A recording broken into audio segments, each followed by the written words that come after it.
ಲೋಕಾರ್ಪಣೆ ಕಾರ್ಯಕ್ರಮಕ್ಕಾಗಿ ನಾವೆಲ್ಲರೂ ಈ ಐತಿಹಾಸಿಕ ಕಾಲೇಜಿನ ಐತಿಹಾಸಿಕ ಶಿವರಾಮ ಕಾರಂತ ವೇದಿಕೆಯಲ್ಲಿ ಸೇರಿದ್ದೇವೆ. ಕೃತಿಯನ್ನು ಬಿಡುಗಡೆಗೊಳಿಸಲಿದ್ದಾರೆ. ಹಾಗೆ ಬಿಡುಗಡೆಗೊಳ್ಳಲಿರುವ ಕೃತಿಯನ್ನು ಉಪನ್ಯಾಸಕರು ಸಂತ ಆಗ್ನೇಸ್ ಕಾಲೇಜ್ ಮಂಗಳೂರು ಇಲ್ಲಿನ ಉಪನ್ಯಾಸಕರಾಗಿರುವಂಥ ಡಾಕ್ಟರ್ ಅರುಣ್ ಉಲ್ಲಾಲ್ ಅವರು ಪರಿಚಯ ಮಾಡಿಕೊಡಲಿದ್ದಾರೆ.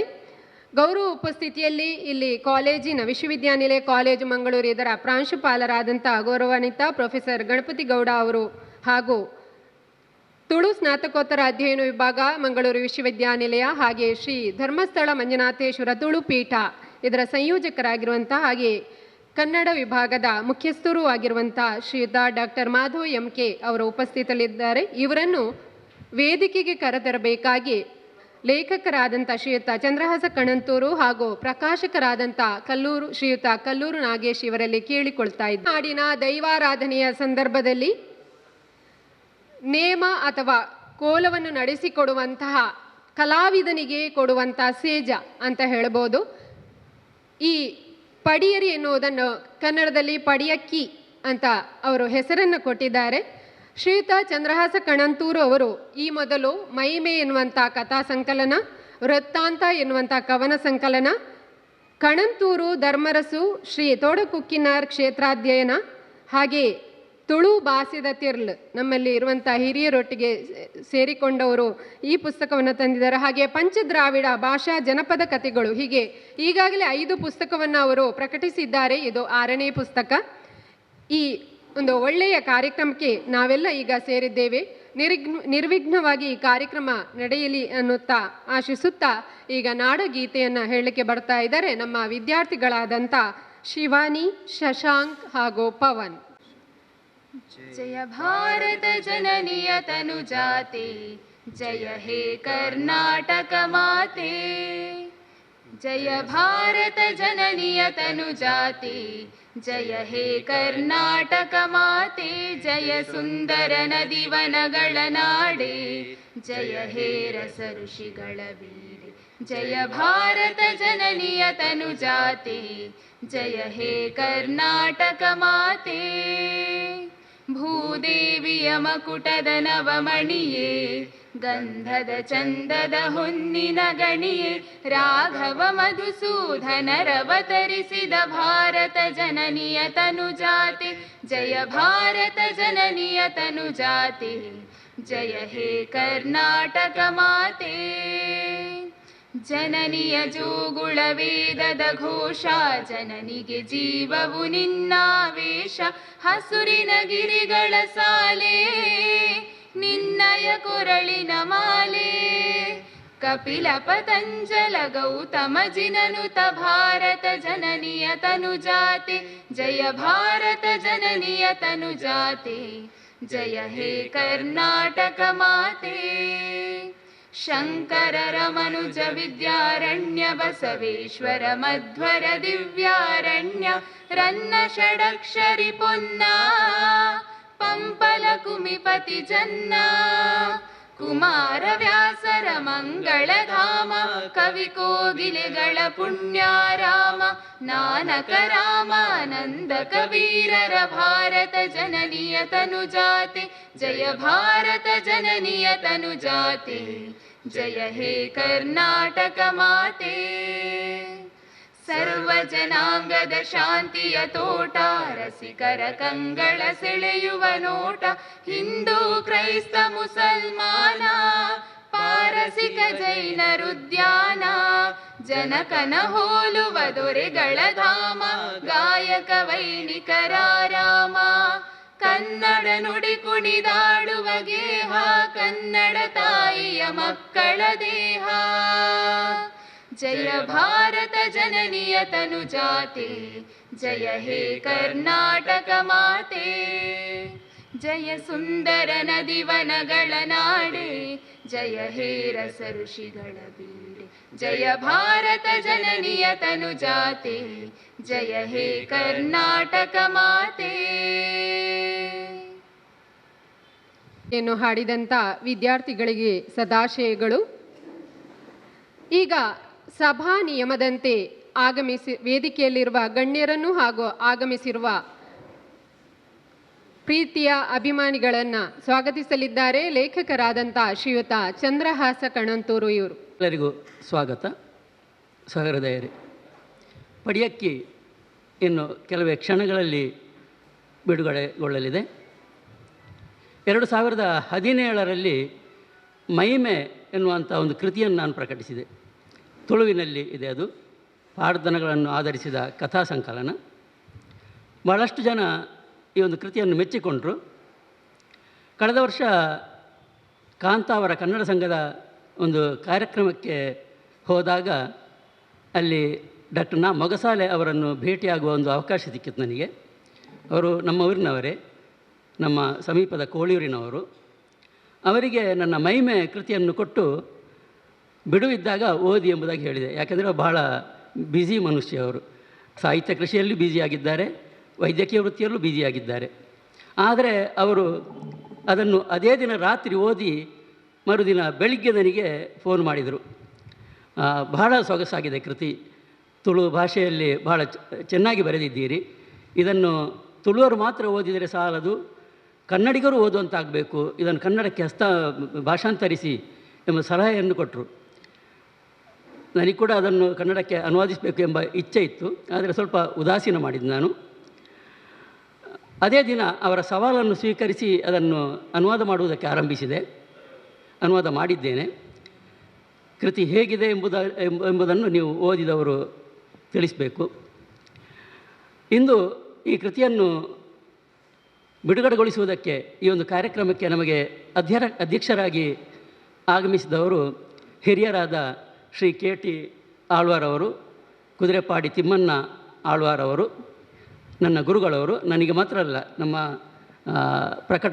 ಪ್ರಕಾಶಕರಾದಂಥ ನಾಗೇಶ್ ಕಲ್ಲೂರವರಿಗೆ ಅವರು ಗುರುಗಳು. ಭಾಳಷ್ಟು ಮಂದಿ ಅವರ ಶಿಷ್ಯರು ನಮ್ಮ ಮುಂದೆ ಇದ್ದಾರೆ. ಅವರಿಗೀಗ 92 ವರ್ಷ ವಯಸ್ಸು.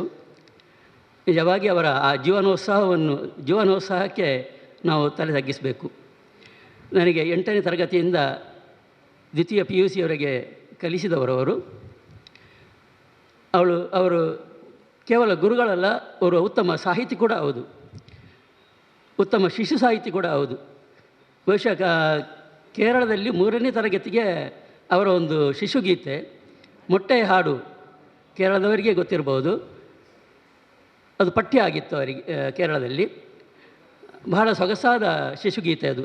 ಮೊಟ್ಟೆಯೇ ಮೊಟ್ಟೆಯೇ ಬೆಳ್ಳಿಯ ಗಟ್ಟಿಯೇ, ಏನಿದು ನಿನ್ನ ವಿಚಿತ್ರ ಕತೆ, ಹಕ್ಕಿಯು ಹಾರಲು ಮರವನ್ನು ಏರುತ್ತಾ ಮರೆಯಲಿ ನೀ ದೊರೆತೆ, ಹೀಗೆ ಅದು ಮುಂದುವರಿಯುತ್ತದೆ. ಅಲ್ಲದೆ ಬೇರೆ ಇತರ ಐತಿಹಾಸಿಕ ಕೃತಿಗಳನ್ನು ಕೂಡ ಬರೆದಿದ್ದಾರೆ. ಮಾಯಿಪ್ಪಾಡಿ ಕೋಟೆ ಬಗ್ಗೆ ಅವರೊಂದು ಇನ್ನೊಬ್ಬರ ಜೊತೆ ಸೇರಿ ಕೃತಿಯನ್ನು ಬರೆದಿದ್ದಾರೆ. ಇನ್ನು ಅನೇಕ ಕೃತಿಗಳನ್ನು ಅವರು ಬರೆದಿದ್ದಾರೆ. ಇನ್ನೊಂದು ವಿಶೇಷ ಅಂದರೆ, ನನಗೆ ಸಿಕ್ಕಿದ ಭಾಗ್ಯ ಅಂತ ಹೇಳಬೇಕು, ಅವರ ಜೊತೆ ಸೇರಿ ಒಂದು ಪುಸ್ತಕ ಬರೆಯುವ ಯೋಗ ನನಗೆ ಕೂಡ ಬಂತು. ತುಳು ಭಾಷೆದ ತಿರ್ಲು ಎನ್ನುವ ಒಂದು ಪುಸ್ತಕ, ತುಳು ಭಾಷೆಯ ವ್ಯಾಕರಣ, ಅದನ್ನು ಬರೆಯುವಂಥ ಒಂದು ಯೋಗ ನನಗೆ ಸಿಕ್ಕಿತು. ಅದನ್ನು ತುಳು ಸಾಹಿತ್ಯ ಅಕಾಡೆಮಿಯವರು ಪ್ರಕಟಿಸಿದ್ದಾರೆ. ಇಂಥ ಒಬ್ಬರು ಪ್ರತಿಭಾನ್ವಿತರು, ಹಿರಿಯರು, 92ರ ಹಿಳಿ ಅರೆಯ. ಈಗಲೂ ಯಾವುದೇ ಕಾರ್ಯಕ್ರಮ ಇದ್ದರೂ ಖಂಡಿತ ಅವರು ಬಿಡುವುದಿಲ್ಲ, ಈಗಲೂ ಹೋಗ್ತಾ ಇರ್ತಾರೆ. ನಾನು ಕೇಳಿದ ತಕ್ಷಣ ಖಂಡಿತ ಬರುತ್ತೇನೆ ಎಂಬ ಭಾಳ ಉತ್ಸಾಹದಿಂದ ಒಪ್ಪಿಕೊಂಡರು. ಇಂದು ಸಮಯಕ್ಕೆ ಮೊದಲೇ ಅವರು ಆಗಮಿಸಿದ್ದಾರೆ. ಅವರನ್ನು ಈ ಕಾರ್ಯಕ್ರಮಕ್ಕೆ ಪ್ರೀತಿಯಿಂದ, ಗೌರವದಿಂದ ತಮ್ಮೆಲ್ಲರ ಪರವಾಗಿ ಸ್ವಾಗತಿಸ್ತಾ ಇದ್ದೇನೆ. ಇಸ್ಮಾಯಿಲ್ ಇವರು ಹೂ ಕೊಟ್ಟು ಅವರನ್ನು ಗೌರವಿಸಬೇಕಾಗಿ ವಿನಂತಿಸ್ತಾ ಇದ್ದೇನೆ. ಇಂದು ಪಡಿಯಕ್ಕಿಯನ್ನು ಲೋಕಾರ್ಪಣೆಗೊಳಿಸುವುದಕ್ಕೆ ಬಂದವರು ಪ್ರೊಫೆಸರ್ ತುಕಾರಾಮ್ ಪೂಜಾರಿ ಅವರು. ನನ್ನ 25-30 ವರ್ಷಗಳ ಒಡನಾಟ ನಮ್ಮದು. ಬಹುಶಃ ಅವರನ್ನು ಪರಿಚಯ ಮಾಡಬೇಕು ಅಂತಿಲ್ಲ, ಯಾಕೆಂದರೆ ತುಳುನಾಡಿನಲ್ಲಿ ಅವರ ಹೆಸರು ಕೇಳದವರು ವಿರಳ.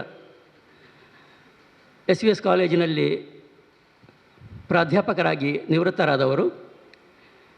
ಬಂಟ್ವಾಳದ ಸಂಚಾಯಗಿರಿಯಲ್ಲಿ ರಾಣಿ ಅಬ್ಬಕ್ಕ ತುಳು ಅಧ್ಯಯನ ಕೇಂದ್ರ ಎಂಬ ಒಂದು ವಸ್ತು ಸಂಗ್ರಹಾಲಯವನ್ನು ಅವರು ಸ್ಥಾಪಿಸಿದ್ದಾರೆ. ಅದೊಂದು ಅದ್ಭುತ ಸಾಧನೆ ಅವರದ್ದು. 5 ಮಹಡಿಗಳಲ್ಲಿ ನಮ್ಮ ತುಳುನಾಡಿನ ಎಲ್ಲ ಪುರಾತನ ಪರಿಕರಗಳನ್ನು ಅದರಲ್ಲಿ ಸಂಗ್ರಹಿಸಿ ಜೋಡಿಸಿಟ್ಟಿದ್ದಾರೆ, ಬಹಳ ವ್ಯವಸ್ಥಿತವಾಗಿ. ಇಡೀ ಒಂದು ತುಳು ಸಂಸ್ಕೃತಿಯನ್ನು ಅಲ್ಲಿ ನಾವು ನೋಡ್ಬೋದು. ತುಳು ಚರಿತ್ರೆಯನ್ನು ಕಟ್ಟುವ ಕೆಲಸವನ್ನು ಅವರು ಮಾಡಿದ್ದಾರೆ. ಬಹುಶಃ ಇಲ್ಲಿರುವವರು ಹೆಚ್ಚಿನವರು ಅದನ್ನು ನೋಡಿರ್ಬೋದು. ಒಂದು ವೇಳೆ ನೋಡದೇ ಇದ್ದರೆ ಖಂಡಿತ ಅದನ್ನು ನೋಡಬೇಕು. ಅದು ನೋಡುವಂಥ ಒಂದು ಸ್ಥಳ. ನೀವೊಮ್ಮೆ ಅಲ್ಲಿ ಹೋಗಿ ಭೇಟಿ ಕೊಡಿ. ಅಂಥ ಒಂದು ಸಾಧಕರು ಇಂದು ನಮ್ಮ ಜೊತೆ ಇದ್ದಾರೆ. ಪ್ರೊಫೆಸರ್ ತುಕಾರಾಮ್ ಪೂಜಾರಿ ಅವರನ್ನು ಈ ಕಾರ್ಯಕ್ರಮಕ್ಕೆ ಆದರದಿಂದ ಪ್ರೀತಿಪೂರ್ವಕವಾಗಿ ಸ್ವಾಗತಿಸ್ತಾ ಇದ್ದೇನೆ. ಮಾಸ್ಟರ್ ಅವರು ದಯವಿಟ್ಟು ಹೂ ಕೊಟ್ಟು ಅವರನ್ನು ಸ್ವಾಗತಿಸಬೇಕಾಗಿ ವಿನಂತಿಸ್ತಾ ಇದ್ದೇನೆ. ಕೃತಿಯನ್ನು ಸಮೀಕ್ಷೆ ಮಾಡುವುದಕ್ಕಿರುವವರು ನನ್ನ ಮಿತ್ರ ಡಾಕ್ಟರ್ ಅರುಣ್ ಉಳ್ಳಾಳ್ ಅವರು. ಬಹುಶಃ ನೀವೆಲ್ಲರೂ ಪ್ರತಿದಿನ ಅವರ ಹೆಸರನ್ನು ಕೇಳುತ್ತಾ ಇರುತ್ತೀರಿ. ಮಾಧ್ಯಮಗಳಲ್ಲಿ, ಪತ್ರಿಕೆಗಳಲ್ಲಿ, ಟಿ ವಿಗಳಲ್ಲಿ, ಬೇರೆ ಬೇರೆ ಕಾರ್ಯಕ್ರಮಗಳಲ್ಲಿ ಅವರು ಭಾಗವಹಿಸ್ತಾ ಇದ್ದಾರೆ. ಉತ್ತಮ ವಾಗ್ಮಿ ಅವರು. ಸಂತ ಆಗ್ನೆಸ್ ಕಾಲೇಜಿನಲ್ಲಿ ಉಪನ್ಯಾಸಕರಾಗಿದ್ದವರು. ಅದಕ್ಕಿಂತ ಹೆಚ್ಚು ಅವರ ಬಗ್ಗೆ ಹೇಳಬೇಕಾದ್ರೆ ತೊಕ್ಕೋಟಿನಲ್ಲಿ ಧರ್ಮ ಶಿಕ್ಷಣವನ್ನು ಅವರು ನಡೆಸ್ತಾ ಇದ್ದಾರೆ. 3 ಕಡೆ ಧರ್ಮ ಶಿಕ್ಷಣವನ್ನು ಅವರು ನೀಡುತ್ತಾ ಇದ್ದಾರೆ. ಸುಮಾರು 400ಕ್ಕೂ ಅಧಿಕ ಮಕ್ಕಳಿಗೆ ಅವರು ಸಂಸ್ಕೃತಿಯ ಪಾಠವನ್ನು ಹೇಳಿಕೊಡ್ತಾ ಇದ್ದಾರೆ. ಬಹುಶಃ ಇದು ಇಂದಿನ ದಿನಗಳಲ್ಲಿ ಆಗಬೇಕಾದ ಕೆಲಸ. ಮಕ್ಕಳು ತಪ್ಪು ದಾರಿಗೆ ಹೋಗುವುದನ್ನು ತಪ್ಪಿಸಲು ಈ ರೀತಿಯ ಒಂದು ಸಂಸ್ಕೃತಿ ಕಟ್ಟುವ ಕೆಲಸ ಮಾಡಬೇಕಾಗಿದೆ. ಅದನ್ನು ಡಾಕ್ಟರ್ ಅರುಣ್ ಉಳ್ಳಾಳ್ ಅವರು ಕಳೆದ 3-4 ವರ್ಷಗಳಿಂದ ನಿರಂತರವಾಗಿ ಮಾಡುತ್ತಾ ಇದ್ದಾರೆ. ಸುಮಾರು 400ಕ್ಕೂ ಅಧಿಕ ಮಕ್ಕಳು ಈ ಧರ್ಮ ಶಿಕ್ಷಣವನ್ನು ಅವರು ಪಡೆಯುತ್ತಾ ಇದ್ದಾರೆ. ಅಂಥ ಒಬ್ಬರು ಸಾಧಕರು ಡಾಕ್ಟರ್ ಅರುಣ್ ಉಳ್ಳಾಳ್ ಅವರನ್ನು ಈ ಕಾರ್ಯಕ್ರಮಕ್ಕೆ ಪ್ರೀತಿಪೂರ್ವಕವಾಗಿ ಗೌರವದಿಂದ ಸ್ವಾಗತಿಸ್ತಾ ಇದ್ದೇನೆ. ಶೋಭಾನಂದ ರೈ ಮಲಾರುಬೇಡು ಇವರು ಪುಷ್ಪ ನೀಡಿ ಅವರನ್ನು ಗೌರವಿಸಬೇಕಾಗಿ ವಿನಂತಿಸ್ತಾರೆ.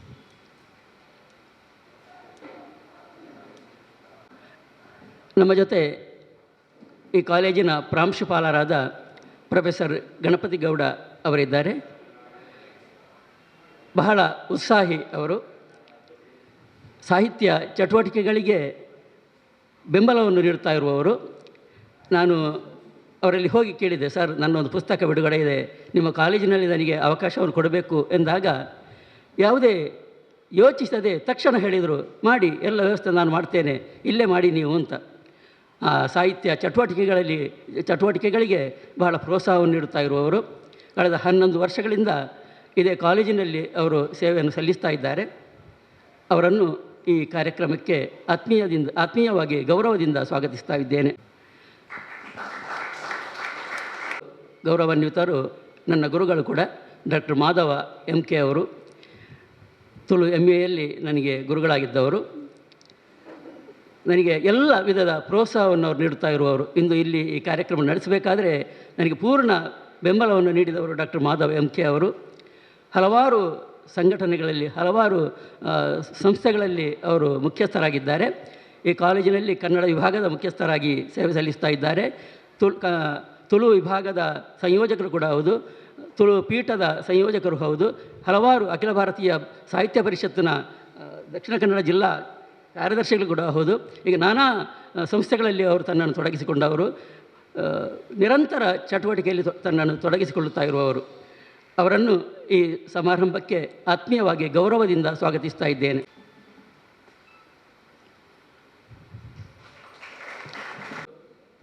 ನಮ್ಮ ಜೊತೆ ಇರುವವರು ಕಲ್ಲೂರು ನಾಗೇಶ್ ಅವರು. ಈ ಪುಸ್ತಕದ ಸಂಪಾದಕರವರು. ಆಕೃತಿ ಆಶಯ ಪಬ್ಲಿಕೇಶನ್ಸ್ ಎಂಬ ಸಂಸ್ಥೆಯನ್ನು ಕಟ್ಟಿ ನಿರಂತರವಾಗಿ ಸಾಹಿತ್ಯದ ಕೃಷಿಯನ್ನು ಅವರು ಮಾಡುತ್ತಾ ಇದ್ದಾರೆ. ಬಹುಶಃ ನಿಮಗೆ ಆಶ್ಚರ್ಯ ಆಗ್ಬೋದು. ಈ ಸಂಸ್ಥೆಯನ್ನು ಕಟ್ಟಿದ ಮೇಲೆ ಅವರು ಸುಮಾರು 3,000ಕ್ಕೂ ಅಧಿಕ ಪುಸ್ತಕಗಳನ್ನು ಪ್ರಕಟಿಸಿದ್ದಾರೆ. 3,000ಕ್ಕೂ ಅಧಿಕ ಪುಸ್ತಕಗಳನ್ನು ಪ್ರಕಟಿಸಿದ್ದಾರೆ. ಯಾಕೆ ಇಷ್ಟು ಪುಸ್ತಕಗಳನ್ನು ಪ್ರಕಟಿಸೋದಕ್ಕೆ ಅವರಿಗೆ ಸಾಧ್ಯ ಆಯಿತು ಅಂದರೆ, ಅವರು ಮಾಡುವಂಥ ಪುಸ್ತಕದ ಸೊಗಸು. ಅಷ್ಟು ಚೆನ್ನಾಗಿ ಪುಸ್ತಕವನ್ನು ಅವರು ತಯಾರಿಸ್ತಾರೆ. ಕರ್ನಾಟಕದಲ್ಲಿ ಪುಸ್ತಕ ಸೊಗಸು ಎಂಬ ಒಂದು ಪ್ರಶಸ್ತಿ ಇದೆ. ಅಂದವಾದ ಮುದ್ರಣ ವಿನ್ಯಾಸ ಮಾಡಿದವರಿಗೆ ಪುಸ್ತಕ ಸೊಗಸು ಎಂಬ ಬಹುಮಾನವನ್ನು ನೀಡುತ್ತಾರೆ. ಅದನ್ನು ನಿರಂತರ 3 ವರ್ಷ ಪಡೆದವರು ಕಲ್ಲೂರು ನಾಗೇಶ್ ಅವರು. ಅಷ್ಟು ಮಾತ್ರ ಅಲ್ಲ, ಇತ್ತೀಚೆಗೆ ಮೊನ್ನೆ ಬುಧವಾರ ಅವರು ಡೆಲ್ಲಿಯಿಂದ ಬಂದರು, ದೆಹಲಿಯಿಂದ. ಅವರಿಗೆ ಈ ಬಾರಿ 2 ಪ್ರಶಸ್ತಿ ಬಂತು, ರಾಷ್ಟ್ರೀಯ ಪ್ರಶಸ್ತಿ.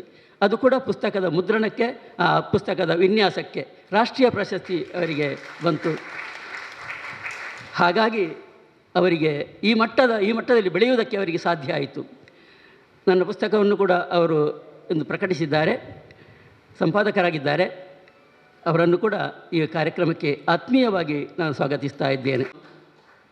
ಸಭೆಯಲ್ಲಿ ಬಹಳಷ್ಟು ಮಂದಿ ನನ್ನ ಮಿತ್ರರಿದ್ದಾರೆ, ಎಲ್ಲರನ್ನು ನಾನು ಹೆಸರಿಸುವುದಕ್ಕೆ ಹೋಗುವುದಿಲ್ಲ, ಎಲ್ಲರೂ ದೊಡ್ಡವರೇ. ಗ್ರಂಥ ದಾಸೋಹಿಗಳಿದ್ದಾರೆ. ಈ ಪುಸ್ತಕ ಪ್ರಕಟ ಆಗುವುದಕ್ಕೆ ನನಗೆ ಹಲವಾರು ಮಂದಿ ಸಹಕಾರವನ್ನು ನೀಡಿದ್ದಾರೆ. ಶ್ರೀ ಕ್ಷೇತ್ರ ಕಣಂತೂರಿನ ಆಡಳಿತ ಮುಕ್ತೇಶ್ವರರಾದ ಶ್ರೀ ದೇವಿ ಪ್ರಸಾದ್ ಪೊಯ್ಯತ್ತಾಯರಿದ್ದಾರೆ. ಅದೇ ರೀತಿ ಆನುವಂಶಿಕ ಮುಕ್ತೇಶ್ವರರಾದ ಎಂ ಪದ್ಮನಾಭರಯ್ಯ ಮಂಜುಭಂಡಾರಿ ಅವರಿದ್ದಾರೆ. ರಮೇಶ್ ಶೇನವರಿದ್ದಾರೆ ಉದ್ಯಮಿಗಳು. ವಿಜಯಲಕ್ಷ್ಮಿ ಟೀಚರ್ ಅವರಿದ್ದಾರೆ. ನಾಗೇಶ್ ಆಚಾರ್ಯ ಅವರಿದ್ದಾರೆ. ಇನ್ನೂ ಹಲವಾರು ಮಂದಿ ನನ್ನ ಬಂಧುಗಳಿದ್ದಾರೆ. ಅಲ್ಲದೆ ಮಾಧ್ಯಮ ಮಿತ್ರರಿದ್ದಾರೆ, ನನ್ನ ಸಹೋದ್ಯೋಗಿಗಳಿದ್ದಾರೆ, ನನ್ನ ಸಹಪಾಠಿಗಳಿದ್ದಾರೆ. ನಿಮ್ಮೆಲ್ಲರನ್ನು ಹೆಸರು ಹೇಳುವುದಿಲ್ಲ, ಎಲ್ಲರನ್ನು ನಾನು ಆತ್ಮೀಯವಾಗಿ ಸ್ವಾಗತಿಸುತ್ತೇನೆ. ದೀಪ ಎನ್ನುವುದು ಧನಾತ್ಮಕ ಶಕ್ತಿಯ ಸಂಕೇತ. ಹಾಗಾಗಿ ಇಂದಿನ ಈ ಕಾರ್ಯಕ್ರಮದ ದೀಪ ಪ್ರಜ್ವಲನವನ್ನು ವೇದಿಕೆಯಲ್ಲಿರುವಂಥ ಎಲ್ಲ ಗಣ್ಯರು ಸೇರಿ ನಡೆಸಿಕೊಡಬೇಕಾಗಿ ಕೇಳಿಕೊಳ್ಳುತ್ತೇನೆ.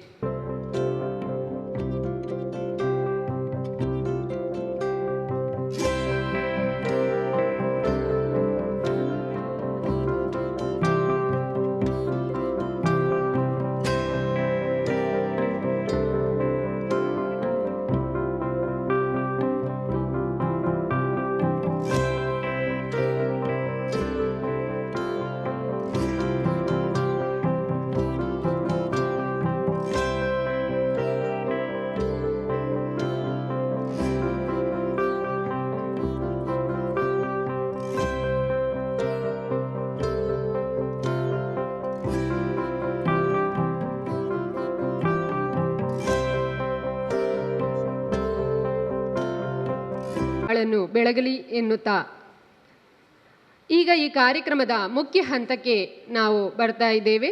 ಕೃತಿ ಬಿಡುಗಡೆ ಕಾರ್ಯಕ್ರಮ. ಇದನ್ನು ವಿಶೇಷವಾಗಿ ನಡೆಸಿಕೊಡಬೇಕು ಅನ್ನೋದು ಚಂದ್ರಹಾಸ ಕಣಂತೂರು ಅವರ ಕಲ್ಪನೆ. ಹಾಗಾಗಿ ಇದನ್ನು ಬಹುಶಃ ತುಳುವಿನಲ್ಲಿ ಹೇಳಿದರೆ ಸಮರ್ಪಕವಾದೀತೇನೋ.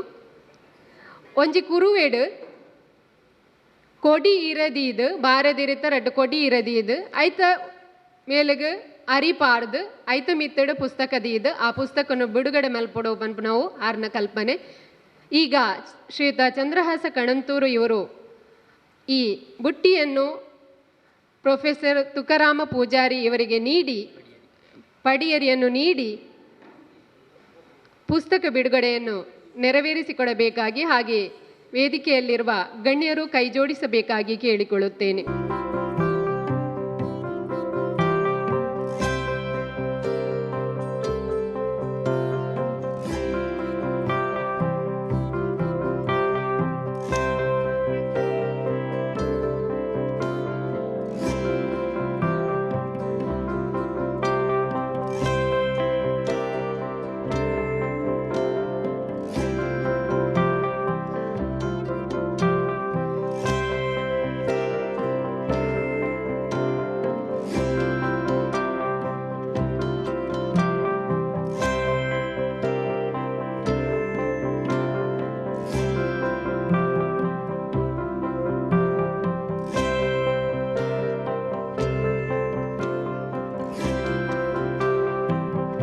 ಕರಿಗೆ ಮಲ್ಲಿಗೆಯ ಮಾಲೆಯನ್ನು ಹಾಕುವ ಮೂಲಕ ಅತಿಥಿಗಳು ಗೌರವಿಸ್ತಾ ಇದ್ದಾರೆ.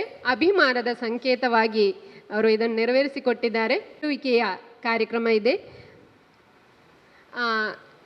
ಇವರು ದಯವಿಟ್ಟು ಬಂದು ಪುಸ್ತಕವನ್ನು ಸ್ವೀಕರಿಸಬೇಕಾಗಿ ಕೇಳಿಕೊಳ್ಳುತ್ತೇನೆ. ಶ್ರೀಯುತ ದೇವಿ ಪ್ರಸಾದ್ ಪೊಯ್ಯತ್ತಾಯ ಇವರು ಪ್ರೊಫೆಸರ್ ತುಕಾರಾಮ ಪೂಜಾರಿ ಇವರಿಂದ ಪುಸ್ತಕವನ್ನು ಸ್ವೀಕರಿಸಿ ಬೇಕಾಗಿ ಕೇಳಿಕೊಳ್ಳುತ್ತೇನೆ.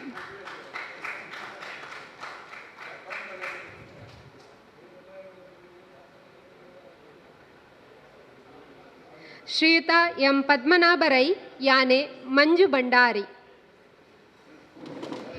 ಹಿರಿಯರಾದಂಥ ಶ್ರೀಯುತ ಎಂ ಪದ್ಮನಾಭರೈ ಯಾನೆ ಮಂಜು ಭಂಡಾರಿಯವರು ಪುಸ್ತಕವನ್ನು ಸ್ವೀಕರಿಸ್ತಾ ಇದ್ದಾರೆ.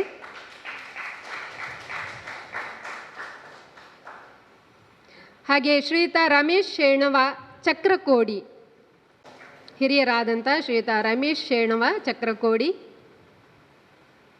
ಹಾಗೆ ಶ್ರೀಯುತ ರಾಧಾಕೃಷ್ಣ ರೈ ಮುನಿಯಾ, ಶ್ರೀಮತಿ ವಿಜಯಲಕ್ಷ್ಮಿ ಟೀಚರ್. ಹಾಗೆ ಶ್ರೀಯುತ ನಾಗೇಶ್ ಆಚಾರ್ಯ ಕೈರಂಗಳ, ಶ್ರೀಯುತ ನಾಗೇಶ್ ಆಚಾರ್ಯ ಕೈರಂಗಳ.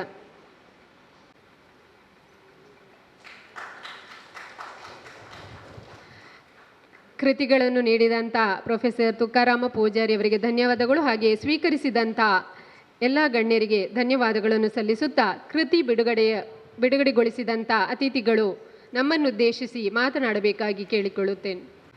ಕೃತಿಯ ಲೋಕಾರ್ಪಣೆಯ ಸಮಾರಂಭದ ಅಧ್ಯಕ್ಷತೆಯನ್ನು ವಹಿಸಿಕೊಂಡಿರತಕ್ಕಂಥ ಗೌರವಾನ್ವಿತ ಪ್ರಾಂಶುಪಾಲರಾದ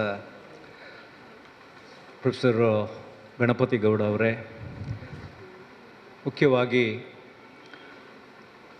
ಈ ಒಂದು ಕಾರ್ಯಕ್ರಮದ ಅಧ್ಯಕ್ಷತೆಯನ್ನು ವಹಿಸಿಕೊಂಡಿರತಕ್ಕಂತಹ ನಮ್ಮೆಲ್ಲರ ಹಿರಿಯರು, ಹಾಗೆ ಪ್ರೀತಿ ಪಾತ್ರರು, ಮತ್ತು ಈ ಇಳಿ ವಯಸ್ಸಿನಲ್ಲಿ ಇಂತಹ ಒಂದು ಕಾರ್ಯಕ್ರಮದಲ್ಲಿ ತೊಡಗಿಸಿಕೊಂಡು ನಮಗೆ ಆಧಾರ ಕಂಬವಾಗಿ ನಿಂತಿರತಕ್ಕಂತಹ ಪೂಜ್ಯ ಶ್ರೀ KT ಆಳ್ವಾರ್ ಅವರೇ, ತನ್ನ ಯುವಾವಸ್ಥೆಯಲ್ಲಿ ಸಾಂಸ್ಕೃತಿಕ ಕ್ಷೇತ್ರದಲ್ಲಿ, ಸಾಹಿತ್ಯಿಕ ಕ್ಷೇತ್ರದಲ್ಲಿ ಅತ್ಯುತ್ತಮವಾದಂತಹ ಒಂದು ಹೆಸರನ್ನು ಗಳಿಸಿಕೊಂಡು ಜಿಲ್ಲೆಯಾದ್ಯಂತ ಪ್ರಖ್ಯಾತರಾಗಿರತಕ್ಕಂಥ ಅರುಣ್ ಉಳ್ಳಾಲ್ರವರೇ, ಹಾಗೆಯೇ ನಿರಂತರ ಚಟುವಟಿಕೆಯಲ್ಲಿ ತೊಡಗಿಸಿಕೊಂಡು ಸಾಹಿತ್ಯ ಕ್ಷೇತ್ರದಲ್ಲಿ ಅಭೂತಪೂರ್ವವಾದಂಥ ಕೆಲಸವನ್ನು ಮಾಡ್ತಾ ಇರುವ ನನ್ನ ಕಿರಿಯ ಮಿತ್ರರಾದ ಡಾಕ್ಟರ್ ಮಾಧವ ಎಂ ಕೆರವರೇ, ಹಾಗೆಯೇ ನಮ್ಮ ಈ ಒಂದು ಕೃತಿಗೆ ಕಾರಣೀಕರ್ತರಾಗಿರತಕ್ಕಂಥ ಸನ್ಮಾನ್ಯ ಚಂದ್ರಹಾಸ್ ಕಣ್ಣಂತೂರವರೇ, ಮತ್ತು ಈಗಾಗಲೇ ನನ್ನ ಮಿತ್ರ ಚಂದ್ರಹಾಸ್ರೆ ಹೇಳಿದ ಹಾಗೆ ಬಹುಶಃ ಇಡೀ ಕರ್ನಾಟಕದಲ್ಲೇ ಒಂದು ನಮ್ಮ ಪ್ರಿಂಟಿಂಗ್ ಕ್ಷೇತ್ರದಲ್ಲಿ ಅದ್ಭುತವಾದಂತಹ ಸಾಧನೆಯನ್ನು ಮಾಡಿ ಹೆಸರುವಾಸಿಯಾಗಿರತಕ್ಕಂತಹ ತಾಳ್ಮೆಯ ಸಹಕಾರ ಮೂರ್ತಿ ಅಂತ ನಾನು ಹೇಳ್ತೇನೆ. ಸಾಮಾನ್ಯರಿಗೆ ಈ ತಾಳ್ಮೆ ಅನ್ನುವಂಥದ್ದು ಇರೋದಿಲ್ಲ.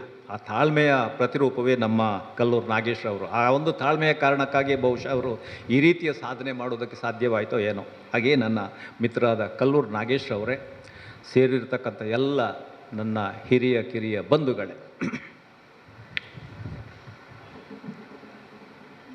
ಬಹಳ ಸಂತೋಷದಿಂದ, ಅಭಿಮಾನದಿಂದ ತುಳು ಬದುಕಿನ ಬಗ್ಗೆ ವಿಶೇಷವಾದ ಗೌರವ, ಪ್ರೀತಿ ಮತ್ತು ಅದಕ್ಕಾಗಿ ಒಂದು ರೀತಿಯ ಅರ್ಪಣಾಭಾವದಲ್ಲಿ ತೊಡಗಿರ್ತಕ್ಕಂಥ ನಾನು ಈ ಒಂದು ಪಡಿಯಕ್ಕಿ ಕೃತಿಯನ್ನು ಬಿಡುಗಡೆ ಮಾಡಿದ್ದೇನೆ. ಇದು ನನಗೆ ಅತ್ಯಂತ ಸಂತೋಷದ ಸಂಗತಿ ಅಂತ ನಾನು ಹೇಳಲಿಕ್ಕೆ ಬಯಸ್ತೇನೆ. ಸಾಮಾನ್ಯವಾಗಿ ಮಾತನಾಡುವಾಗ ವೇದಿಕೆಗೆ ಸರಿಯಾದಂತಹ ಮಾತುಗಳು ಬರುತ್ತದೆ. ಆದರೆ ವೇದಿಕೆಗೆ ಸರಿಯಾದ ಮಾತುಗಳು ಅಂತ ನಾನು ಹೇಳೋದಿಲ್ಲ. ನನ್ನ ಅಂತರಂಗದಲ್ಲಿ ಮೂಡಿದಂತಹ ಭಾವನೆಗಳನ್ನಷ್ಟೇ ನಾನಿಲ್ಲಿ ವ್ಯಕ್ತಪಡಿಸೋದಕ್ಕೆ ಇಚ್ಛೆ ಪಡ್ತೇನೆ. ಕೆಲವು ವರ್ಷದ ಹಿಂದೆ, ಒಂದೆರಡು ವರ್ಷಗಳ ಹಿಂದೆ ಅಷ್ಟೇ, ನಾನು ಈಗಾಗಲೇ ನನ್ನ ಮಿತ್ರರು ಚಂದ್ರಹಾಸರು ನಾ ಮೊಗಸಾಲೆಯವರ ಹೆಸರನ್ನು ಪ್ರಸ್ತಾಪ ಮಾಡಿದರು. ನಾ ಮೊಗಸಾಲೆಯವರ ಆ ಉಲ್ಲಂಘನೆ ಕಾದಂಬರಿ ಏನಿದೆ ಅದನ್ನು ಓದಿದಾಗ ನನಗೆ ಇಡೀ ಒಂದು ತುಳುವ ಬದುಕು, ತುಳು ಜಗತ್ತು ನನ್ನ ಕಣ್ಣೆದುರಿಗೆ ಬಂದಾಗಿತ್ತು. ಆನಂತರ ಓದಿದ ನನ್ನ ಕೆಲವು ತುಳು ಸಂಸ್ಕೃತಿಗೆ ಸಂಬಂಧಪಟ್ಟ, ಚರಿತ್ರೆಗೆ ಸಂಬಂಧಪಟ್ಟಂತಹ ಪುಸ್ತಕಗಳನ್ನು ಓದಿದ ನೆನಪಿನಲ್ಲಿ ಈ ಪಡಿಯಕ್ಕಿ ವಿಶೇಷವಾದಂಥ ಒಂದು ಪಡಿಯಚ್ಚು ನನ್ನಲ್ಲಿ ಮೂಡಿಸಿರುವಂಥದ್ದು ಸತ್ಯ. ನಾನು ಸಲಹೆ ಕೊಡುವಂಥದ್ದು, ಸೂಚನೆ ಕೊಡುವಂಥದ್ದು ಸುಲಭ, ಆದರೆ ಅದನ್ನು ಕಾರ್ಯರೂಪಕ್ಕೆ ತರುವಂಥದ್ದು ಅಷ್ಟು ಸುಲಭದ ಕೆಲಸ ಅಲ್ಲ. ಬಹುಶಃ ಮೊಗಸಾಲೆಯವರು ಇದನ್ನು ಕನ್ನಡಕ್ಕೆ ತರಬೇಕು ಅಂತ ಹೇಳಿದರು. ಇದು ಕನ್ನಡದ ಗಡಿಮೀರಿ ಬೆಳೀಬೇಕು ಅಂತ ನನ್ನ ಒಂದು ಆಶೆ. ನಾನು ಮೊನ್ನೆ ಅವರು ಬಂದಾಗಲೇ ಆಮಂತ್ರಣ ಕೊಡೋದಕ್ಕೆ ಬಂದಾಗ ಅವರಲ್ಲಿ ಒಂದು ಮಾತು ಹೇಳಿದ್ದೆ, ಇದು 100ಕ್ಕೆ 100ರಷ್ಟು ಪ್ರಯತ್ನ ಮಾಡಿ ಇಂಗ್ಲೀಷಿಗೆ ತರ್ಜುಮೆ ಆಗಬೇಕು ಅಂತೇಳಿ. ಇವತ್ತು ಕನ್ನಡಕ್ಕೆ ತಂದಿದ್ದೀರಿ, ಸಂತೋಷ, ಒಂದಷ್ಟು ಜನ ಓದ್ತೇವೆ ನಾವು. ಇದನ್ನು ನಮ್ಮ ಇವತ್ತಿನ ಯುವ ಪೀಳಿಗೆ ತಿಳ್ಕೊಳ್ಳುವ, ಅರ್ಥ ಮಾಡಿಕೊಳ್ಳುವ, ಓದಿ ಸಂತೋಷ ಪಡುವ, ಅಭಿಮಾನ ಪಡುವ ಒಂದು ಕೆಲಸ ಆಗಬೇಕು. ಯಾಕೆ ನಾನು ಹೇಳ್ತಾ ಇದ್ದೇನೆ ಅಂತಂದರೆ, ಬಹುಶಃ ಅದು ತಪ್ಪು ಅಂತ ಕೂಡ ಸಂಪೂರ್ಣವಾಗಿ ಹೇಳಲಿಕ್ಕಾಗೋದಿಲ್ಲ. ಕಾಲಕ್ಕೆ ಸರಿಯಾಗಿ ಕೋಲ ಕಟ್ಟುವಂಥದ್ದು ಇದ್ದದ್ದೇ. ನಾನು ಗಮನಿಸಿದ ಹಾಗೆ ಆ ಇಂಗ್ಲೀಷಿನ ಹುಚ್ಚು ಎಲ್ಲಿವರೆಗೆ ನಮ್ಮ ಜನತೆಗೆ ಹೋಗಿದೆ ಅಂತಂದರೆ, ತನಗೆ ಇಂಗ್ಲೀಷ್ ಬಾರದಿದ್ದರೂ ಕೂಡ ತನ್ನ ಆ ತೊದಲು ನುಡಿಯ ಮಗುವಿಗೆ ಇಂಗ್ಲೀಷ್ ಮಾತನಾಡುವ ಹಾಗೆ ಒತ್ತಾಯ ಹಾಕುವಂಥದ್ದು, ಮನೆಯಲ್ಲೂ ಇಂಗ್ಲೀಷಲ್ಲಿ ಮಾತಾಡುವಂಥ ಒಂದು ವಾತಾವರಣ ನಿರ್ಮಾಣ ಆಗಿದೆ ಮೀನಾಕ್ಷಿ ಮೇಡಮ್. ಇದನ್ನು ನೋಡುವಾಗ ನಿಜವಾಗಿಯೂ ಬೇಜಾರಾಗ್ತದೆ. ಸಾಮಾನ್ಯವಾಗಿ ಆ ಶಬ್ದ ನಾನು ಬಳಕೆ ಮಾಡಬಾರದು. ಇಂಗ್ಲೀಷ್ ಭಾಷೆ ಏನಪ್ಪ, ಕೇವಲ 500-600 ವರ್ಷಗಳ ಇತಿಹಾಸ ಇರುವಂಥ, ಅಥವಾ ಒಂದು ರೀತಿಯಲ್ಲಿ ಅದಕ್ಕೆ ಆ ಭಾಷೆಗೆ ಒಂದು ಕೆಟ್ಟ ಶಬ್ದ ಬಳಕೆ ಮಾಡ್ತೇವೆ. ಆ ರೀತಿಯಲ್ಲಿ ಹುಟ್ಟಿಕೊಂಡಂತಹ ಭಾಷೆ ನಮ್ಮ ತುಳು ಭಾಷೆ ಎದುರಿಗೆ ಏನದು? ಯಾಕೆ ಆ ವ್ಯಾಮೋಹ? ಏನಿದೆ ಅದರಲ್ಲಿ? ಏನಿದೆ ಅಂತೇಳಿ ತಾತ್ಸಾರ ಮಾಡೋದಲ್ಲ, ಇದೆ, ಖಂಡಿತವಾಗಿಯೂ ಇದೆ. ಆದರೆ ಅದು ಒಂದು ಮಾಧ್ಯಮವಾಗಿ ಖಂಡಿತ ಬೇಕು, ಅಲ್ಲ ಅಂತ ನಾನು ಹೇಳೋದಿಲ್ಲ. ಆದರೆ ನನ್ನ ತಾಯಿ ಭಾಷೆ, ನಾನು ಈ ಜಗತ್ತನ್ನು ಕಂಡಂತಹ ಭಾಷೆ, ಜಗತ್ತನ್ನು ಅರ್ಥೈಸಿಕೊಂಡಂತಹ ಭಾಷೆ, ನಾನು ಬದುಕುವಂತಹ ಭಾಷೆ ಇದು ತುಳು. ಯಾವಳೇ ಒಬ್ಬ ಬಿಣ್ಣಾನಗಿತ್ತಿಯನ್ನು ನನ್ನ ಅಮ್ಮ ಅಂತ ನಾನು ಕರೆಯಲಿಕ್ಕೆ ಆಗೋದಿಲ್ಲ ಅಂತ ನಾನು ಹೇಳೋದಿದೆ. ನನ್ನಮ್ಮ ಹೇಗಿದ್ರು ನನ್ನ ಅಮ್ಮನೇ. ತುಳು ಭಾಷೆ ಏನು, ಅದರ ಸೊಗಸನ್ನು ಅರ್ಥ ಮಾಡಿಕೊಳ್ಳುವಲ್ಲಿ ಖಂಡಿತವಾಗಿಯೂ ನಾವು ತುಳುವರು ಸೋತಿದ್ದೇವೆ. ಪಂಚದ್ರಾವಿಡ ಭಾಷೆಗಳಲ್ಲಿ ಈಗಾಗಲೇ ಅವರು ಬೇರೆ ಬೇರೆ ಪಂಚದ್ರಾವಿಡ ಭಾಷೆಗಳಿಗೆ ಸಂಬಂಧಪಟ್ಟ ಕಥೆಗಳನ್ನು ಅವರು ಪ್ರಕಟ ಮಾಡಿದ್ದಾರೆ. ತುಳು ಭಾಷೆಯಲ್ಲಿ ಏನು ಅದ್ಭುತವಾದಂಥ ಒಂದು ಸೊಗಸು. ಬಂಧುಗಳೇ, ತಪ್ಪು ತಿಳಿಬೇಡಿ, ಇತ್ತೀಚೆಗೆ ಸ್ಪೇನ್ನಿಂದ ಒಬ್ಬರು ವಿದ್ವಾಂಸರು ನಮ್ಮವರೇ ಅಲ್ಲಿ ಹೋಗಿ ಸೆಟ್ಲ್ ಆದವರು, ಗಿರೀಶ್ ರಾವ್ ಅಂತೇಳಿ ಬಂದಿದ್ದರು. ಅವರು ತುಳು ಭಾಷೆ ಬಗ್ಗೆ ಮಾತಾಡ್ತಾ, ಸ್ಪೇನ್ನಲ್ಲಿ ಒಂದು ಮ್ಯೂಸಿಯಂ ಇದೆ, ಆ ಮ್ಯೂಸಿಯಂನಲ್ಲಿ ಒಂದು ಭಾಷಾ ವೃಕ್ಷ ಇದೆ. ಆ ಭಾಷಾ ವೃಕ್ಷಕ್ಕೆ ಬೇರೆ ಬೇರೆ ಕೊಂಬೆ, ಬೇರೆ ಬೇರೆ ಭಾಷೆಗಳ ಕೊಂಬೆ. ಯಾವುದೇ ಭಾಷೆಯನ್ನು ನೀವು ಆ ಸ್ವಿಚ್ ಒತ್ತಿದ್ರೂ ಕೂಡ ಅದು ಉರಿಯುವುದು ಆ ತುಳು ಅನ್ನುವಂತಹ ಮರದ ಕಾಂಡದಲ್ಲಿ ಅಥವಾ ಬುಡದಲ್ಲಿ ಅಂತೇಳಿ. ಅಂದರೆ ಎಲ್ಲ ಈ ಭಾಷೆಗಳಿಗೆ ಅದು ಬೇಸ್ ಅದು ಅಂತ ಆಯಿತು, ತುಳು ಭಾಷೆ ಅಂತೇಳಿ ಆಯಿತು. ತುಳು ಭಾಷೆಯಲ್ಲಿರ್ತಕ್ಕಂಥ ಒಂದು ಸಾಹಿತ್ಯ ಏನಿದೆ, ವಿಶೇಷವಾಗಿ ಅದು ಗ್ರಂಥ ರೂಪದಲ್ಲಿ ಬಾರದೇ ಇರಬಹುದು, ಆದರೆ ಕಂಠಸ್ಥವಾಗಿ ಈ ತುಳು ಭಾಷೆಯಲ್ಲಿರುವಷ್ಟು ಶ್ರೀಮಂತಿಕೆ ಜಗತ್ತಿನ ಬಹುಶಃ ಇನ್ಯಾವುದೇ ಭಾಷೆಯಲ್ಲಿ ಇಲ್ಲ ಅಂತ ನಾನು ಹೇಳಿದರೆ ತಪ್ಪಾಗಲಿಕ್ಕಿಲ್ಲ. ಈಗಾಗಲೇ ಮ್ಯೂಸಿಯಂನ ಉಲ್ಲೇಖ ಮಾಡಿದರೆ, ಕೇವಲ ಮ್ಯೂಸಿಯಂ ಅಲ್ಲ, ಆ ಮ್ಯೂಸಿಯಂನೊಳಗಿರುವ ಒಂದೊಂದು ವಸ್ತುವನ್ನು ನಾವು ತೆಗೆದು ನೋಡಿದರೆ, ಅದನ್ನು ಮಾತನಾಡಿಸಿದರೆ, ಆ ತುಳು ಶಬ್ದವನ್ನು ಹೊಂದಿರತಕ್ಕಂಥ, ಹೆಸರನ್ನು ಹೊಂದಿರತಕ್ಕಂಥ ಆ ವಸ್ತುವಿನ ಮುಖಾಂತರ ಇಡೀ ಜಗತ್ತನ್ನು ನೋಡಲಿಕ್ಕೆ ನಮಗೆ ಸಾಧ್ಯ ಆಗ್ತದೆ. ಇಸ್ರೇಲ್ ಏನು, ಅರೇಬಿಯಾ ಏನು, ಈಜಿಪ್ಟ್ ಏನು, ನಮಗೆ ಸಾವಿರ ವರ್ಷಗಳ ಹಿಂದೆ ಪರದೇಶದೊಂದಿಗೆ ಇದ್ದಿರ್ತಕ್ಕಂಥ ಸಂಪರ್ಕದ ಸೂಚನೆಯನ್ನು ಆ ಒಂದು ವಸ್ತು ಕೊಡುತ್ತದೆ. ಒಂದು ಸಾಮಾನ್ಯ ವಸ್ತು. ಈಗಾಗಲೇ ನಮ್ಮ ಕಲ್ಲೂರು ನಾಗೇಶರು ಅದರಲ್ಲಿ ಬರೆದಿದ್ದಾರೆ. ಇದು ನಮಗೆ, ನಾನೊಬ್ಬ ಇತಿಹಾಸದ ಅಧ್ಯಾಪಕ, ಅಂದರೆ ನಮ್ಮ ಒಂದು ಮೂಢತನ ಏನು ಅಂತಂದರೆ, ಶಾಸನಾಧಾರಿತವಾದದ್ದೇ ಇತಿಹಾಸ ಅಂತೇಳಿ. ಯಾವುದೇ ಒಂದು ಘಟನೆಗೆ, ಯಾವುದೇ ಒಂದು ಚರಿತ್ರೆಗೆ ಶಾಸನಾಧಾರ ಬೇಕು, ಇಲ್ಲದಿದ್ದರೆ ಇದು ಇತಿಹಾಸವೇ ಅಲ್ಲ. ಇಲ್ಲಿ ಶಾಸನ ಆಧಾರ ಇಲ್ಲದಿದ್ದರೆ ಹಾಗಾದರೆ ಇತಿಹಾಸ ನಿರ್ಮಾಣ ಆಗೋದೇ ಇಲ್ವಾ? ಆಗಲೇ ಇಲ್ವಾ? ನಮ್ಮ ಒಂದೊಂದು ಗಾದೆ, ಒಂದೊಂದು ಎದುರುಕತೆ, ಕತೆ, ಸಂಧಿ, ಪಾಡದನ ಅದ್ಭುತವಾದ ಇತಿಹಾಸದ ನಿಧಿ ಅದು. ಇಲ್ಲಿ ಎಷ್ಟು ಪ್ರಸ್ತುತವೋ ಅಪ್ರಸ್ತುತವೋ ಗೊತ್ತಿಲ್ಲ ಬಂಧುಗಳೇ. ನಮ್ಮ ಹಿರಿಯ ತಲೆಮಾರಾಣ KT ಆಳ್ವರ ಮುಂದೆ, ಅಥವಾ ತಾವು ಬಹಳಷ್ಟು ನಮ್ಮಿಂದ ಹಿರಿಯರಿದ್ದೀರಿ. ನಾನು ಹಿರಿಯನೇ, ಈಗ ನನಗೆ 66 ವರ್ಷ ಆಗಿದೆ. ಇದೆಲ್ಲ ಬಣ್ಣ ಹಾಕಿರುವಂಥದ್ದು ಅಷ್ಟೇ.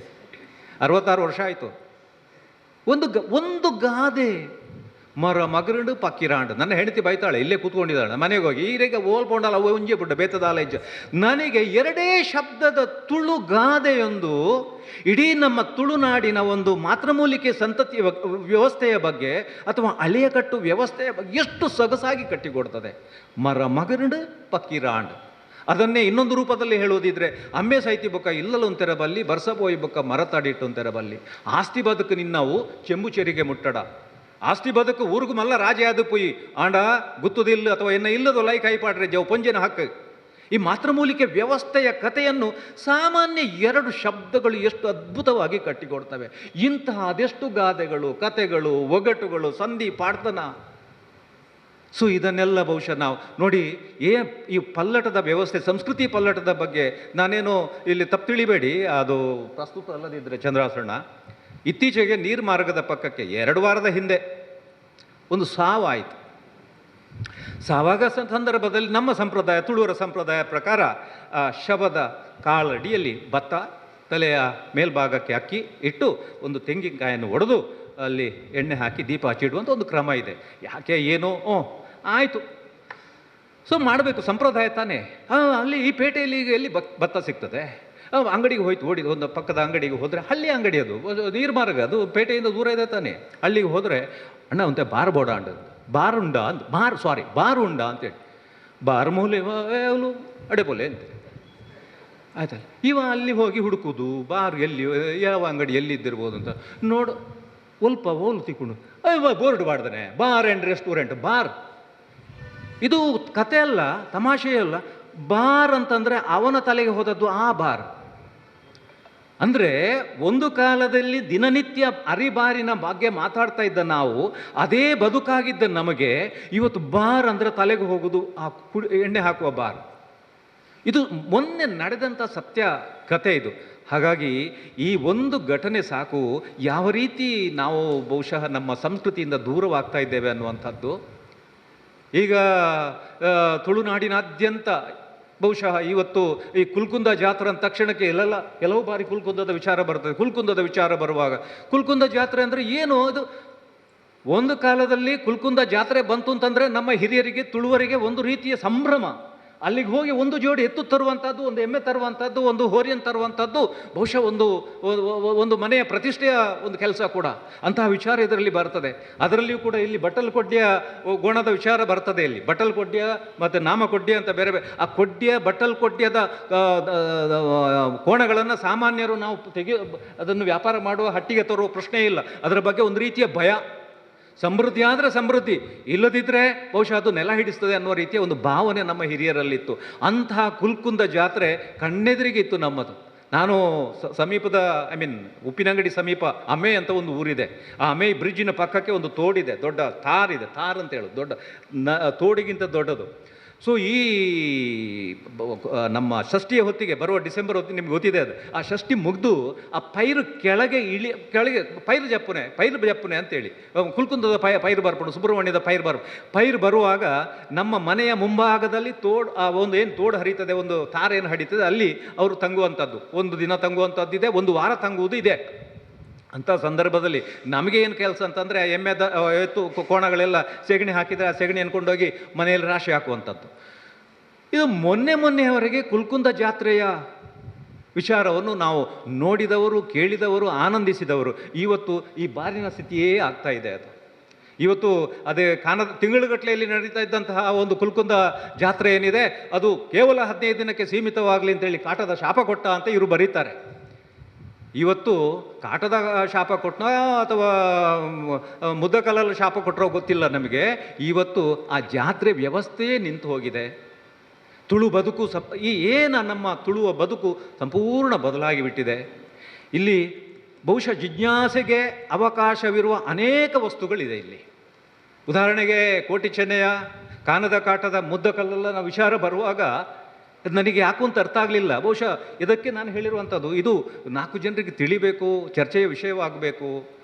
ಈಗ ಕೋಟಿ ಚೆನ್ನೈಯರ ಪಾಡ್ದನದಲ್ಲಿ ಕಾನದ ಕಾಟದ ಅಥವಾ ಮುದ್ದಕಲನ ವಿಚಾರ ಬರುವುದಿಲ್ಲ. ಅದುವೇ ಕಾನದ ಕಾಟದ ಮುದ್ದಕಲನ ವಿಚಾರದಲ್ಲಿ ಕೋಟಿ ಚೆನ್ನಯ್ಯ ಪಾಡ್ದನದ ವಿಚಾರ ಬರ್ತದೆ. ಇದರ ತಪ್ಪಿಯೂ ಉಲ್ಲೇಖ. ಅದು ಯಾಕಾಯಿತು ಹಾಗೆ? ಈ ರೀತಿಯ ವಿಚಾರಗಳು ನನಗೆ ಬಹಳಷ್ಟು ಯೋಚನೆ ಯಾಕಾಗಿರ್ಬೋದು. ಇನ್ನು ಭೌತಿಕ ವಸ್ತುಗಳು ನೋಡಿ, ಇಷ್ಟು ದೊಡ್ಡ ಈ ಗಾತ್ರದ 16 ನಮ್ಮ ತುಳುವ ಸಂಸ್ಕೃತಿಯಲ್ಲಿ 16ನೇ ದಿನಕ್ಕೆ 16ಕ್ಕೆ ವಿಶೇಷವಾದಂತಹ ಒಂದು ಪ್ರಾಮುಖ್ಯತೆ ಇದೆ. ಅದು ಏನೇ ಇರಲಿ.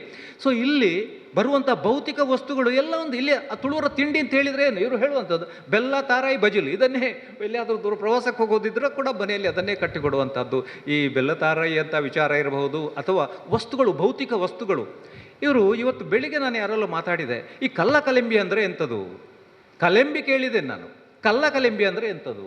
ಇವರು ಕೂಡ ನಮ್ಮ ಚಂದ್ರಾಸಣ್ಣ ಕೂಡ ಹೇಳ್ತಾರೆ ಕಲ್ಲಕಲೆಂಬಿ ಅಂತಂದರೆ ಕಲ್ಲಿನಿಂದ ಮಾಡಿದ ಕಲೆಂಬಿ ಅಂತೇಳಿ. ನನಗೆ ಡೌಟ್, ಶೇಣವರಿಗೆ ಏನಾದ್ರು ಕೇಳಿದ್ದಾರೆ ಏನೋ ಗೊತ್ತಿಲ್ಲ ನನಗೆ. ಕಲ್ಲಕಲೆಂಬಿ ಅಂತ ಹೇಳಿದರೆ ಕಲ್ಲಿನಿಂದ ಮಾಡಿದ ಕಲೆಂಬಿಯ ಬಗ್ಗೆ ತಾವು ಕೇಳಿದರೆ ಸರ್? ಕಲ್ಲಿನಿಂದ ಮಾಡಿದ ಕಲಂಬಿ ಮಾಡಿದರೂ ಕೂಡ ಅದರ ಕಂಪಾರ್ಟ್ಮೆಂಟ್ಸು, ಅದರ ಮೇಲೆ ಅದನ್ನು ಎತ್ತಿ ಹಾಕುವಂಥದ್ದು ಎಷ್ಟರ ಮಟ್ಟಿಗೆ ಸಾಧ್ಯವೋ ನನಗೆ ಗೊತ್ತಿಲ್ಲ. ನಾನಂತೂ ಕೇಳಲಿಲ್ಲ. ನಾನು ಭೌತಿಕ ವಸ್ತುಗಳನ್ನು ಸಂಗ್ರಹ ಮಾಡುವವನೇ. ತುಳುನಾಡಿಗೆ ಸಂಬಂಧಪಟ್ಟ ಸುಮಾರು 1000 ವಸ್ತುಗಳು ನಮ್ಮ ಸಂಗ್ರಹದಲ್ಲಿದೆ. ಆದರೆ ಈವರೆಗೆ ಕಲ್ಲಿನಿಂದ ಮಾಡಿದಂತಹ ಒಂದು ಕಲೆಂಬಿ ಅಂತ ನಾನು ಕೇಳಲಿಲ್ಲ. ಆದರೆ ಇದು ಒಂದು ಜಿಜ್ಞಾಸೆಯ ವಿಚಾರ ಅಂತ ನಾನು ಭಾವಿಸ್ತೇನೆ. ಬಹುಶಃ ಕಲ್ಲುವ ಕೀಲದ ಪೆಟ್ಟಿಗೆ ಅಂತ ಉಂಟು ನಮ್ಮಲ್ಲಿ. ಅದು ಕಲ್ವಕೀಲದ ಪೆಟ್ಟಿಗೆ. ನಮ್ಮ ಆಚಾರ್ಯಗಳು ಎಷ್ಟು ಪ್ರಬುದ್ಧರು, ಎಷ್ಟು ಏನು ಬುದ್ಧಿವಂತರು ಅಂತ ಹೇಳಿದರೆ, ಬಹುಶಃ ಅವರು ರಚನೆ ಮಾಡಿರ್ತಕ್ಕಂಥ ಕಲ್ವಕೀಲದ ಪೆಟ್ಟಿಗೆ ಏನಿದೆ ಅದನ್ನು ಸಾಮಾನ್ಯನಿಗೆ ಅದನ್ನು ಓಪನ್ ಮಾಡೋದಕ್ಕೆ ಸಾಧ್ಯವೇ ಇಲ್ಲ. ನಮ್ಮಲ್ಲಿ ಜನಸಾಮಾನ್ಯರು ಬಳಕೆ ಮಾಡ್ತಾ ಇದ್ದಂತಹ ಒಂದು ಬೀಗ ಇದೆ, ಮರದ ಬೀಗ ಇದೆ. ಅದನ್ನು ಒಬ್ಬ ತುಳುನಾಡಿನ ಒಬ್ಬ ಕಣ್ಣು ಕಾಣದ ಕುರುಡ ಅದನ್ನು ಓಪನ್ ಮಾಡ್ತಾನೆ. ಆದರೆ ಅದರ ಜ್ಞಾನ ಇಲ್ಲದ ಎಂದೇ ಬುದ್ಧಿವಂತನಾದರೂ ಕೂಡ ಅದನ್ನು ಓಪನ್ ಮಾಡುವಂಥದ್ದು, ಅದನ್ನು ಬಹುಶಃ ಒಂದು ಅಗಿಲಿಗೆ ಹಾಕಿಬಿಟ್ರೆ ಅದನ್ನು ತೆಗೆಯುವಂಥದ್ದು ಜನ್ಮಕ್ಕೆ ಸಾಧ್ಯ ಇಲ್ಲ. ಅಂತಹ ಬೀಗಗಳು. ಒಂದು ಸೈರನ್ ಪೆಟ್ಟಿಗೆ ಅಂತಿದೆ, ಇದು ಇವರ ಕಲ್ಲಕಲೆಂಬಿಗೆ ಸಂಬಂಧಪಟ್ಟ ಹಾಗೆ. ಸೈರನ್ ಪೆಟ್ಟಿಗೆ ಏನು ಅದ್ಭುತವಾದಂಥ ಒಂದು ಪೆಟ್ಟಿಗೆ. ಅದು ಬೀಗ ತೆಗೆದ್ರೆ ಆ ಮರದ ಪೆಟ್ಟಿಗೆ ಸೈರನ್ ಆಗ್ತದೆ, ಶಬ್ದ ಆಗ್ತದೆ, ಕಳ್ಳರಿಗೆ ಸೂಚನೆ ಕೊಡುವಂಥದ್ದು. ಅದೇ ರೀತಿ ನನ್ನ ಅಂದಾಜು ಈ ಕಲ್ಲಕಲೆಂಬಿ ಅಂತಂದರೆ ಬಹುಶಃ ಅಲ್ಲಿ ಕಲ್ವಕೀಲದ ಪೆಟ್ಟಿಗೆ ಆಯ್ತು ಉಲಾಯಿ ಉಪ್ಪೋಡು ಒಂಜಿ ಕಂಪಾರ್ಟ್ಮೆಂಟ್. ಅವು ಇಲ್ಲದ ಯಜಮಾನಿಯಾಗಿ ಮಾತ್ರ ಗೊತ್ತುಪ್ಪನೆ. ಯಜಮಾನಿ ಆಯ್ತ ಉಲಾಯಿ ಬಸ್ತು ಬದುಕು ಬಂಗಾರ ಬದ್ದೈ ಮತ ದೀಪ ನಮ್ಮ ಐನ ಮಿತ್ತಿಗೆ ಇಲ್ಲದ ಯಜಮಾನಿ ದೀಪನ ಅದನ್ನು ವಿವರಿಸ್ತಾರೆ ಅವರು. ಬಹುಶಃ ಈ ಕಲ್ಲಕಲೆ ಮೇಲೆ ನೀವು ಉಡುಪಿ ಕಡೆಗೆ ಹೋದರೆ ಕಳ್ಳರಿಗೆ ಕಲ್ಲೇರು ಅಂತ ಹೇಳೋದು, ತುಳಿನಲ್ಲಿ ಕಲ್ಲೇರು ಅಂತ ಹೇಳೋದು. ಸೊ ಆ ಕಲೆಂಬಿದ ಉಲೈ ಏನು ನಮ್ಮ ಕಲೆಂಬಿದ ಬಂದ್ಪನ ಇಲ್ಲ ಉಲೈ ಬಹುಶಃ ಒಂಜಿ ಕಲ್ವಕೀಲದ ಪೆಟ್ಟಿಗೆ ಇತ್ತು ದುಪ್ಪೋಡು. ಆ ಒಂಜಿ ಅಮೂಲ್ಯವಾಯಿನ ವಸ್ತುಲಿನ ದೀಪನಂಚಿನ ಐನ ವಿಚಾರ ಕೇವಲ ಇಲ್ಲದ ಯಜಮಾನಿಯಾಗಿ ಮಾತ್ರ ಗೊತ್ತು ದುಪ್ಪರೆ ಸಾಧ್ಯತೆ ಉಂಡು. ಅವು ಎಂಚಿನ ಉಪ್ಪಡ ಪಾತೆರ್ನ ಬಹುಶಃ ಅರುಣುಲ್ಲಾಳ್ರಿ ನೆತ್ತವಾಗಿ ವಿಸ್ತಾರವಾದ ಪಾತೆರಿಯರು ಯಾರು ಪಾತೆರ್ನ ಸಮತ್ ಕುತೂಹಲಗೋಸ್ಕರ ಒಂಜೆರಡು ಪಾತೆರ ಮಾತ್ರ ಪಾತೆರಿಯೇ ಯಾನು ಜಿಂಜ ಪಾತೆರಿಯರ ಪೋಪುಜಿ ಬಹುಶಃ ಭಾರಿ ಪೊರ್ಲದ ಒಂಜಿ ಕೆಲಸ ಯಾನು ಪುಗಾರ್ತದತ್ತು ಈ ಕಲ್ಲೂರು ನಾಗೇಶ್ವರ ಪಾತೆರಿಯರು ಚಂದ್ರಾಸಣ್ಣಿ ನಿಜವಾದ ಅತ್ಯುತ್ತಮವಾಯಿನ ಒಂಜಿ ಬರಹಗಾರ ಯಾರನ್ನ ಕೈಡ್ದು ನೆಕ್ಕುದುಂಬೆ ಏತೋ ಅದ್ಭುತವಾಯಿನ ಅಂಚಿನ ಕೃತಿಗಳು ಬರುಡೈತಂದು ಬಹುಶಃ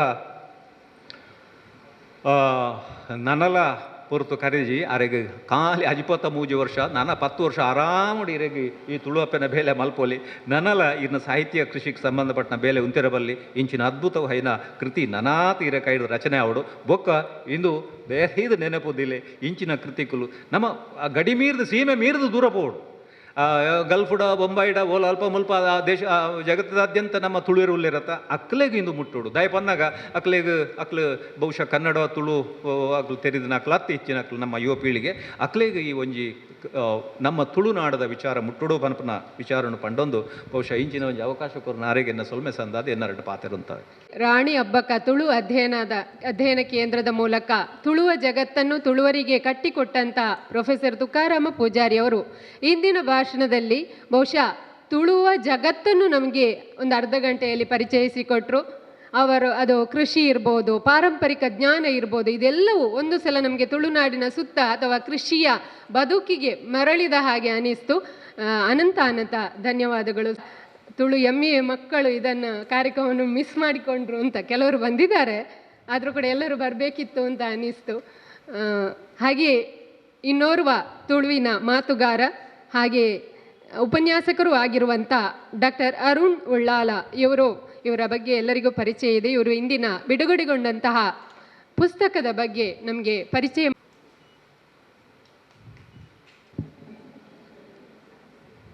ಗ್ರಾಮ ಸರ್ವೇರ್ಲಂದು ಒಂಜಿ ರಾಜ್ಯ ಸರ್ವೇರ್ಲಂದು ಸಮಸ್ತ ಸರ್ವೇರ್ಲಂದು ಗ್ರಾಮ ಸೀಮೆ ಮಾಗಣೆ ದೇವರನ್ನು ದುಂಬುದಿ ಒಂದು ನಂಬುದಿ ದೈವಲೇನು ಸತ್ಯಲೇನು ನೆನವಾರಿಕೆ ಮಲ್ತೊಂದು ರಾಜ್ಯ ಕೊರ್ಪಿಂಚಿ ಸತ್ಯಲನ ನೇಮಗ ಸಂತೋಷಡು ಪಡಿಯೇರಿ ಬತ್ತುವೆ. ಈ ಬೂಕು ಕಡೀರಾಪುನವು ಇಂಚ ಅಂಚಾದೆನ್ನ ಪಾತೆರ ಐತ ಪೊಲಬುಲ ಇಂದುವೇ ನಮ್ಮನೆಡು ಕಡೀರಾಪುನವು ಪುರ್ಲು ಒಂದು ಎಣ್ಣುವೆ. ಒಂದು ಗೊಂಚಲು ಕೇಪುಳದ ಹಾಗೆ ವೇದಿಕೆಯಲ್ಲಿ ಕುಳಿತಿರುವಂತಹ ಗಣ್ಯ ಮಹಾತಿಶಯರೇ, ಒಂದು ಹಾಳೆ ಹಿಂಗಾರದ ಹಾಗೆ ಅಲ್ಲಲ್ಲಿ ಸೇರಿಕೊಂಡಿರುವಂತಹ ಸಾಹಿತ್ಯಾಸಕ್ತ ಮನಸ್ಸುಗಳೇ,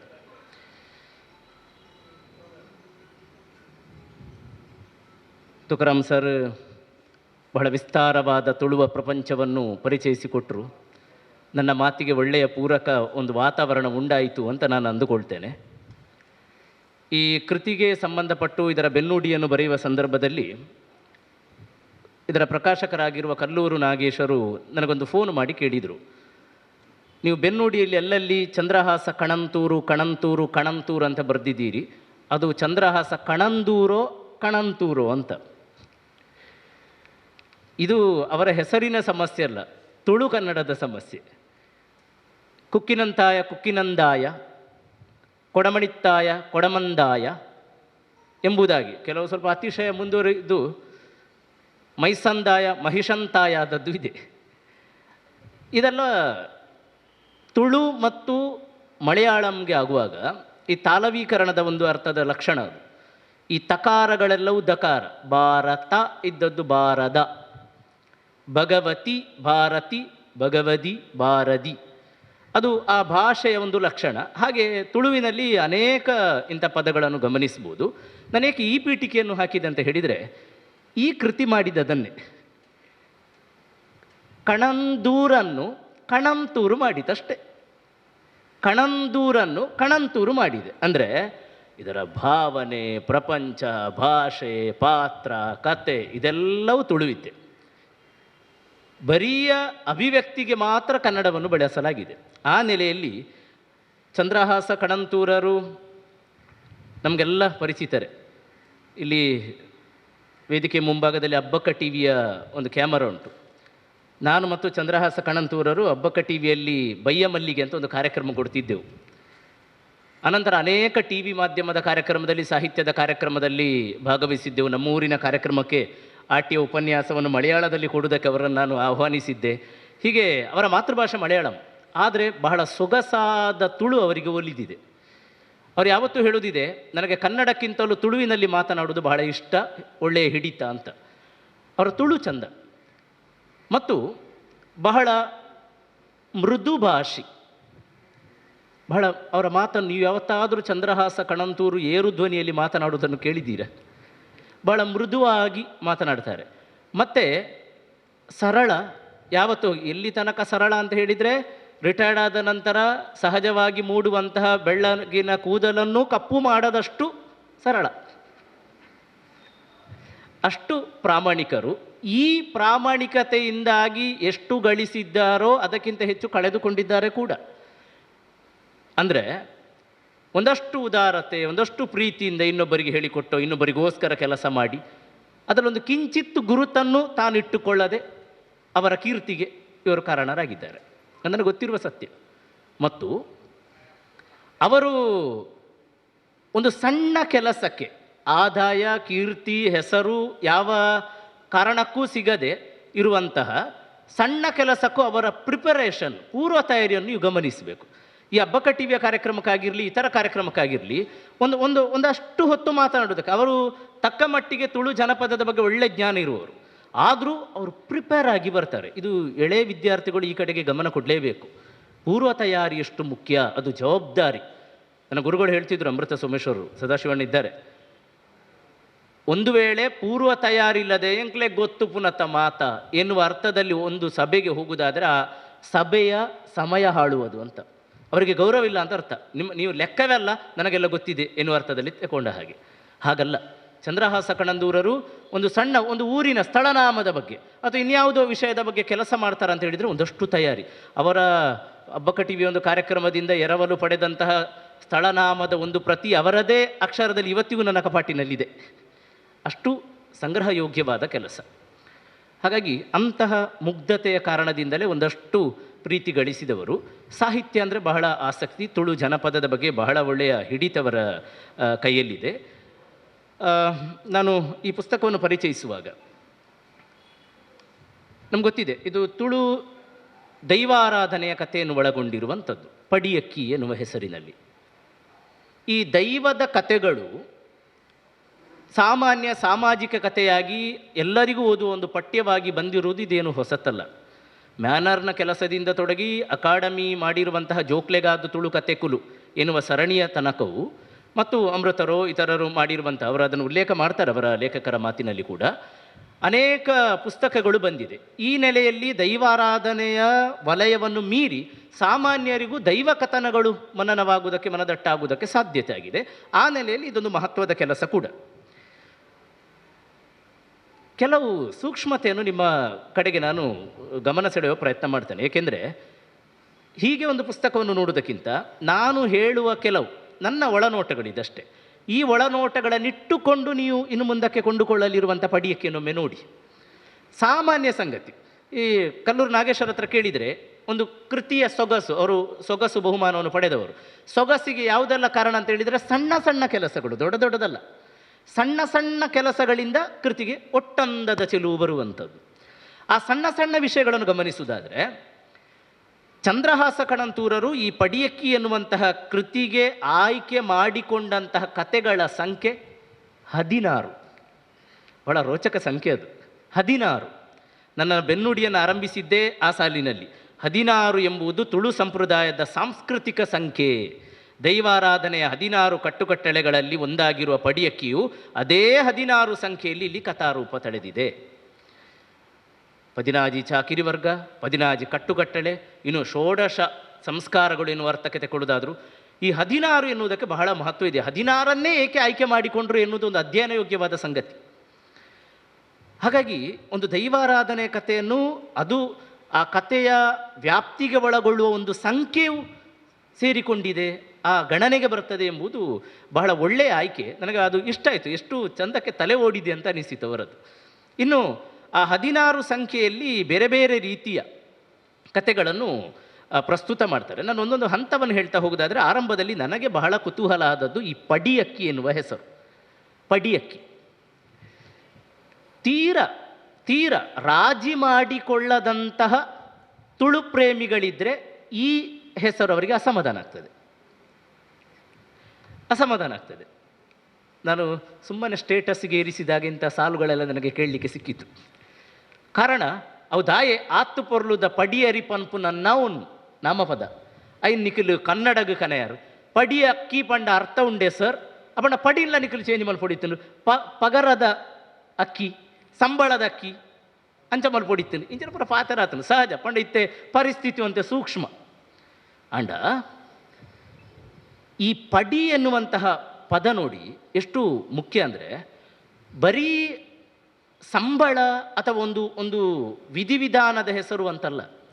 ಪಡಿ ಎನ್ನುವುದರ ಅರ್ಥವ್ಯಾಪ್ತಿಯೇ ಬಹಳ ವಿಶೇಷ. ಅದು ಒಬ್ಬನ ಶ್ರಮಕ್ಕೆ ಕೊಡುವಂಥದ್ದು ಹೌದು, ಒಂದು ಮುಹೂರ್ತದ ಉಪಾಧಿಯಲ್ಲಿ ಆಗುವಂಥದ್ದು ಹೌದು. ಹಾಗಾಗಿ ಈ ಕೃತಿಯ ಮುಖಪುಟದಲ್ಲಿ ಕೊಟ್ಟಿರುವಂತಹ ಈ ಪಡಿಯಕ್ಕಿ ನೋಡಿ, ನನಗೆ ಈಗ ಈ ಕೃತಿಯನ್ನು ಕೊಟ್ಟದ್ದು ಒಂದು ಕುರುವೆಯಲ್ಲಿ, ಕಾಂಟ್ಯ ಅಂತ ಹೇಳಿದ್ರು, ಒಂದು ಕುರುವೆಯಲ್ಲಿ ಬಿಡುಗಡೆ ಮಾಡಿದ್ದು ಅದೇ ಕಲ್ಪನೆಯಲ್ಲಿ. ಮುಖಪುಟವನ್ನೊಮ್ಮೆ ನೋಡಿ.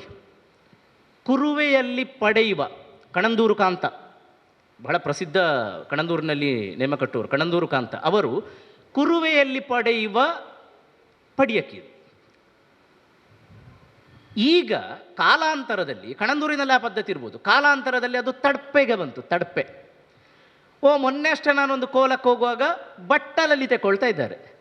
ಅಂದರೆ ಈ ಮೂಲಕ ಈ ಬೆಳವಣಿಗೆ ಏನನ್ನು ಸೂಚಿಸ್ತದೆ ಅಂದರೆ, ಇವತ್ತಿನ ದೈವಾರಾಧನೆ ಮತ್ತು ದೈವಾರಾಧಕ ವರ್ಗ ಈ ಪಡಿ ಅಕ್ಕಿಯನ್ನು ಅವಲಂಬಿಸಿ ಇಲ್ಲ.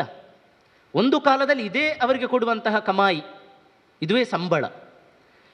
ಯಾವಾಗ ಕುರುವೆಯಿಂದ ತಡ್ಪೆಗೆ, ತಡ್ಪೆಯಿಂದ ಬಟ್ಟಲಿಗೆ ಬಂತೋ ಅವಲಂಬನೆ ಇರುವಂತಹ ದಿನಗಳು ಕಡಿಮೆ ಆಯಿತು, ಕುಟುಂಬಗಳು ಕಡಿಮೆ ಆಯಿತು ಎನ್ನುವುದರ ಸೂಚನೆ. ಹಾಗಾಗಿ ಅಂತಹ ಕಾಂಟ್ಯದಲ್ಲಿ ಕೊಟ್ಟಂತಹ ಪಡಿಯರಿ ಒಂದಷ್ಟು ಸುವಸ್ತುಗಳನ್ನು, ಮಂಗಳ ವಸ್ತುಗಳನ್ನು, ಜನಪದ ನೆಲೆಯ ವಸ್ತುಗಳನ್ನು ಇಟ್ಟುಕೊಂಡು ಕೊಡುವುದು ಕ್ರಮ. ಒಂದು ಕಾಲದಲ್ಲಿ ಈ ಪಡಿಯರಿ ಅವನ ಸಂಪಾದನೆ, ಈಗ ಬರೀ ಸಂಪ್ರದಾಯ. ಯಾರೊಂದು ಬರೀ ಎಂಕಲ್ ಪಡಿಯಕ್ಕೆ ಮಾತ್ರ ಎಂಕಲ್ ನಾವು ಕಟ್ಟಂಚನೆ ನಿಖಲ್ ನೇಮ ಕಟ್ಟದು ಬೋರ್ಡ್ ಅಂತ ಹೇಳಿದರೆ ಯಾರೂ ಸಿದ್ಧ ಇರಲಿಕ್ಕಿಲ್ಲ. ಹಾಗಾಗಿ ಈಗ ಅದು ಬರೀ ಸಂಪ್ರದಾಯ. ಈ ರೀತಿ ಪಡಿಯಕ್ಕಿ, ಪಡಿಯರಿ ಎನ್ನುವುದರ ಅರ್ಥವೇ ಆಧುನಿಕ ರೂಪಕ್ಕೆ ಬಂದಿರುವ ಕಾಲಕ್ಕೆ ಅದೇ ಹೆಸರನ್ನು ಇಟ್ಟುಕೊಂಡು ಒಂದು ಕೃತಿಯನ್ನು ಕೊಡುವುದು ಬೇರೆ ಬೇರೆ ವಿದ್ಯಮಾನಗಳಿಗೆ, ಬೇರೆ ಬೇರೆ ರೀತಿಯ ಮನೋಧರ್ಮಗಳಿಗೆ ಕಾರಣ ಆಗ್ತದೆ ಎಂಬುದು ನನ್ನ ಅಂಬೋಣ.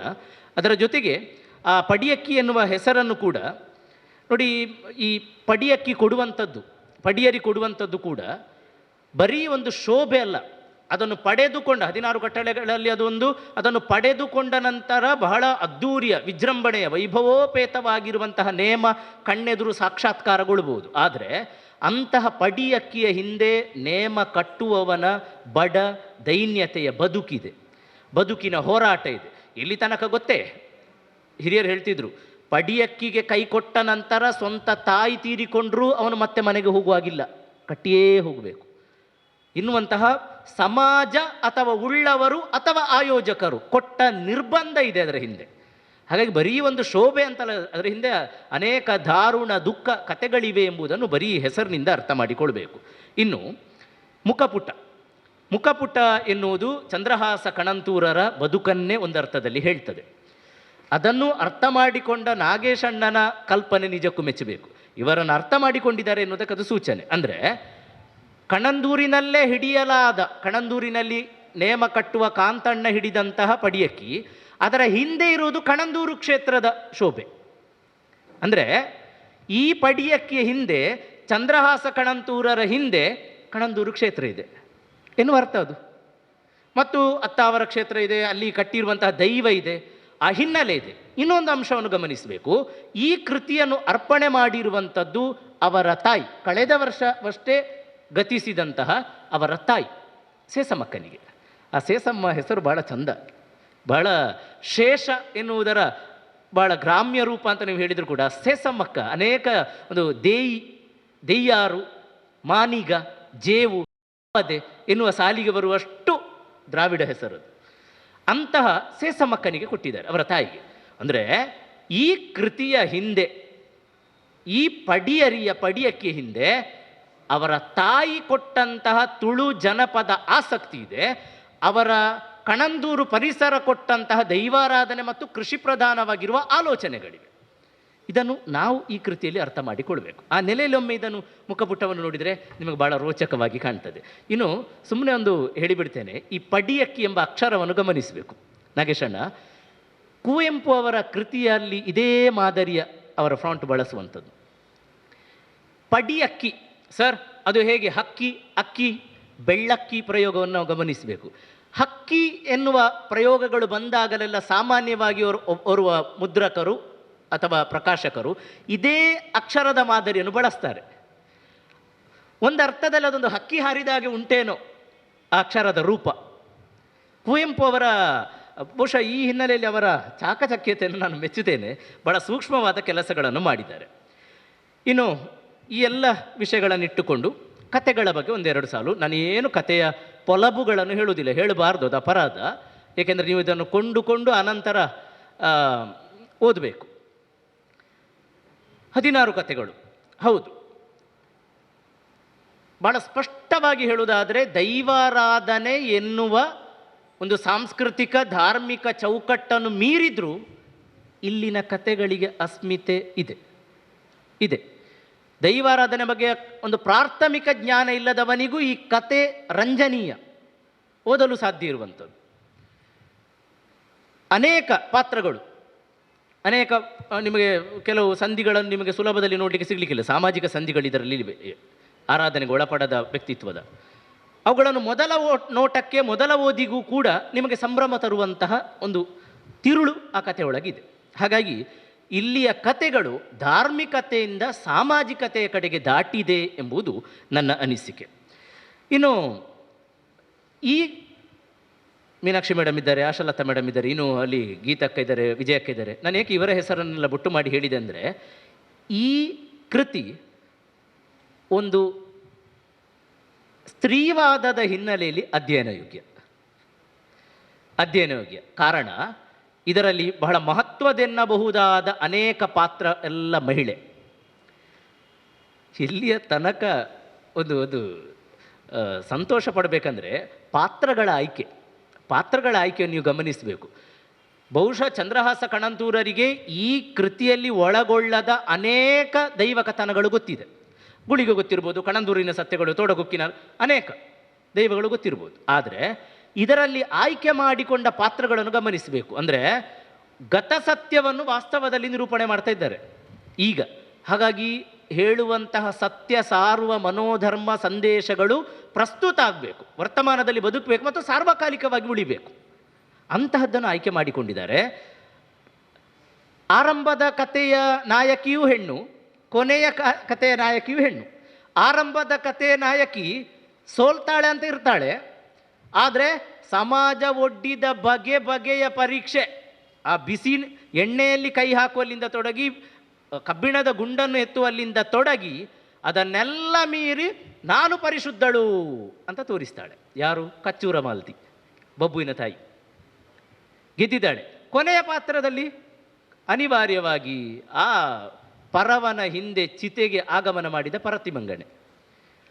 ಎರಡು ಹೆಣ್ಣು ಪಾತ್ರದ ಮುಖಾಮುಖಿ ನೋಡಿ. ಈ ಮಧ್ಯೆ, ಈ 16ರ ಮಧ್ಯೆ ಅನೇಕ ಪಾತ್ರಗಳು ಬರ್ತದೆ. ಅತ್ಯಾಚಾರಕ್ಕೆ ಒಳಗಾಗುವ, ಶೋಷಣೆಗೆ ಒಳಗಾಗುವ, ಶೋಷಣೆಯನ್ನು ಮೀರಿ ನಿಲ್ಲುವ, ಗಂಡನನ್ನೇ ಚಿತೆಯ ಕಡೆಗೆ ಆಹ್ವಾನಿಸುವ, ಇಂತಹ ಅನೇಕ ಪ್ರಭಾವ ಬೀರುವಂತಹ ಪಾತ್ರಗಳು ಇದರಲ್ಲಿ ಬರ್ತದೆ. ಅದರಲ್ಲಿ ನಾನು ಉಲ್ಲೇಖ ಮಾಡಿ ಹೇಳುವುದಾದರೆ, ನಮ್ಮಲ್ಲಿ ಭಾರತಕ್ಕಿರುವ ಒಂದು ಅಪಕೀರ್ತಿಗಳಲ್ಲಿ ಒಂದು ಸತಿಸಾಗಮನ. ಅದು ಎಷ್ಟರ ಮಟ್ಟಿಗಿತ್ತೋ ಹೇಗಿತ್ತೋ ನಮಗೆ ಗೊತ್ತಿಲ್ಲ. ಆದರೆ ಪತಿ ಸಹಗಮನ ತುಳು ಜನಪದ ಮಾತ್ರ ಕೊಡಲಿಕ್ಕೆ ಸಾಧ್ಯ ಅಂತ ಅನಿಸ್ತದೆ ನನಗೆ. ಇದು ನಮ್ಮ ಹೆಗ್ಗಳಿಕೆ. ಪತಿ ಸಹಗಮನ, ಇದಕ್ಕಿಂತ ದೊಡ್ಡ ಕ್ರಾಂತಿ ಬೇಕೆ ಒಂದು ಭಾಷೆ ಕೊಡುವಂಥದ್ದು. ಮೂಕಾಂಬಿಗುಳಿಗ ಬಹಳ ರೋಚಕ ಕತೆ ಅದು. ಅದು ಓದುವಾಗ ಒಂದು ಮುಷ್ಟಿ ಹಿಡಿಯುವಷ್ಟೊಂದು ಒಂದು ಕೋಪ ಒಳಗಿಂದ ಬರ್ತದೆ. ಆ ಮೂಕಾಂಬಿ ಗುಳಿಗ, ಅದರಲ್ಲಿ ಹೆಣ್ಣೊಬ್ಬಳು ಪತ್ನಿ ತೀರಿಕೊಂಡಾಗ ಗಂಡ ಸಹಗಮನ ಮಾಡುವಂಥ ಒಂದು ಕಥೆಯ ಉಲ್ಲೇಖ ಬರ್ತದೆ. ಅದೇ ಪರತಿಮಂಗಣೆಯಲ್ಲಿ ಪತ್ನಿ ಸಹಗಮನ ಮಾಡುವಂಥದ್ದು.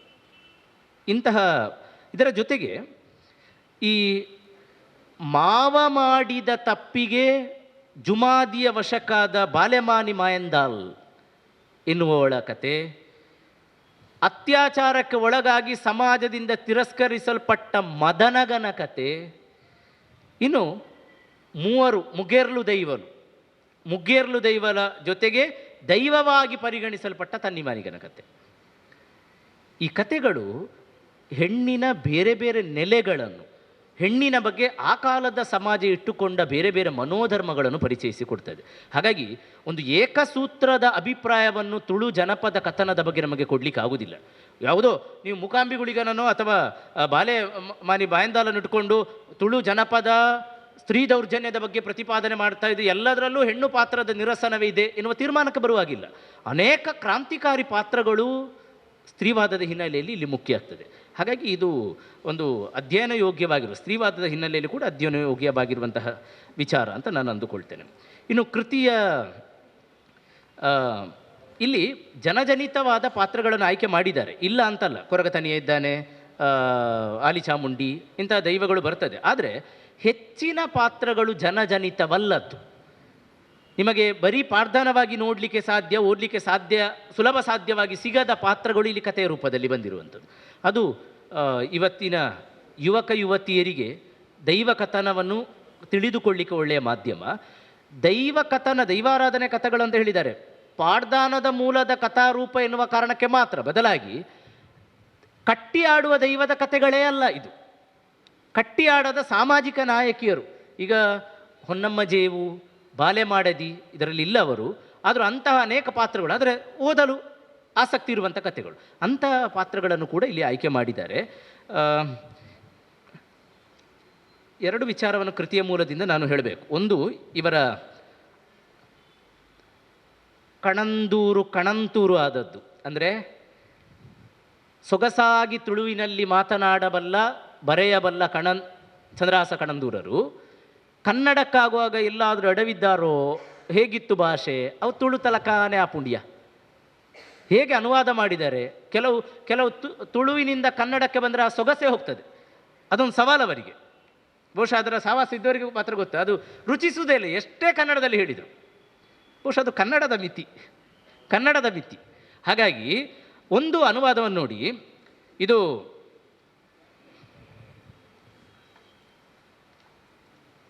ಮೂಕಾಂಬಿಗುಳಿಗ, ಅದರಲ್ಲಿ ಬರುವಂಥ ಸಾಲು: ಮಯ್ಯರೇ, ನನ್ನನ್ನು ಮುಟ್ಟಿದರೆ ನಿಮ್ಮ ತಾಯಿ ತಂಗಿಯನ್ನು ಮುಟ್ಟಿದ ಆಣೆ ಇದೆ, ಹೆಡೆ ಬಿಚ್ಚಿದ ನಾಗನನ್ನು ಕೊಂದ ದೋಷ ಇದೆ, ಕಾಶಿಗೆ ಹೋದ ಕಪಿಲೆದನವನ್ನು ಕೊಂದ ಶಾಪ ತಟ್ಟುವುದು, ದಯವಿಟ್ಟು ನನ್ನನ್ನು ಮುಟ್ಟಬೇಡಿ. ಮೂಕಾಂಬಿ ಕೈ ಮುಗಿದು ಕಣ್ಣೀರು ಸುರಿಸುತ್ತಾ ಅಂಗಲಾಚಿದಳು. ಮೂಕಾಂಬಿ, ನಿನ್ನ ಆಣೆ ಶಾಪಕ್ಕೆಲ್ಲ ಹೆದರುವವನು ನಾನಲ್ಲ. ತಾಯಿಯನ್ನು ಮುಟ್ಟಿದ ಆಣೆ ಇದ್ದರೆ ಎದೆ ಹಾಲು ಕುಡಿದು ಸಂದಾಯವಾಗಿದೆ. ನಾಗನನ್ನು ಕೊಂದ ದೋಷ ಇದ್ದರೆ ನಾಗಮಂಡಲ ಮಾಡಿಸುತ್ತೇನೆ. ದನವನ್ನು ಕೊಂದ ಶಾಪ ಬಂದರೆ ಕಾಶಿಗೆ ಹೋಗಿ ತೀರಿಸುತ್ತೇನೆ. ಮಯ್ಯರು 2 ಹೆಜ್ಜೆ ಮುಂದೆ ಇಟ್ಟರು, ಮೂಕಾಂಬಿ 4 ಹೆಜ್ಜೆ ಹಿಂದೆ ಸರಿದಳು. ಇಲ್ಲಿ ಇದು ಪಾಡ್ದಾನದಲ್ಲಿ ಬರುವಂಥದ್ದೇ ಸಾಲು. ಇದನ್ನು ಕನ್ನಡಕ್ಕೆ ಅನುವಾದಿಸಿದ್ದಾರೆ ನೋಡಿ. ಈಗ ತುಳುವಿನಲ್ಲೇ ನಿಮಗೆ ಅದನ್ನು ಕೇಳಿದವರು ಇದು ಖಂಡಿತ ರುಚಿಸುವುದಿಲ್ಲ, ನಾನೇ ಹೇಳ್ತೇನೆ ನನಗೆ ರುಚಿಸಲಿಲ್ಲ. ಆದರೆ ಆ ಬಿಗಿತನವನ್ನು ಇಟ್ಟುಕೊಂಡೇ ಕನ್ನಡಕ್ಕೆ ಅವರು ತಂದು ಗೆದ್ದಿದ್ದಾರೆ, ಅದನ್ನು ನಾನು ಪ್ರಾಮಾಣಿಕವಾಗಿ ಹೇಳಬಲ್ಲೆ. ಗೆದ್ದಿದ್ದಾರೆ ಆ ಬಿಗಿತನವನ್ನೇ, ಆ ಬಿರುಸು ನೋಡಿ, ಆ ಭಾಷೆಯ ಪ್ರಯೋಗ ನೋಡಿ, ಮತ್ತು ಅದಕ್ಕೆ ಪೂರಕವಾದ ಪದಗಳನ್ನು ಬಳಸಿದ ಕ್ರಮವನ್ನು ಗಮನಿಸಬೇಕು. ಇನ್ನು ಚಂದ್ರಹಾಸ ಕಣಂದೂರರ ಈಗಿನ ಸ್ವಾಗತ ಭಾಷಣವನ್ನು ಒಳಗೊಂಡ ಹಾಗೆ ಟಿ ವಿಯಲ್ಲಿ ಮಾತನಾಡುವಾಗಲೂ, ಆಕಾಶವಾಣಿಯಲ್ಲಿ ಅವರ ಕಥೆಯನ್ನು ನಾನು ಕೇಳಿದವ, ಅಲ್ಲೂ ಅವರ ಭಾಷೆ ಬಹಳ ಸೊಗಸು. ಬೈರಾಸು ಬೂರುಂಡು ಐನೋರ ಪೆಜ್ಜಿದು ಪುಗೇಲಿಗೆ ಪಾಡ್ದು ಪೋಯೇರು ಎನ್ನುವಂಥ ಸಣ್ಣ ಸಣ್ಣ ಸಂಗತಿಯನ್ನು ಅವರು ಕಥೆಯಲ್ಲಿ ಉಲ್ಲೇಖ ಮಾಡ್ತಾರೆ. ಆ ನೆಲೆಯಲ್ಲಿ ಅವರ ಭಾಷೆಯ ಬಗ್ಗೆ ಒಂದು ಮಾತು ಹೇಳಬೇಕು. ಇದು ಬಾಲಜೈ ಮಾಣಿಗ ಎನ್ನುವಂಥ ಕಥೆಯಿಂದ ಅವರ ಭಾಷೆ ಸಣ್ಣ ಸಣ್ಣ ವಾಕ್ಯವನ್ನು ಹೇಗೆ ಬಳಸ್ತಾರೆ.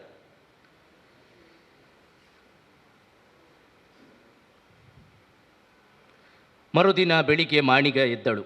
ಕೋಣೆಯಿಂದ ಹೊರಗೆ ಬರುವಾಗ ಬಾಗಿಲ ಚೌಕಟ್ಟಿನ ಕೆಳಗೆ ಅರೆಯನ್ನು ಎಡವಿದಳು. ದೊಪ್ಪನೆ ನೆಲದ ಮೇಲೆ ಕೌಚಿ ಬಿದ್ದಳು. ಶಬ್ದ ಕೇಳಿದ ಬಲ್ಲಾಳರು ಎದ್ದರು. ಕೆಳಗೆ ಬಿದ್ದಿರುವ ಮಾಣಿಯನ್ನು ಕಂಡು ತಕ್ಷಣ ಹೋಗಿ ಅವಳನ್ನು ಎಬ್ಬಿಸಿದರು. ರಕ್ತ ಸಹಿತ ಬಿಳಿ ನೊರೆಗಳು ಅವಳ ಬಾಯಿಂದ ಇಳಿಯಲಾರಂಭಿಸಿತು. ಅರೆಕ್ಷಣದಲ್ಲಿ ಕರಿನೆತ್ತರು ವಾಂತಿ ಮಾಡಿದಳು. ಜುಮಾದಿಯ ಗುಡಿಯತ್ತ ಬೆರಳು ತೋರಿಸಿದ ಮಾಣಿಗ ಬಲ್ಲಾಳರ ಮುಖವನ್ನೊಮ್ಮೆ ನೋಡಿದಳು. ನೋಡುತ್ತಿದ್ದಂತೆ ಬಲ್ಲಾಳರ ತೋಳುಗಳಲ್ಲೇ ಮಾಣಿಗ ಕೊನೆ ಉಸಿರೆಳೆದಳು. ಸಣ್ಣ ಸಣ್ಣ ವಾಕ್ಯಗಳು ನೋಡಿ. ಇದು ನಾನು ಏಕೆ ಇದನ್ನು ಉಲ್ಲೇಖ ಮಾಡಿದಂದರೆ, ನನಗೆ ಕನ್ನಡವನ್ನು ಓದಲಿಕ್ಕೆ ಸರಿಯಾಗಿ ಬರುವುದಿಲ್ಲ ಸರ್, ನೀವು ಕಷ್ಟ ದೈವಾರಾಧನೆ ತುಂಬ ಇಷ್ಟ. ಇದು ಇವತ್ತು ಅನೇಕ ಯುವ ಪೀಳಿಗೆಯ ಸಮಸ್ಯೆ. ಈ ದೈವದ ಕಥೆನು ಪೂರ ತೆರೆಯೋಡು ಅಂತ ಈಸೀಟ್ ಬರೆಯಿನ ಕತೆ ಅಂಡಪನ್ಲೆ ಎಂಕ್ಲೆಗವ್ವ ಮಲ್ಲ ಮಲ್ಲ ಅಕ್ಕಲೇನು ಪೂರ ಓದೆ ರಾಪುಜಿ ವಿದ್ವಾಂಸರನ್ನ ಈಸೀಟ್ ಬರೆಯಿನ ತುಳು ಕಥೆಕಲು ದೈವದ ಕಥೆಕಲು ಎನ್ನುವವರಿಗೆ ಇದು ಒಳ್ಳೆಯ ಆಯ್ಕೆ. ಬಹಳ ಸರಳ ಭಾಷೆಯಲ್ಲಿ ಬಳಕೆ ಮಾಡಿದ್ದಾರೆ. ಚಂದ್ರಹಾಸ ಕಣಂದೂರರು ಮುನ್ನುಡಿ ಬರೆದಿರುವಂಥ ಅಭಯ ಕುಮಾರರು ಅವರು ಮತ್ತು ಪ್ರಕಾಶಕರು ಹೇಳುವಿರುವ ಹಾಗೆ ಇಲ್ಲಿ ಅನೇಕ ಪಾರಿಭಾಷಿಕ ಪದವನ್ನು ತುಳುವಿನಲ್ಲೇ ಉಳಿಸಲಾಗಿದೆ. ಆ ಕಾರಣದಿಂದ ಒಂದು ಕಥಾ ಸಂಕಲನದ ಕೊನೆಯಲ್ಲೂ ಪಾರಿಭಾಷಿಕ ಕೋಶವನ್ನು ಕೊಟ್ಟಿದ್ದಾರೆ. ಅನಿವಾರ್ಯ, ವಿಚಿತ್ರ ಏನಲ್ಲ, ಅನಿವಾರ್ಯ. ಅದರ ಸೊಗಸು ಅರ್ಥ ಆಗಬೇಕಿದ್ರೆ ಅದು ಬೇಕು. ಆ ನೆಲೆಯಲ್ಲಿ ಇದು ಬಹಳ ಮುಖ್ಯ. ಇನ್ನು ನಮಗೆ ಗೊತ್ತಿರುವ ಹಾಗೆ ಕೊರಗತನಿಯ ನಮ್ಮೂರಿನ ಸಿದ್ಧಮರ್ದ ವೈದ್ಯ, ನಾವು ಅವರ ಕಥೆಯನ್ನೆಲ್ಲ ಕೇಳಿ ಬೆಳೆದವರು. ಇನ್ನು ನನ್ನ PhD ಪ್ರಬಂಧ ಒಳಗೊಂಡುವಂತಹ ಮೇಡಮ್ ಗೊತ್ತಿರುವುದು ಆಲಿಚಾಮುಂಡಿ, ಆಲಿಭೂತ, ಮುಸ್ಲಿಂ ಭೂತದ ಬಗ್ಗೆ. ಇನ್ನು ಅಣ್ಣನ ಕಥಾ ಸಂಕಲನದಲ್ಲಿ ಬರಲಿಲ್ಲ, ಆದರೆ ಇನ್ನೊಂದು ಪಾಠಾಂತರ ಮುಖೇನ ಉಳ್ಳಾಳ ದರ್ಗದಲ್ಲೇ ದುಗ್ಗು ಹೋಗಿ ಬೀಬಿ ಫಾತಿಮಾದ ಬೊಬ್ಬರಿಯನ ಸಂಧಿ, ಇವೆಲ್ಲವನ್ನು ಅವರು ಭಾಳ ಸೊಗಸಾಗಿ ಬರೆದಿದ್ದಾರೆ. ನಮ್ಗೆ ಗೊತ್ತಿರುವ ಪ್ರಸಿದ್ಧ ಕಥೆಗಳೇ, ಆದರೆ ಇಲ್ಲಿ ಓದುವಾಗ ಅದು ಸಂತೋಷ ಕೊಡ್ತದೆ. ಇನ್ನು ನನ್ನ ಮಾತಿನ ಕೊನೆಯಲ್ಲಿ ಒಂದು 4 ಆಶಯದ ಮಾತುಗಳು ಏನು ಎನ್ನುವುದರ ಬಗ್ಗೆ. ಒಂದು, ಯಾವುದೇ ಒಂದು ತುಳು ಕೃತಿ ಕನ್ನಡಕ್ಕೆ ಅಥವಾ ಇಂಗ್ಲೀಷಿಗೆ ಬಂದ ಮಾತ್ರಕ್ಕೆ ಆ ಕೃತಿಯ ಹೆಗ್ಗಳಿಕೆ, ಹಿರಿಮೆ, ವಿಸ್ತಾರ, ಆಲೋಚನಾ ಕ್ರಮ ಹೆಚ್ಚುತ್ತದೆ, ಮಹತ್ತಿಗೆ ಕೂಡ್ತದೆ ಎನ್ನುವುದು ಸುಳ್ಳು. ತುಳುವಿನಿಂದ ಬೇರೆ ಭಾಷೆಗೆ ಬಂದ ತಕ್ಷಣ ಗ್ರೇಟ್ ಆಗ್ತದೆ ಎನ್ನುವುದು ಸುಳ್ಳು. ಏಕೆ? ತುಳುವಿಗೆ ಅದರದ್ದೇ ಆದ ಸೊಗಸಿದೆ, ಕೃತಿಗೆ, ಆ ಭಾಷೆಗೆ ಅದರದ್ದೇ ಆದ ಸೊಗಸಿದೆ. ಆದರೆ ಬರಬೇಕಾದದ್ದು ಅನಿವಾರ್ಯ. ಸರ್ ಅದನ್ನು ಬಹಳ ಚಂದಕ್ಕೆ ಹೇಳಿದರು. ಬರಬೇಕಾದದ್ದು ಅನಿವಾರ್ಯ. ಏಕೆ? ಕೈ ಪುಂಡಿಡುಪ್ಪು ನಾವು ಸುದೆಕ್ಕದ ಅಂಟೋಡು ನನ್ನ ಬೊಗಸೆಯಲ್ಲಿ ಮಾತ್ರ ಇದೆ. ಅದು ಸ್ವಲ್ಪ ವಿಸ್ತಾರ ಆಗಬೇಕಿದ್ರೆ ಇತರ ಭಾಷೆಯ ಸಹವಾಸ ಆಗಬೇಕು. ಅಂದರೆ ಈ ತುಳು ಕಥನ ಕನ್ನಡಿಗರಿಗೂ ಓದುವಂತಾಗಬೇಕು. ಬಹುಶಃ ಇವತ್ತು ದೈವಾರಾಧನೆಯ ಬಗ್ಗೆ ಕನ್ನಡಿಗರಿಗೆ ಮತ್ತು ಇರುವಂಥ ತಪ್ಪು ತಿಳುವಳಿಕೆಯ ವಿಶದೀಕರಣಕ್ಕೆ ಇದು ಬಹಳ ಅನಿವಾರ್ಯ. ದೈವ ಅಂದರೆ ಜಸ್ಟ್ ಪರ್ಫಾರ್ಮ್ ಆರ್ಟ್ಸ್ ಎನ್ನುವ ಅರ್ಥದಲ್ಲಿದ್ದಾರಲ್ಲ, ಅವರಿಗೆ ಇಲ್ಲ, ಅದರ ಹಿಂದೆ ಇಂಥ ಒಂದು ಕಥೆಗಳಿವೆ ಎನ್ನುವುದಕ್ಕೆ ಬಹಳ ಮುಖ್ಯ. ಆ ನೆಲೆಯಲ್ಲಿ ಈ ಅನುವಾದ ಬಹಳ ಮಹತ್ವದ್ದು. ನಾನು ಉಲ್ಲೇಖ ಮಾಡಬೇಕಂತ ಹೇಳಿರೋದು, ಸರ್ ಹೇಳಿರುವ ಮಾತಿಗೆ ನಾನು ಕೈ ಜೋಡಿಸ್ತೇನೆ. ಆದಷ್ಟು ಶೀಘ್ರದಲ್ಲಿ ಸುರೇಂದ್ರ ಸರ್, ಚಿನ್ನಪ್ಪಗೌಡರು ಸರ್ ಮಾಡಿದ ಹಾಗೆ ತುಳುವಿನ ಜನಪದ ಪಠ್ಯಗಳು ಇಂಗ್ಲೀಷಲ್ಲಿ ಬರಬೇಕು, ಲೋಕವಿಸ್ತಾರ ಆಗಬೇಕು. ಇವತ್ತು ವಿದೇಶಿ ವಿದ್ವಾಂಸರು ಕೂಡ ತುಳು ಕಥಾನಕವನ್ನು ಕಲಿಯುವ ಆಸಕ್ತಿಯಲ್ಲಿದ್ದಾರೆ. ನಮಗೆ ಕೊಡುವುದಕ್ಕೆ ವಿಷಯಗಳಿಲ್ಲ, ಕೆಲವು ಬೆರಳೆಣಿಕೆ ಪುಸ್ತಕಗಳಿರುವಂಥದ್ದು. ಹಾಗಾಗಿ ಈ ಕೃತಿ ಕೂಡ ಯಾರ ಮೂಲಕವೂ ಗೊತ್ತಿಲ್ಲ, ಆದಷ್ಟು ಶೀಘ್ರವಾಗಿ ಇಂಗ್ಲೀಷ್ ಅವತರಣಿಕೆಯಲ್ಲಿ ಬರುವಂಥದ್ದು ಇವತ್ತಿನ ಅವಶ್ಯಕತೆ ಅಂತ ನಾನು ಅಂದುಕೊಳ್ತೇನೆ. ಇನ್ನು ಈ ಕರಾವಳಿಯ ಪಠ್ಯ, ತುಳುನಾಡಿನ ಪಠ್ಯವಾಗಿ ಬಂದಿರುವಂಥ ಈ ಕೃತಿ ಹೆಚ್ಚಿನ ಯುವ ಜನಾಂಗಕ್ಕೆ ತಲುಪಬೇಕು. ಆ ನೆಲೆಯಲ್ಲಿ ಶಾಲಾ ಕಾಲೇಜಿನ ಗ್ರಂಥಾಲಯ ಆಗಿರಲಿ, ಅಥವಾ ಎಲ್ಲೊಂದು ಉಡುಗೊರೆ ಕೊಡುವ ಸಂದರ್ಭದಲ್ಲಿ ಆಗಿರಲಿ ಈ ಕೃತಿಯನ್ನು ಕೊಡ್ಬೋದು. ತರುಣರಿಗೆ ತರುಣಿಯರಿಗೆ ನಾನು ಹೇಳುವಂಥದ್ದು, ವಿದ್ಯಾರ್ಥಿಗಳಿಗೆ. ಇದು ಪಠ್ಯಪುಸ್ತಕದಲ್ಲೆಲ್ಲ ಕೆಲಸ ಮಾಡಿರೋರಿದ್ದಾರೆ. ತುಳುನಾಡಿನ ಶಾಲಾ ಕಾಲೇಜುಗಳ ವಿಶ್ವವಿದ್ಯಾನಿಲಯದ ಪಠ್ಯ ಆಗಬೇಕು.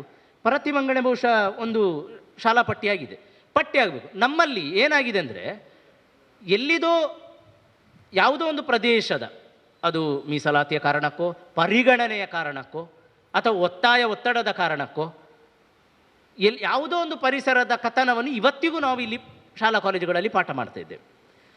ನಮ್ಮ ಮಕ್ಕಳಿಗೆ ಸ್ಥಳೀಯ ಇತಿಹಾಸದ ಅರಿವು ಬಹಳ ಮುಖ್ಯ ಆಗಬೇಕು. ಅದಕ್ಕಾಗಿ ಪ್ರತಿ ಶಾಲಾ ಕಾಲೇಜಿನ ಪಠ್ಯದಲ್ಲಿ ಇಂತಹ ಒಂದು ಕಥನಕ, ಒಂದು ದೈವ ಕಥನವನ್ನು ಒಂದು ಸಾಮಾಜಿಕ ಪಠ್ಯವಾಗಿ, ಅದು ಅದರ ಆರಾಧನೆಯ ವಿಷಯವನ್ನು ಕಳಚಿಕೊಂಡರೂ ಕೂಡ ಸಾಮಾಜಿಕ ಪಠ್ಯವಾಗಿ ಇಂತಹ ಒಂದು ಜನಪದ ನಾಯಕಿ ಅಥವಾ ನಾಯಕ ಇದ್ಲು ಎನ್ನುವ ಪ್ರಾಥಮಿಕ ಅರಿವಿಗೋಸ್ಕರ ಆದರೂ ಅದು ಕರಾವಳಿಯ ವಿಶ್ವವಿದ್ಯಾನಿಲಯದ ಅಥವಾ ಶಾಲಾ ಕಾಲೇಜುಗಳ ಪಠ್ಯವನ್ನು ಸೇರಬೇಕಾಗಿರೋದು ಒಳ್ಳೆಯದು. ಅವು ತುಳುಟುಂಡತ್ತೆ ಸರ್, ಇನ್ನು ನೆಪ ಹೇಳುವಾಗಿಲ್ಲ, ಕನ್ನಡಕ್ಕೆ ಬಂತು ನೋಡಿ, ಸೇರ್ಲಿಕ್ಕೂ ಸುಲಭ. ಇನ್ನು ಅಂತೂ ಈ ಪುಸ್ತಕ ಒಂದು ಒಳ್ಳೆಯ ಯೋಜನೆ. ನಾನು ಹೇಳಿರುವುದಕ್ಕಿಂತಲೂ ಹೇಳದಿರುವುದೇ ಪುಸ್ತಕದ ಬಗ್ಗೆ ಸಾಕಷ್ಟಿದೆ. ಏಕೆಲ್ಲ ಹೇಳಲಿಲ್ಲ? ಇದನ್ನು ನೀವು ಓದಬೇಕು, ಆಸಕ್ತಿಯಿಂದ ಓದಬೇಕು, ಭಾಳ ಪ್ರೀತಿಯಿಂದ ಓದಬೇಕು. ಇನ್ನೂ ಒಂದು ಸ್ಟೆಪ್ ದಾಟಿ ಹೇಳ್ತೇನೆ, ಓದುವಾಗ ನಿಮ್ಮ ಮನೆಯ ಮಕ್ಕಳ ಹತ್ತಿರ ಇರಲಿ. ನಾನು ಒಂದು ಧೈರ್ಯದಲ್ಲಿ ಹೇಳಬಲ್ಲೆ, ಧರ್ಮ ಶಿಕ್ಷಣ ತರಗತಿಯ ಬಗ್ಗೆ ಉಲ್ಲೇಖ ಮಾಡಿದರು. ಇದನ್ನು ನಿಮ್ಮ ಮನೆಯ ಮಕ್ಕಳಿದ್ದಾರಲ್ಲ, ಜಸ್ಟ್ ಕೇಳಿ ಅರ್ಥ ಮಾಡಿಕೊಳ್ಳು. ಸುಮ್ಮನೆ ಇದರೊಂದು ಯಾವುದೇ ಒಂದು ಕಥೆ ತೆಗೀರಿ, ಮುಕಾಂಬಿಗಳಿಗನೋ ಇನ್ಯಾರೋ, ಅವರೆದುರು ಸುಮ್ಮನೆ ಇದನ್ನೊಮ್ಮೆ ಓದಿ, ಗೊತ್ತಿಲ್ಲದಾಗ ತುಳುವಿನಲ್ಲಿ ಸ್ವಲ್ಪ ಹೇಳಿ. ಖಂಡಿತ ನನ್ನೊಂಜಿ ಅಂತ ಮಕ್ಕಳು ಹೇಳ್ತಾರೆ. ಇನ್ನೊಂದು ಕತೆ ಹೇಳಿ ಅಂತ. ಅಷ್ಟು ಸೊಗಸಾಗಿದೆ ಇದರ ನಿರೂಪಣೆ ಮತ್ತು ನೀವು ಹೇಳಿಕೊಡುವ ಕ್ರಮ.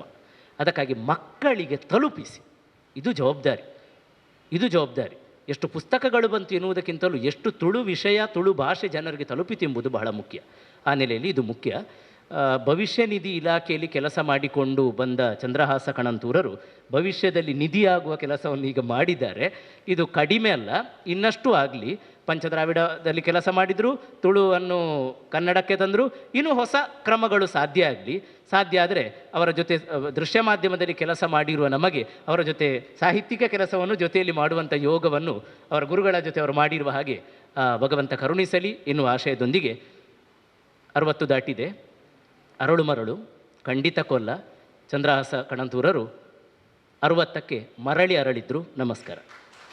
ಬಹುಶಃ ಕೃತಿ ಪರಿಚಯ ಮಾಡಿರುವಂತಹ ಡಾಕ್ಟರ್ ಅರುಣ್ ಉಳ್ಳಾಲ್ ಅವರು ಎಲ್ಲರ ಮನಸ್ಸಿಗೆ ಹುಳ ಬಿಟ್ಟಿದ್ದಾರೆ. ಅಂದರೆ ಪುಸ್ತಕ ಬಿಡುಗಡೆಯ ದಿನದಂದು ಕೃತಿಯ ಬಗ್ಗೆ ಪಕ್ಷಿ ನೋಟವನ್ನು ಬೀರಿ, ಅದು ಹೆಸರಿನಿಂದ ಇರ್ಬೋದು ಅಥವಾ ಮುಖಪುಟ ಇರ್ಬೋದು, ಇದೆಲ್ಲವನ್ನು ಕೂಡ ಅಥವಾ ಭಾಷೆಯ ಬಳಕೆ ಈ ಎಲ್ಲ ಮಗ್ಗುಲುಗಳಲ್ಲಿ ಪರಿಚಯಿಸುತ್ತಾ ಒಂದು ಯಶಸ್ವಿಯಾಗಿ ಕೃತಿ ಬಿಡುಗಡೆಯ ದಿನದಂದು ಕೃತಿ ಪರಿಚಯವನ್ನು ನಡೆಸಿಕೊಟ್ಟಿದ್ದಾರೆ. ತಮಗೆ ಅನಂತ ಧನ್ಯವಾದಗಳು.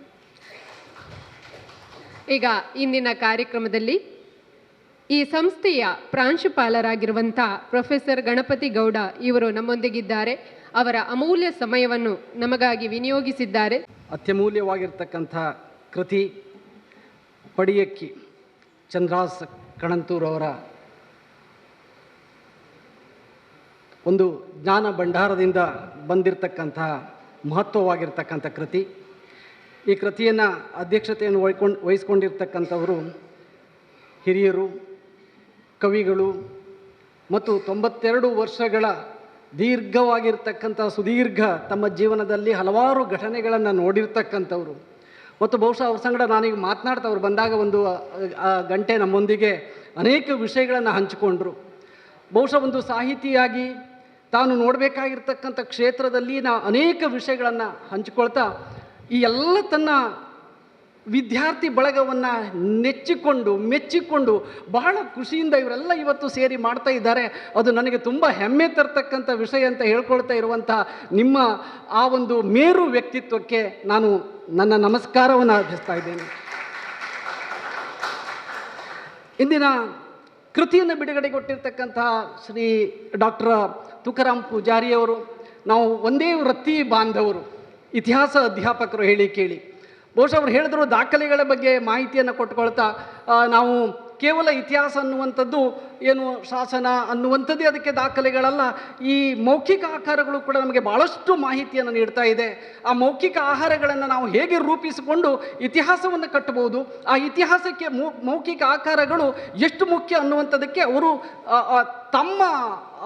ತಮ್ಮ ಬದುಕಿನ ಒಂದು ಭಾಗವಾಗಿ ಅವರು ಜೋಡಿಗಳು ಇಬ್ಬರು ಸೇರಿ ಬದುಕಿನ ಒಂದು ಭಾಗವಾಗಿ ರೂಪಿಸಿರ್ತಕ್ಕಂತಹ ಆ ಒಂದು ಅಬ್ಬಕ್ಕ ರಾಣಿಯವರ ಹೆಸರಿನಲ್ಲಿ ಸ್ಥಾಪಿಸಿರ್ತಕ್ಕಂಥ ಮ್ಯೂಸಿಯಮ್ಮು ಅದು ಎಲ್ಲದಕ್ಕೂ ಸಾಕ್ಷಿ. ಅದು ಇಡೀ ತುಳುನಾಡಿನ ಚರಿತ್ರೆಯನ್ನು ಒಮ್ಮೆಗೆ ಕಣ್ಮುಂದೆ ತೆಗೆದಿಡುವಂಥ ಶಕ್ತಿ ಇರ್ತಕ್ಕಂಥದ್ದು. ಮತ್ತು ಒಂದ್ಸಲ ಹೋಗಿ ನೋಡಿದಾಗ ಇಂಥ ಒಂದು ಅದ್ಭುತವಾಗಿರ್ತಕ್ಕಂಥ ಮೌಲ್ಯಯುತವಾಗಿರ್ತಕ್ಕಂಥ ಇತಿಹಾಸ ನಮ್ಮಲ್ಲಿತ್ತ ಅಂತ ಪ್ರಶ್ನೆ ಹಾಕ್ಕೊಳ್ಳಿಕ್ಕೆ ಪ್ರತಿಯೊಂದು ನಮ್ಮ ಯುವ ವಿದ್ಯಾರ್ಥಿಗಳಿಗೆ, ಯುವಕರಿಗೆ ಮತ್ತು ಸಾಮಾನ್ಯರಿಗೂ ಕೂಡ ಅದೊಂದು ಇವತ್ತು ನಮ್ಮ ಮುಂದೆ ಇರತಕ್ಕಂಥ ವಿಷಯ. ಅದೇ ರೀತಿ ಇವತ್ತು ನಮ್ಮ ಮುಂದೆ ಅರುಣ್ ಉಳ್ಳಾಲ್ರವರು ಇಡೀ ಕೃತಿ ಪರಿಚಯವನ್ನು ಮಾಡಿದರು. ಬಹುಶಃ ನಾನು ಅದನ್ನು ಕೃತಿಯನ್ನು ನೋಡಿದಾಗ ಸ್ವಲ್ಪ ಕಣ್ಣಾಡಿಸಿದೆ. ಖಂಡಿತವಾಗಿಯೂ ಅದರಲ್ಲಿ ನಾನು ಈಗ ಊಹಿಸಿದಂಥ ವಿಚಾರಗಳಲ್ಲಿ ತಿಳ್ಕೊಂಡಂಥ ಒಂದು ಕಣ್ಣಾಯಿಸ್ತಾ ಇದ್ದಾಗ ಅನೇಕ ವಿಷಯಗಳು ಅದರಲ್ಲಿ ಏನು ಸ್ಮೃತಿ ಪಟಲದಿಂದ ಹೊರಗೆ ಬರ್ತಾ ಹೋಯಿತು. ಅದರಲ್ಲಿ ಆಚರಣೆಗಳಿದೆ, ಅದರಲ್ಲಿ ಸಂಪ್ರದಾಯಗಳಿದೆ, ಅದರಲ್ಲಿ ಪ್ರೀತಿ ಇದೆ, ಅದರಲ್ಲಿ ಮೋಹ ಇದೆ, ಅದರಲ್ಲಿ ಒಬ್ಬ ಕವಿ ತನ್ನ ಏನು ಜ್ಞಾನ ಚಕ್ಷುವಿನಿಂದ ಹೊರಗೆ ಹಾಕಿರ್ತಕ್ಕಂಥ ಅನೇಕ ವಿಷಯಗಳನ್ನು ಪೋಣಿಸಿರ್ತಕ್ಕಂಥದ್ದು. ಅಷ್ಟೇ ಅಲ್ಲ, ಒಬ್ಬ ಬ್ಯಾರಿ ಬರ್ತಾನೆ, ವ್ಯಾಪಾರಕ್ಕೆ ಹೋಗ್ತಾನೆ, ವ್ಯಾಪಾರ ಮಾಡ್ತಾನೆ, ತಾನು ಇನ್ನೂ ಹೆಚ್ಚು ಹೆಚ್ಚು ವ್ಯಾಪಾರವನ್ನು ಅಭಿವೃದ್ಧಿ ಮಾಡಿಸ್ಬೇಕು ಅಂತ ತಿಳ್ಕೊಳ್ತಾನೆ. ಸೊ ಅದರ ಜೊತೆಯಲ್ಲಿ ತಾನು ಮಾಡಿರ್ತಕ್ಕಂಥ ವ್ಯಾಪಾರದಲ್ಲಿ ಹೇಗೆ ಸಾಧನೆ ಮಾಡಬೇಕು ಅನ್ನುವಂಥದ್ದನ್ನು ಕೂಡ ಜನರಿಗೆ ಮುಟ್ಟಿಸುವಂಥ ಕೆಲಸವನ್ನು ಮಾಡಿದ್ದಾರೆ. ಅದರ ಜೊತೆಗೆ ಇನ್ನು ಮುಂದಕ್ಕೆ ಹೋದಾಗ ನಾವು ನೋಡ್ತಕ್ಕಂಥದ್ದು ಅಲ್ಲಿ ಏನು ಈ ಮೈನೆವರು ಕಾಲ್ ನಾವು ಆ ಸಂದರ್ಭದಲ್ಲಿ ಮಹಿಳೆಯರು ಅಲ್ವಾ, ಅದೇನು ಮೈ ನೆರೆಯುವ ಸಂದರ್ಭದಲ್ಲಿ ಮೂಢನಂಬಿಕೆಯ ಪರಮಾವಧಿ ಯಾವ ರೀತಿ ಇರುತ್ತೆ ಅಂತಲೂ ತೋರಿಸ್ತಾ ಇದ್ದಾರೆ. ಮೂಢನಂಬಿಕೆಯ ಪರಮಾವಧಿ ಯಾವ ರೀತಿ ಇದೆ, ಅಲ್ಲಿ ಏನಾಗ್ತಾ ಇದೆ, ಏನೇನು ಆ ಸಮಸ್ಯೆಗಳನ್ನು ಎದುರಿಸ್ತಾ ಇದ್ದಾರೆ ಒಂದು ಮಹಿಳೆ ಅನ್ನುವಂಥದ್ದನ್ನು ಕೂಡ ತೋರಿಸ್ತಾ ಇದ್ದಾರೆ. ಅಂದರೆ ಆ 16 ಕಥೆಗಳಲ್ಲಿ 16 ಏನು ಆ ಜ್ಞಾನ ಕಕ್ಷುಗಳನ್ನು ವಿಸ್ತರಿಸುವಂಥ ಪರಿಧಿಯನ್ನು ವಿಸ್ತರಿಸಿರ್ತಕ್ಕಂಥದ್ದು ಈ ಕೃತಿಯಲ್ಲಿ ಇರ್ತಕ್ಕಂಥ ಇದು ಬಹುಶಃ ನಾನು ಒಂದು ನಿಮಗೆ ಒಂದು ಅದರ ಹೊರನೋಟವನ್ನಷ್ಟೇ ನಾನು ಹೇಳಿರ್ತಕ್ಕಂಥದ್ದು. ಯಾಕೆ ಅಂತ ಹೇಳಿದ್ರೆ ಇದನ್ನು ಓದಬೇಕಾಗಿರ್ತಕ್ಕಂಥದ್ದು, ಓದಿದಾಗ ಮಾತ್ರ ಅದರ ಸಂಪೂರ್ಣ ಒಂದು ಜೀವಂತಿಕೆಯನ್ನು, ಅದರ ಸಂಪೂರ್ಣವಾಗಿರ್ತಕ್ಕಂಥ ಸತ್ವವನ್ನು ನಾವು ಹೀರ್ಕೊಳ್ಳಿಕ್ಕೆ ಸಾಧ್ಯ. ಹಾಗಾಗಿ ನಾನು ನಿಮಗೊಂದು ಬೇರೆ ಔಟ್ಲೈನ್ ಕೊಡ್ತಕ್ಕಂಥದ್ದು, ಅದರಿಂದ ದಯವಿಟ್ಟು ಕೃತಿಗಳನ್ನು ಓದಬೇಕು ಅನ್ನುವಂಥದ್ದು. ಅದನ್ನೇ ನಮ್ಮ ಅರುಣ್ ಉಳ್ಳಾಲ್ರವರು ಬಹಳ ವಿಸ್ತಾರವಾಗಿ ಹೇಳಿದ್ರು. ಈ ಸಂದರ್ಭದಲ್ಲಿ ಆ ಕೃತಿ ಪಬ್ಲಿಕೇಶನ್ನ ಸ್ನೇಹಿತರಾಗಿರ್ತಕ್ಕಂಥ ಕಲ್ಲೂರವರಿದ್ದಾರೆ. ಬಹುಶಃ ನಾವು ಬಹಳ ಅನೇಕ ಸಂದರ್ಭಗಳಲ್ಲಿ ನಾವು ಅನೇಕ ವಿಷಯಗಳನ್ನು ಚರ್ಚೆ ಮಾಡ್ತೀವಿ. ಈ ಪುಸ್ತಕ ವಿಷಯಕ್ಕೆ ಬಂದಾಗಲೂ ಕೂಡ ಅವರು ಬಹುಶಃ ಯಾರಿಗೆ ಸಂಗಡನ್ನು ಕಾಂಪ್ರಮೈಸ್ ಮಾಡಿಕೊಳ್ಳೋರಲ್ಲ. ಅನೇಕ ವಿಷಯಗಳಲ್ಲಿ ಅದು ಮುಖಪುಟಕ್ಕೆ ಇರಬಹುದು, ಹಿಂಭಾಗದ ಪುಟಕ್ಕೆ ಇರಬಹುದು, ಅಥವಾ ದಲ್ಲಿ ಬರಬೇಕಾಗಿರ್ತಕ್ಕಂಥ ವಿನ್ಯಾಸಗಳಿರಬಹುದು. ಅವರು ತನ್ನದೇ ಆಗಿರ್ತಕ್ಕಂಥ ಮೈಂಡನ್ನು ಅಪ್ಲೈ ಮಾಡೋರೆ ಇಲ್ಲಿ ಅಂತ ಹೇಳಿದ್ರೆ ಬಹುಶಃ ಅವರಲ್ಲಿ ಆ ಚಾಣಾಕ್ಷತನ ಇದೆ. ಮತ್ತು ಅದನ್ನು ಹೇಗೆ ಮಾಡಿದರೆ ಅದೊಂದು ವಿನ್ಯಾಸವಾಗಿ ಅಥವಾ ಆ ಪುಸ್ತಕದ ವಿನ್ಯಾಸವನ್ನು ಅದನ್ನು ನೋಡಿಯೇ ಆಕರ್ಷಿಸಬಲ್ಲಂಥ ಶಕ್ತಿ ಪುಸ್ತಕಗಿದೆ ಅನ್ನುವಂಥದ್ದನ್ನು ತೋರಿಸ್ಕೊಳ್ಳುವಂಥ ಶಕ್ತಿ ನಾಗೇಶ್ವರಿಗಿರ್ತಕ್ಕಂಥದ್ದು. ಅದು ಕೇವಲ ಅದಕ್ಕೆ ನಾಗೇಶ್ವರು ಮಾತ್ರ ಅಂಥದಕ್ಕೆ ಏನು ಸಾಕ್ಷಿಯಾಗಿ ಬಂತಂಥವರು ಅದನ್ನು ಅವರ ಮುಖಾಂತರವಾಗಿ ಪಬ್ಲಿಕೇಶನ್ ಮಾಡಿದ್ರಿಂದ ಬಹುಶಃ ಆ ಪುಸ್ತಕಕ್ಕೆ ಇನ್ನಷ್ಟು ಒಂದು ಮೌಲ್ಯ ಹೆಚ್ಚಾಗಿದೆ ಅಂತ ನನ್ನ ಭಾವನೆ. ವಿಶ್ವವಿದ್ಯಾನಿಲಯ ಕಾಲೇಜು ಯಾವಾಗಲೂ ಕೂಡ ಈಗಾಗಲೇ 158 ವರ್ಷಗಳನ್ನು ದಾಟಿ ಬರ್ತಾ ಇದೆ. 158 ವರ್ಷಗಳನ್ನು ದಾಟಿ ಬರುವಾಗ ಕಾಲೇಜು ಕೇವಲ ಅಧ್ಯಯನ ಅಥವಾ ಏನೋ ಕ್ರೀಡೆ ಇಷ್ಟಕ್ಕೆ ಅಲ್ಲ, ಇಂಥ ಒಂದು ಪ್ರಮುಖವಾಗಿರ್ತಕ್ಕಂಥ ಸಾಹಿತ್ಯ ಕೃತಿಗಳನ್ನು, ಒಳ್ಳೆಯ ವಿಚಾರಗಳನ್ನು ಇಟ್ಟುಕೊಂಡು ಒಳ್ಳೆಯ ದಾಖಲೆಗಳನ್ನು ಮಾಡಿರ್ತಕ್ಕಂಥ ಯಾರೇ ವ್ಯಕ್ತಿಗಳಿರಲಿ ಅದಕ್ಕೆ ವೇದಿಕೆಯನ್ನು ಕಲ್ಪಿಸಿಕೊಟ್ಟಿರ್ತಕ್ಕಂಥದ್ದು. ಶಿವರಾಮ್ ಕಾರಂತರವರು ಇರ್ಬೋದು. ಸೊ ಅದೇ ರೀತಿ ಅವರ ಆದಿಯಾಗಿ ಇತ್ತೀಚೆಗಿನವರೆಗಿನ ನಮ್ಮ ಅನೇಕ ವಿದ್ವಾಂಸರು ಇಲ್ಲಿ ತಮ್ಮ ಅನೇಕ ಕೊಡುಗೆ ತಮ್ಮ ಜ್ಞಾನದ ಕೃತಿಗಳನ್ನು ಬಿಡುಗಡೆಗೊಳಿಸಿದ್ದಾರೆ. ಅಂಥ ಒಂದು ಸಾಲಿನಲ್ಲಿ ಇವತ್ತು ನಮ್ಮ ಚಂದ್ರಹಾಸ ಕಣಂತೂರವರ ಪಡಿಯಕ್ಕಿ ಅನ್ನುವಂಥ ಕೃತಿ ಕೂಡ ಬಿಡುಗಡೆಯಾಗಿದೆ.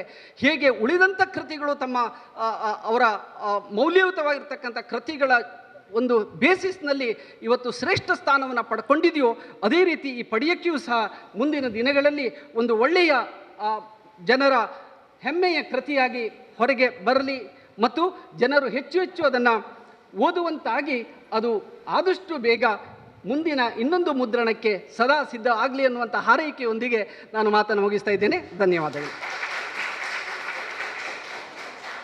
ಅದನ್ನು ನೀಡಿದಂಥ ಗೌರವಾನ್ವಿತ ಪ್ರಾಂಶುಪಾಲರಿಗೆ ಅನಂತ ಈಗ ಇನ್ನೋರ್ವ ಸೇತುವಾಗಿ ಕಾರ್ಯನಿರ್ವಹಿಸ್ತಾ ಇರುವಂತಹ ತುಳು ಪೀಠದ ಸಂಯೋಜಕರು, ತುಳು MA ವಿಭಾಗದ ಸಂಯೋಜಕರು ಹಾಗೆಯೇ ಕನ್ನಡ ವಿಭಾಗದ ಮುಖ್ಯಸ್ಥರ ಮಧ್ಯದಲ್ಲಿ ಮಾತನಾಡಬೇಕಾಗಿ ಕೇಳಿಕೊಳ್ಳುತ್ತೇನೆ. ಹಿರಿಯರಿಗೆ ಪ್ರಾಜ್ಞರಿಗೆ ವಂದಿಸಿಕೊಂಡು ಮುಂಭಾಗದಲ್ಲಿ ವಿರಾಜಮಾನರಾಗಿರುವಂತಹ ಗಣ್ಯರೇ, ಸಹೃದಯಿ ಬಂಧುಗಳೇ, ಪ್ರೀತಿಯ ವಿದ್ಯಾರ್ಥಿ ಮಿತ್ರರೇ, ಚಂದ್ರಹಾಸ ಕಣಂತೂರವರ ಪಡಿಯಕ್ಕಿ ಇದನ್ನು ಸನ್ಮಿತ್ರ ಡಾಕ್ಟರ್ ಅರುಣ್ ಉಳ್ಳಾಲ್ ಅವರು ಬಿಡಿ ಬಿಡಿಯಾಗಿ ಇಡೀ ಇಡಿಯಾಗಿ ಹೆಕ್ಕಿ ಹೆಕ್ಕಿ ನಮಗೆಲ್ಲ ಬೊಗಸೆ ತುಂಬ ನೀಡಿದ್ದಾರೆ. ಹಾಗಾಗಿ ಅದರ ಬಗ್ಗೆ ನಾನೇನು ಹೇಳಲಿಕ್ಕಿಲ್ಲ. ಇಲಿಯಟ್ ಹೇಳ್ತಾನೆ, ವ್ಯಕ್ತಿತ್ವ ನಿರಸನವಾದ ಕವಿಯೊಬ್ಬ ಲೇಖಕನೊಬ್ಬ ಕೃತಿಯನ್ನು ಬರೆದಾಗ ಅಲ್ಲಿ ಲೇಖಕನಿಗಿಂತ ಮಿಗಿಲಾಗಿ ಕೃತಿ ನಿಲ್ತದೆ ಅಂತ. ಕುವೆಂಪು ಶ್ರೀ ರಾಮಾಯಣ ದರ್ಶನಂ ಬರೆದ ಮೇಲೆ ಕುವೆಂಪು ಹಿಂದೆ ನಿಂತು ಶ್ರೀ ರಾಮಾಯಣ ದರ್ಶನ ಮುಂದೆ ಆಗ್ತದೆ. ಅದೇ ರೀತಿ ಚಂದ್ರಹಾಸ ಕಣಂತೂರು ಅವರಿಗಿಂತ ಪಡಿಯಕ್ಕಿ ಮುಖ್ಯ. ಈ ಮಾತನ್ನು ಒಪ್ಪಬೇಕು. ಆದರೆ ನಮಗೆ ಮುಖ್ಯರಾಗುವಂಥದ್ದು ಚಂದ್ರಹಾಸ ಕಣಂತೂರು ಕೂಡ. ಯಾಕೆಂತ ಹೇಳಿದರೆ, ನಾನೊಬ್ಬ ಆಕಾಶವಾಣಿಯ ಕೇಳುಗ. ಬೆಳಿಗ್ಗೆ 6 ಗಂಟೆಗೆ ರೇಡಿಯೋ ಆನ್ ಇಟ್ಟರೆ ರಾತ್ರಿ 11 ಗಂಟೆವರೆಗೂ ರೇಡಿಯೋ ಕೇಳ್ತಾನೆ ಇರ್ತೇನೆ. ಪುರ್ಸೋದಾದಾಗ ಕೇಳೋದು, ಬಟ್ಟೆ ಒಗೆಯುವಾಗ ಸಹ ಕೇಳೋದು, ಕಸ ಗುಡಿಸುವಾಗ ಸಹ ಕೇಳೋದು, ಅಡುಗೆ ಮಾಡುವಾಗ ಸಹ ಕೇಳೋದು. ರೇಡಿಯೋ ಬಿಟ್ಟು ನಮ್ಮ ಜೀವನ ಇಲ್ಲ. ಕೆಲವು ವರ್ಷದ ಹಿಂದೆ 9 ಗಂಟೆ 16 ನಿಮಿಷಕ್ಕೆ ರಾತ್ರಿ ನಾವು ಯಕ್ಷಗಾನಕ್ಕೆ ಕಾಯುವುದು 9:30 ತಾಳಬದ್ದಲೆಗೆ ಒಂದು ಸ್ವರ ಅತ್ಯಂತ ವೇಗದಲ್ಲಿ ಕತೆ ಹೇಳುತ್ತಾ ಹೋಗ್ತಾ ಉಂಟು. ನನ್ನ ಕಿವಿ ಆ ಕಡೆಗೆ ಬಂತು. ಮತ್ತೆ ಯಾವುದು ನೋಡಿದರೆ ಈಗಾಗಲೇ ಉಲ್ಲೇಖ ಆದಂತಹ ಮರ್ದ್ ಸಿದ್ಧಮರ್ದದ ಒಂದು ಕತೆ ನಾನು ಕೇಳುತ್ತಾ ಇದ್ದೆ. ಹಾಗೆ ಅನೇಕ ಬಾರಿ ಚಂದ್ರಹಾಸ ಕಣಂತೂರವರು ರೇಡಿಯೋದ ಮೂಲಕ ನನಗೆ ಪರಿಚಯ ಆದರು.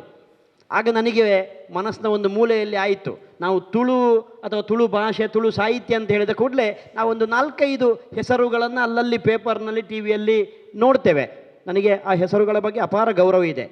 ಆದರೆ ಇನ್ನೂ ಬೆಳಕಿಗೆ ಬರಬೇಕಾದಂಥ ಎಷ್ಟು ಪ್ರತಿಭೆಗಳು ನಮ್ಮ ತುಳುನಾಡಿನಲ್ಲಿ ಇದೆ ಅನ್ನುವುದ ಒಂದು ಅಭಿಪ್ರಾಯ ನನಗೆ ಆಗ ಮನಸ್ಸಿಗೆ ಬಂತು. ಬಹುಶಃ ನನ್ನ ಭಾಗ್ಯವ ಎಂಬ ಹಾಗೆ ನಮಗೆ ದೇವರು ಬೇರೆ ಬೇರೆ ಅವಕಾಶಗಳನ್ನು ಕೊಟ್ಟರು. ಅದರಲ್ಲಿ ನಾನು ತುಂಬ ಕೃತಜ್ಞತೆಯಿಂದ ಮತ್ತು ಧನ್ಯತೆಯಿಂದ ನೆನಪಿಸಿಕೊಳ್ಳುವುದು ತುಳು ವಿಭಾಗವನ್ನು ನಡೆಸುವಂಥ ಒಂದು ಅವಕಾಶವನ್ನು ವಿಶ್ವವಿದ್ಯಾಲಯ ನನಗೆ ನೀಡಿತ್ತು. ಕಳೆದ 5-6 ವರ್ಷದಿಂದ ನಾನು ಸಂಯೋಜಕನಾಗಿ ಕೆಲಸ ಮಾಡ್ತಾ ಇರುವಾಗ ಯಾವ ಒಂದು ಕತೆ ಅಥವಾ ಒಂದು ಹೆಸರಿಂದ ನಾನು ಪ್ರಭಾವಿತನಾಗಿದ್ದೇನೋ ಆಕಾಶವಾಣಿಯಲ್ಲಿ, ಅಂತಹ ಒಬ್ಬ, ಈಗಾಗಲೇ ಅರುಣ್ರು ಭಾಳ ಚೆನ್ನಾಗಿ ಹೇಳಿದರು, ಸರಳ ಸಜ್ಜನಿಕೆಯ ಸಾಕಾರ ಮೂರ್ತಿ, ಒಬ್ಬ ವ್ಯಕ್ತಿಯಾಗಿ ಡೌನ್ ಟು ಅರ್ತ್, ಮತ್ತು ತಾನು ತುಂಬ ತಿಳ್ಕೊಂಡ್ರೂ ಕೂಡ ಅದು ಎಲ್ಲೂ ಕೂಡ ಅವರ ಮಾತಿನಲ್ಲಾಗಲಿ ಅಥವಾ ವರ್ತನೆಯಲ್ಲಾಗಲಿ ಅದು ಪ್ರತಿಫಲನ ಆಗುವುದಿಲ್ಲ.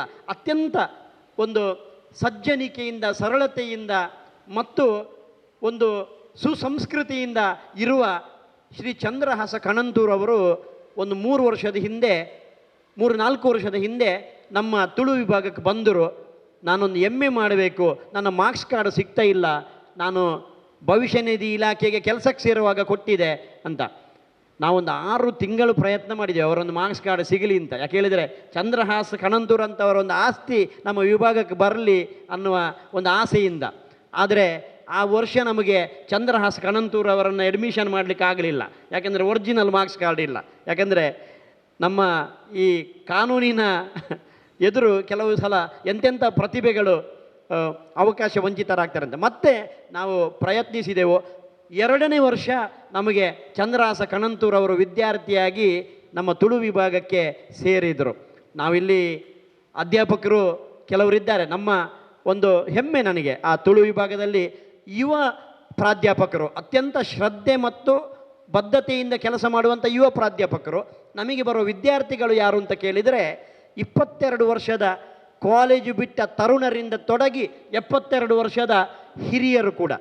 ಒಬ್ಬರು ಶಿವಾನಂದ ಕರ್ಕೇರರು ಅಂತ ಹೇಳುವಂಥ ಒಬ್ಬ ಮೇರು ಪ್ರತಿಭೆ ನಮ್ಮಲ್ಲಿ ಹೆಮ್ಮೆ ಮಾಡಿ ಹೋದರು.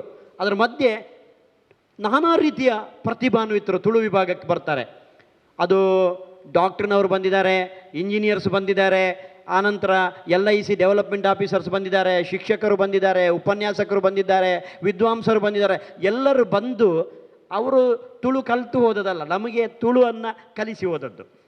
ಅಂತಹ ವಿರಳಾತಿ ವಿರಳ ಪ್ರತಿಭೆಯಲ್ಲಿ ಚಂದ್ರಹಾಸ ಕಣಂತೂರು ಕೂಡ ಒಬ್ಬರು ಅಂತ ಹೇಳಲಿಕ್ಕೆ ನನಗೆ ಹೆಮ್ಮೆ ಆಗ್ತದೆ. ಅವ್ರು ಹೇಳಿದರು ನನಗೆ ಗುರುಗಳಂತ. ನನಗೆ ನಾಚಿಕೆ ಆಯ್ತಾಗ. ಯಾಕೆಂತೇಳಿದರೆ ಸತ್ಯ ಹೇಳಬೇಕು. ಯಾಕಂತೇಳಿದರೆ ನಾವು ಉದ್ಯೋಗದ ಕಾರಣಕ್ಕೋಸ್ಕರ ನಾವಲ್ಲಿ ಇದ್ದೆವು.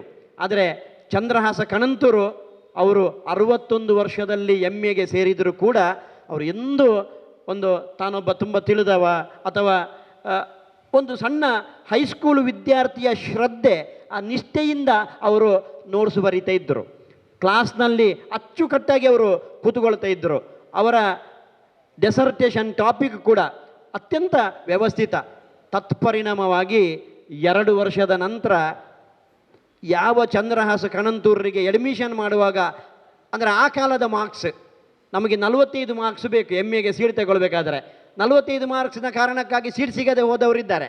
ಆದರೆ ಚಂದ್ರಹಾಸ ಕಣಂತೂರು MA ಆದ ಕೂಡಲೇ ರ್ಯಾಂಕ್ ಬಂದರು.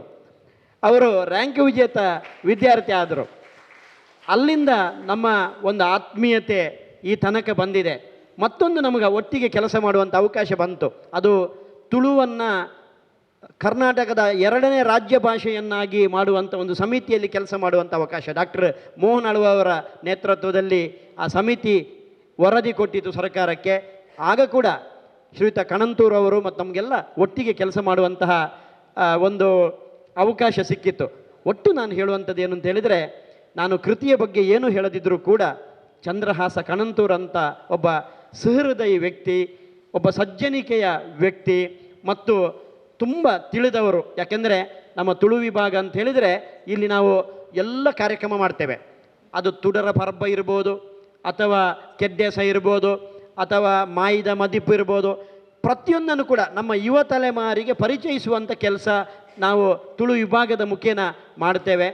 ಆಗ ನಮಗೆ ಒದಗಿ ಬಂದಂಥವರು ಚಂದ್ರಹಾಸ ಕಣಂತೂರವರು. ಒಂದು ಸಲ ಅವರು ಮುಂಡಾಸು ಕಟ್ಟಿ ಕಚ್ಚೆ ಮುಂಡು ಹುಟ್ಟು ಬಲಿಯೇಂದ್ರನನ್ನು ಕರೆಯುವುದು ಹೇಗೆ ಅಂತೇಳಿ ಇಲ್ಲಿ ನಿರೂಪಣೆ ಮಾಡಿದರು. ಆಗ ಕೆಳಗಿದ್ದಂಥ ವಿದ್ಯಾರ್ಥಿಗಳು ರೋಮಾಂಚನಗೊಂಡರು. ಯಾಕೆಂದರೆ ಬಲಿಯೇಂದ್ರನನ್ನು ಕರೆಯುವಂಥ ಒಂದು ಕ್ರಮ ಇವತ್ತು ಇನ್ನೂ ಕೂಡ ಅದನ್ನು ಯಥಾವತ್ತವಾಗಿ ನಮಗೆ ನೋಡಲಿಕ್ಕೆ ಚಂದ್ರಹಾಸ ಕಣಂತೂರು ಅಂಥವರಿಂದ ಸಾಧ್ಯ ಆಗಿದೆ. ಬಹುಶಃ ಭಾಳ ಪ್ರೀತಿಯಿಂದ ಈ ಕಾರ್ಯಕ್ರಮದಲ್ಲಿ ನಾವು ಪಾಲ್ಗೊಳ್ತಾ ಇದ್ದೇವೆ. ಈಗಾಗಲೇ ನಮ್ಮ ಪ್ರಾಂಶುಪಾಲರು ಹೇಳಿದಾಗೆ ವೇದಿಕೆಯಲ್ಲಿ ಗಣ್ಯರು ಇದ್ದಾರೆ. KT ಅಳುವರಂತಹ ಮಹಾತ್ಮರ ಒಟ್ಟಿಗೆ ನಮಗೆ ವೇದಿಕೆ ಸಿಕ್ಕಿದೆ. ಇವತ್ತು ನಮ್ಮ ಕಾಲೇಜಿನ ವಿದ್ಯಾರ್ಥಿಗಳು ಇದ್ದಾರೆ, ಗಮನಿಸಬೇಕು. ಏನು ಅಂತ ಹೇಳಿದರೆ, ನೀವೆಲ್ಲ ಒಮ್ಮೆ ಸಂಚಯಗಿರಿಗೆ ಹೋಗಬೇಕು. ಯಾಕೆಂದರೆ ನಮಗೆ ಅಲ್ಲಿ ವಿದ್ಯುತ್ ಸಂಚಾರ ಆಗುತ್ತೆ. ಇಬ್ಬರು ದಂಪತಿಗಳು ತಮ್ಮ ಇಡೀ ಬದುಕನ್ನು ತಪಸ್ಸಿನ ರೀತಿಯಲ್ಲಿ ಸಾಹಿತ್ಯ, ಸಂಸ್ಕೃತಿ ಮತ್ತು ಇತಿಹಾಸ ಇವೆಲ್ಲವನ್ನು ಕೂಡ ಮೇಳವಿಸಿಕೊಂಡಂತಹ ಒಂದು ನೆನಪನ್ನು ಅಲ್ಲಿ ದಾಖಲಿಸಿದ್ದಾರೆ. ಬಹುಶಃ ಪ್ರೊಫೆಸರ್ ತುಕಾರಾಮ್ ಸರ್ ಅವರಿಗೆ ನೆನಪಿದೆಯೋ ಇಲ್ಲೋ ಗೊತ್ತಿಲ್ಲ, 2009ನೇ ಇಸ್ವಿಯಲ್ಲಿ ಉಜಿರೆಯಲ್ಲಿ ವಿಶ್ವ ತುಳು ಸಮ್ಮೇಳನ ನಡೆಯಿತು. ಬಹುಶಃ ಅಂಥ ಒಂದು ಸಮ್ಮೇಳನ ಇನ್ನು ನಡೀತದೋ, ಆವರೆಗೆ ನಡೆದಿರಲಿಲ್ಲ. 14 ಲಕ್ಷ ಜನ ಬಂದಿದ್ದರು. ಆಗ ಪೂಜ್ಯ ಹೆಗಡೆಯವರು ಪ್ರೊಫೆಸರ್ ತುಕಾರಾಂ ಪೂಜಾರಿಯವರ ಬಗ್ಗೆ ಬಹಳ ಅಭಿಮಾನದ ಮಾತುಗಳನ್ನಲ್ಲಿ ಹೇಳಿದರು. ಮತ್ತು ಸಭೆಯಲ್ಲಿ ಕೂಡ ಕೊನೆಗೆ ಕಾರ್ಯಕ್ರಮ ಕೆಲಸ ಮಾಡಿದ ಸ್ವಯಂ ಸೇವಕರ ಸಭೆಯಲ್ಲಿ ಕೂಡ ಪ್ರೊಫೆಸರ್ ತುಕಾರಾಂ ಪೂಜಾರಿಯವರ ಬಗ್ಗೆ ಹೇಳಿದರು. ಅಂಥ ಒಬ್ಬ ಮೇರು ವ್ಯಕ್ತಿತ್ವದ ವಿದ್ವಾಂಸರು ಮಾತಾಡಿದ್ದಾರೆ. ಅರುಣುಲಾಲ್ರ ಬಗ್ಗೆ ಎಲ್ರಿಗೂ ಅಭಿಮಾನ ಇದೆ. ನಾಗೇಶ್ ಕಲ್ಲೂರವರು ಬಹುಶಃ ಇವರು ತಾಳ್ಮೆ ಅಂತ ಹೇಳಿದರು. ನನಗೂ ಒಂದು ಅವಕಾಶ ಸಿಕ್ಕಿತು. ವಿಶ್ವವಿದ್ಯಾಲಯಕ್ಕೆ 70 ಕನ್ನಡ ಪಠ್ಯಪುಸ್ತಕಗಳನ್ನು ಮಾಡುವಂಥ ಅವಕಾಶ 4 ವರ್ಷದಲ್ಲಿ. ನಾವು ಕಲ್ಲೂರು ನಾಗೇಶರಿಗೆ ಎಷ್ಟು ಬಾಧೆ ಕೊಟ್ಟಿದ್ದೇವೆ ಹೇಳಿದರೆ ಬಹುಶಃ ಅಂದರೆ ನಮಗೆ ಕೊನೆ ಹಂತಕ್ಕೆ ಪುಸ್ತಕ ಬರಬೇಕು, ನಾಗೇಶರನ್ನು ಮಲಗಲಿಕ್ಕೆ ಬಿಡಲಿಲ್ಲ. ಆದರೆ ಅಷ್ಟು ತಾಳ್ಮೆಯಿಂದ ಅವರು ನಮಗೆ ಸಹಕಾರ ಮಾಡಿದ್ದಾರೆ. ಬಹುಶಃ ಇಂಥ ಎಲ್ಲ ಹಿರಿಯರ ಮಧ್ಯೆ ನಮಗೆ ವೇದಿಕೆ ಹಂಚಿಕೊಳ್ಳುವಂತಹ ಮತ್ತು ಚಂದ್ರಹಾಸ್ ಕಣಂತೂರ್ ಅವರ ಬಗ್ಗೆ ಅಭಿಮಾನ ಪಡುವಂತಹ ಮತ್ತು ಅವರ ಒಂದು ಸಾಧನೆಯನ್ನು ತಿಳಿಯುವಂತಹ ಅವಕಾಶ ನಮಗೆಲ್ಲ ಒದಗಿ ಬಂದಿದೆ. ಬಹುಶಃ ನಾನು ಹೆಚ್ಚು ಲಂಬಿಸದೆ ಇಂಥ ಒಂದು ಸುವರ್ಣಾವಕಾಶಕ್ಕೆ ಚಂದ್ರಹಾಸ್ ಕಣಂತೂರ್ ಅವರಿಗೆ ಮತ್ತು ಇಲ್ಲಿರುವಂಥ ಎಲ್ಲ ಹಿರಿಯರಿಗೆ ತಲೆ ತಗ್ಗಿಸಿ ಬೆನ್ನು ಬಗ್ಗಿಸಿ ವಂದಿಸಿ ನನ್ನ ಮಾತುಗಳನ್ನು ಮುಗಿಸ್ತಾ ಇದ್ದೇನೆ. ಎಲ್ರಿಗೂ ನಮಸ್ಕಾರ. ಒಡನಾಟವನ್ನು ಜ್ಞಾಪಿಸಿದ್ರು ಸರ್. ಬಹುಶಃ ಎಲ್ಲರಿಗೂ ಅನುಭವ ಆಗಿರುವಂಥದ್ದು ಚಂದ್ರಹಾಸ ಕಣಂತೂರ್ ಅಂದರೆ ಸರಳ ವ್ಯಕ್ತಿತ್ವರವರು ಅನ್ನೋದಕ್ಕೆ, ಜೊತೆಗೆ ಅವರ ಪ್ರೀತಿ ಅಭಿಮಾನ ಎಂತಹುದು ಅನ್ನೋದಕ್ಕೆ ಇಲ್ಲಿ ನೆರೆದಿರುವಂಥ ಎಲ್ಲರೂ ಸಾಕ್ಷಿಯಾಗಿದ್ದಾರೆ. ಸಂಪಾದಕರು ಹಾಗೂ ಪ್ರಕಾಶಕರಾದಂಥ ಶ್ರೀಯುತ ಕಲ್ಲೂರು ನಾಗೇಶ್ ಅವರು 2 ಮಾತುಗಳನ್ನು ಬೇಕಾಗಿ ಕೇಳಿಕೊಳ್ಳುತ್ತೇವೆ. ನಮ್ಮ ಗುರು ಬ್ರಹ್ಮ ಇದ್ದಾರೆ, ಹಿರಿಯರಾದ KT ಆಳ್ವ ಅವರು ನಮ್ಮ ಗುರುಗಳು. ಅವರ ಜೊತೆಯಲ್ಲಿ ಇವತ್ತು ಬರುವುದು ಮತ್ತು ಒಟ್ಟಿಗೆ ಕೂತ್ಕೊಳ್ಳುವುದು ಅಂತ ಹೇಳಿದರೆ ಸಂಭ್ರಮವೇ. ಹಿರಿಯರೆಲ್ಲಾದರೆ ವೇದಿಕೆಯ ಮುಂಭಾಗದಲ್ಲಿ ಕೂಡ ಹಿರಿಯರಿದ್ದೀರಿ. ಮಹಾಕವಿ ಕುವೆಂಪು ಅವರು ಒಂದು ಮಾತು ಹೇಳಿದ್ದಾರೆ, ಒಳ್ಳೆಯದನ್ನೆಲ್ಲ ಹೇಳಿ ಆಗಿದೆ, ಇನ್ನು ಬಾಕಿ ಇರುವುದು ಅಂತ ಹೇಳಿದರೆ ಆ ಹೇಳಿದ್ದನ್ನು ಅನುಸರಿಸಿ ನಡೆಯುವುದಕ್ಕೆ ಮಾತ್ರ ಅಂತ. ಅದಕ್ಕೆ ನಮ್ಮ ಇವತ್ತು ಅದನ್ನು ವೇದಿಕೆಗೆ ಅನ್ವಯಿಸಿ ಹೇಳುವುದಾದರೆ, ಇವತ್ತು ಪುಸ್ತಕದ ಬಗ್ಗೆ ಏನೆಲ್ಲ ಹೇಳಲಿಕ್ಕೆ ಉಂಟು ಅದನ್ನೆಲ್ಲ ಹೇಳಿ ಆಗಿದೆ. ಮುಖಪುಟದಿಂದ ಹಿಡಿದು ಅದರ ಸಾಹಿತ್ಯದವರೆಗೆ ಹೇಳಿ ಆಗಿದೆ. ಅಲ್ಲ, ಒಂದೊಂದು ಪ್ರತಿ ಎಲ್ಲರೂ ಹೋಗುವಾಗ ಕೊಂಡೋಗ್ತೀರಿ ಅಂತ ನನಗೆ ವಿಶ್ವಾಸ ಇದೆ. ಆದರೆ ನಾನು ವಿಶೇಷವಾಗಿ ಹೇಳಲಿಕ್ಕೆ ಇರೋದು ಅದಲ್ಲ, ಒಬ್ಬೊಬ್ಬರು 5 ಪುಸ್ತಕ ತಗೊಂಡು ಹೋಗಿ ಅಂತ. ಯಾಕಂದರೆ ಚಂದ್ರಹಾಸ್ ಕಣಂತೂರ್ ಅವರ ಮತ್ತು ನನಗೆ ಆ ಬಂಡ್ಲಿನ ಭಾರ ಆದರೂ ಕಡಿಮೆ ಆಗ್ತದೆ ಅಂತ. ನಮ್ಮ ಲೇಖಕರು ಇವತ್ತು ಪುಸ್ತಕವನ್ನು ಪ್ರಕಟಿಸಿ ಮಾರಾಟ ಮಾಡುವಾಗ ನಾಚಿಕೆ ಪಡುವುದು, ಅದು ಒಳ್ಳೆಯದಾಗುವುದಿಲ್ಲ, ಅದು ಧರ್ಮಕ್ಕೆ ಕೊಡುವುದು ಬೇಡ. ನಾವು ಎಲ್ಲ ವಸ್ತುಗಳನ್ನು ಕೂಡ ಹೇಗೆ ಖರೀದಿಸ್ತೇವೋ ಪುಸ್ತಕಗಳನ್ನು ಕೂಡ ಅದೇ ರೀತಿಯಲ್ಲಿ ಖರೀದಿಸುತ್ತಕ್ಕ ನನ್ನ ಪುಸ್ತಕವನ್ನು ತಗೊಳ್ಳಿ ಅಂತ ಹೇಳೋದಕ್ಕೇನು ನಾಚಿಕೆ ಪಡಬೇಕಾದಂಥ ಸಂಗತಿ ಏನಿಲ್ಲ. ಅದೊಂದು ಸಂಸ್ಕೃತಿ ನಮ್ಮ ಹತ್ರ ಬೆಳೆದು ಬರಬೇಕು. ಒಂದು ವೇಳೆ ಇವತ್ತು ಚಂದ್ರಹಾಸ್ ಕಣಂತೂರ್ ಅವರ ಮದುವೆ ಅಂತ ಆಗಿದ್ದರೆ, ಅದರಲ್ಲಿ ಕಾಗದದಲ್ಲಿ ಆಶೀರ್ವಾದ ಉಡುಗೊರೆ ಅಂತ ಇಲ್ಲ ಅಂತ ಇದ್ದರೆ ಅವಾಗ ಏನು ಮಾಡ್ತಿದ್ದೀರಿ ಎಲ್ಲರೂ? ಅದನ್ನೇ ಇವತ್ತು ಮಾಡಿದರೆ ಆಯಿತು ಅಂತ ಒಂದು ಪುಸ್ತಕದಲ್ಲಿ. ಈ ಸಂಗತಿಗಳನ್ನೆಲ್ಲ ಹೇಳ್ತಾ ಇವತ್ತು ಪ್ರಕಾಶನದ ಕಷ್ಟಗಳನ್ನೆಲ್ಲ ಹೇಳಬೇಕಾಗಿಲ್ಲ. ಅದು ಬಹುಶಃ ತಮ್ಮ ಇಲ್ಲಿ ಲೇಖಕರು ಮತ್ತು ಅಧ್ಯಾಪಕರು ಪ್ರೊಫೆಸರ್ಗಳೆಲ್ಲ ಇರುವುದರಿಂದ ಎಲ್ಲರಿಗೂ ಗೊತ್ತಿರುವಂಥ ವಿಷಯವೇ.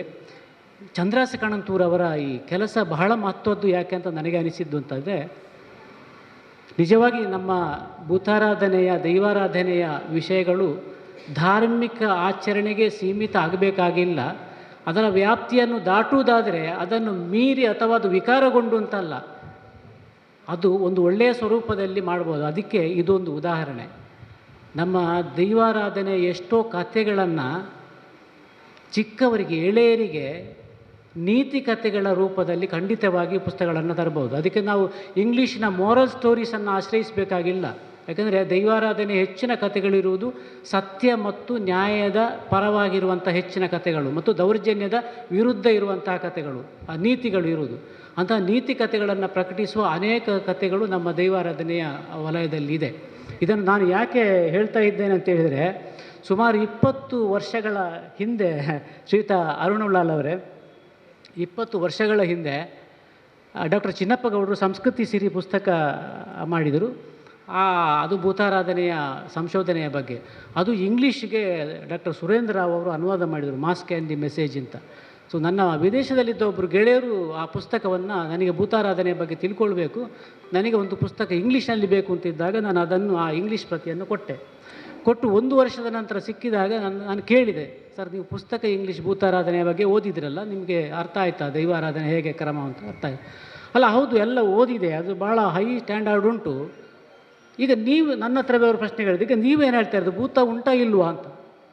ನಾನು ಏನು ಅಂತ ಹೇಳಿದೆ, ಭೂತ ಉಂಟಾ ಇಲ್ವಾ ಅಂತ ನಾನೇ ಪುಸ್ತಕ ಅದೆಲ್ಲ ಅಧ್ಯಯನದಿಂದ ಗೊತ್ತಾಗುವಂಥದ್ದಲ್ಲ. ಅದಕ್ಕೆ ನಾನು ಹೇಳಿದ್ದು, ಇಂತಹ ಭೂತದ ದೈವಾರಾಧನೆಯ ಕಥೆಗಳನ್ನು ಒಂದು ಮೋರಲ್ ಸ್ಟೋರೀಸ್ ಅಥವಾ ನೀತಿ ಕಥೆಗಳ ರೂಪದಲ್ಲಿ ನಾವು ಎಳೆಯರಿಗೆ ಅಥವಾ ಒಂದು ಪ್ರಾಥಮಿಕವಾಗಿ ಕಲಿಯುವವರಿಗೆ ದೈವಾರಾಧನೆ ನಾವು ಕೊಟ್ಟಾಗ ಆ ದೈವಾರಾಧನೆ ಎನ್ನುವಂಥದ್ದು ಏನು ಅಂತ ಒಂದು ಪ್ರಾಥಮಿಕವಾಗಿ ಗೊತ್ತಿರಲಿಕ್ಕೆ ಸಾಧ್ಯ ಆಗ್ತದೆ. ಸೊ ಈ ಹಿನ್ನೆಲೆಯಲ್ಲಿ ಚಂದ್ರಾಸ್ ಕಾಣಂತೂರು ಅವರ ಈ ಪುಸ್ತಕ ಬಹಳ ಮಹತ್ವದ್ದು ಅಂತ ಹೇಳ್ತಾ, ಅವರ ಹೆಚ್ಚಿನ ಪುಸ್ತಕಗಳು ಜನಪ್ರಿಯಗೊಂಡು ಮತ್ತು ಎಲ್ಲರ ಕೈಗೆ ಸೇರುವಂತಾಗಲಿ ಮತ್ತು ಅವರ ಈ ಕೃತಿಗೆ ಗ್ರಂಥದಾಸೋಹದ ರೂಪದಲ್ಲಿ ಇದನ್ನು ಬೆಂಬಲಿಸಿದ್ದಾರೆ ಅವರೆಲ್ಲರಿಗೆ ಮತ್ತು ಈ ಕೃತಿಯನ್ನು ಕೊಂಡು ಓದುವ ಮತ್ತು ಇವತ್ತು ಬಿಡುಗಡೆ ಮಾಡಿ ಮಾತನಾಡಿದ ಒಳ್ಳೆಯ ವಿಷಯವನ್ನು ನಮ್ಮ ಓದುಗರಿಗೆ ತಿಳಿಸಿದಂಥ ಎಲ್ಲರಿಗ ವಂದಿಸಿ ನನ್ನ ಮಾತನ್ನು ಮುಗಿಸ್ತೇನೆ. ನಮಸ್ಕಾರ. ಸದಾಶಯದ ಮಾತುಗಳನ್ನಾಡಿದಂಥ ಶ್ರೀಯುತ ಕಲ್ಲೂರು ನಾಗೇಶ್ ಇವರಿಗೆ ಅನಂತ ಅನಂತ ಧನ್ಯವಾದಗಳು. ಈಗ ಅಧ್ಯಕ್ಷೀಯ ನುಡಿಗಳು ಹಿರಿಯರಾದಂಥ ಶ್ರೀಯುತ KT ಆಳ್ವ ಇವರಿಂದ.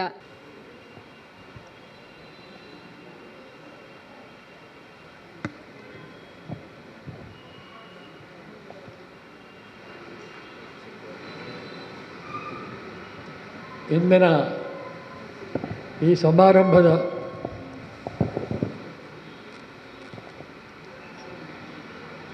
ಅತಿಥಿಗಳಾಗಿ ಭಾಗವಹಿಸಿದಂತಹ ವೇದಿಕೆ ಮೇಲೆ ಇರುವ ಎಲ್ಲ ಗಣ್ಯರೇ, ನಮಗೆ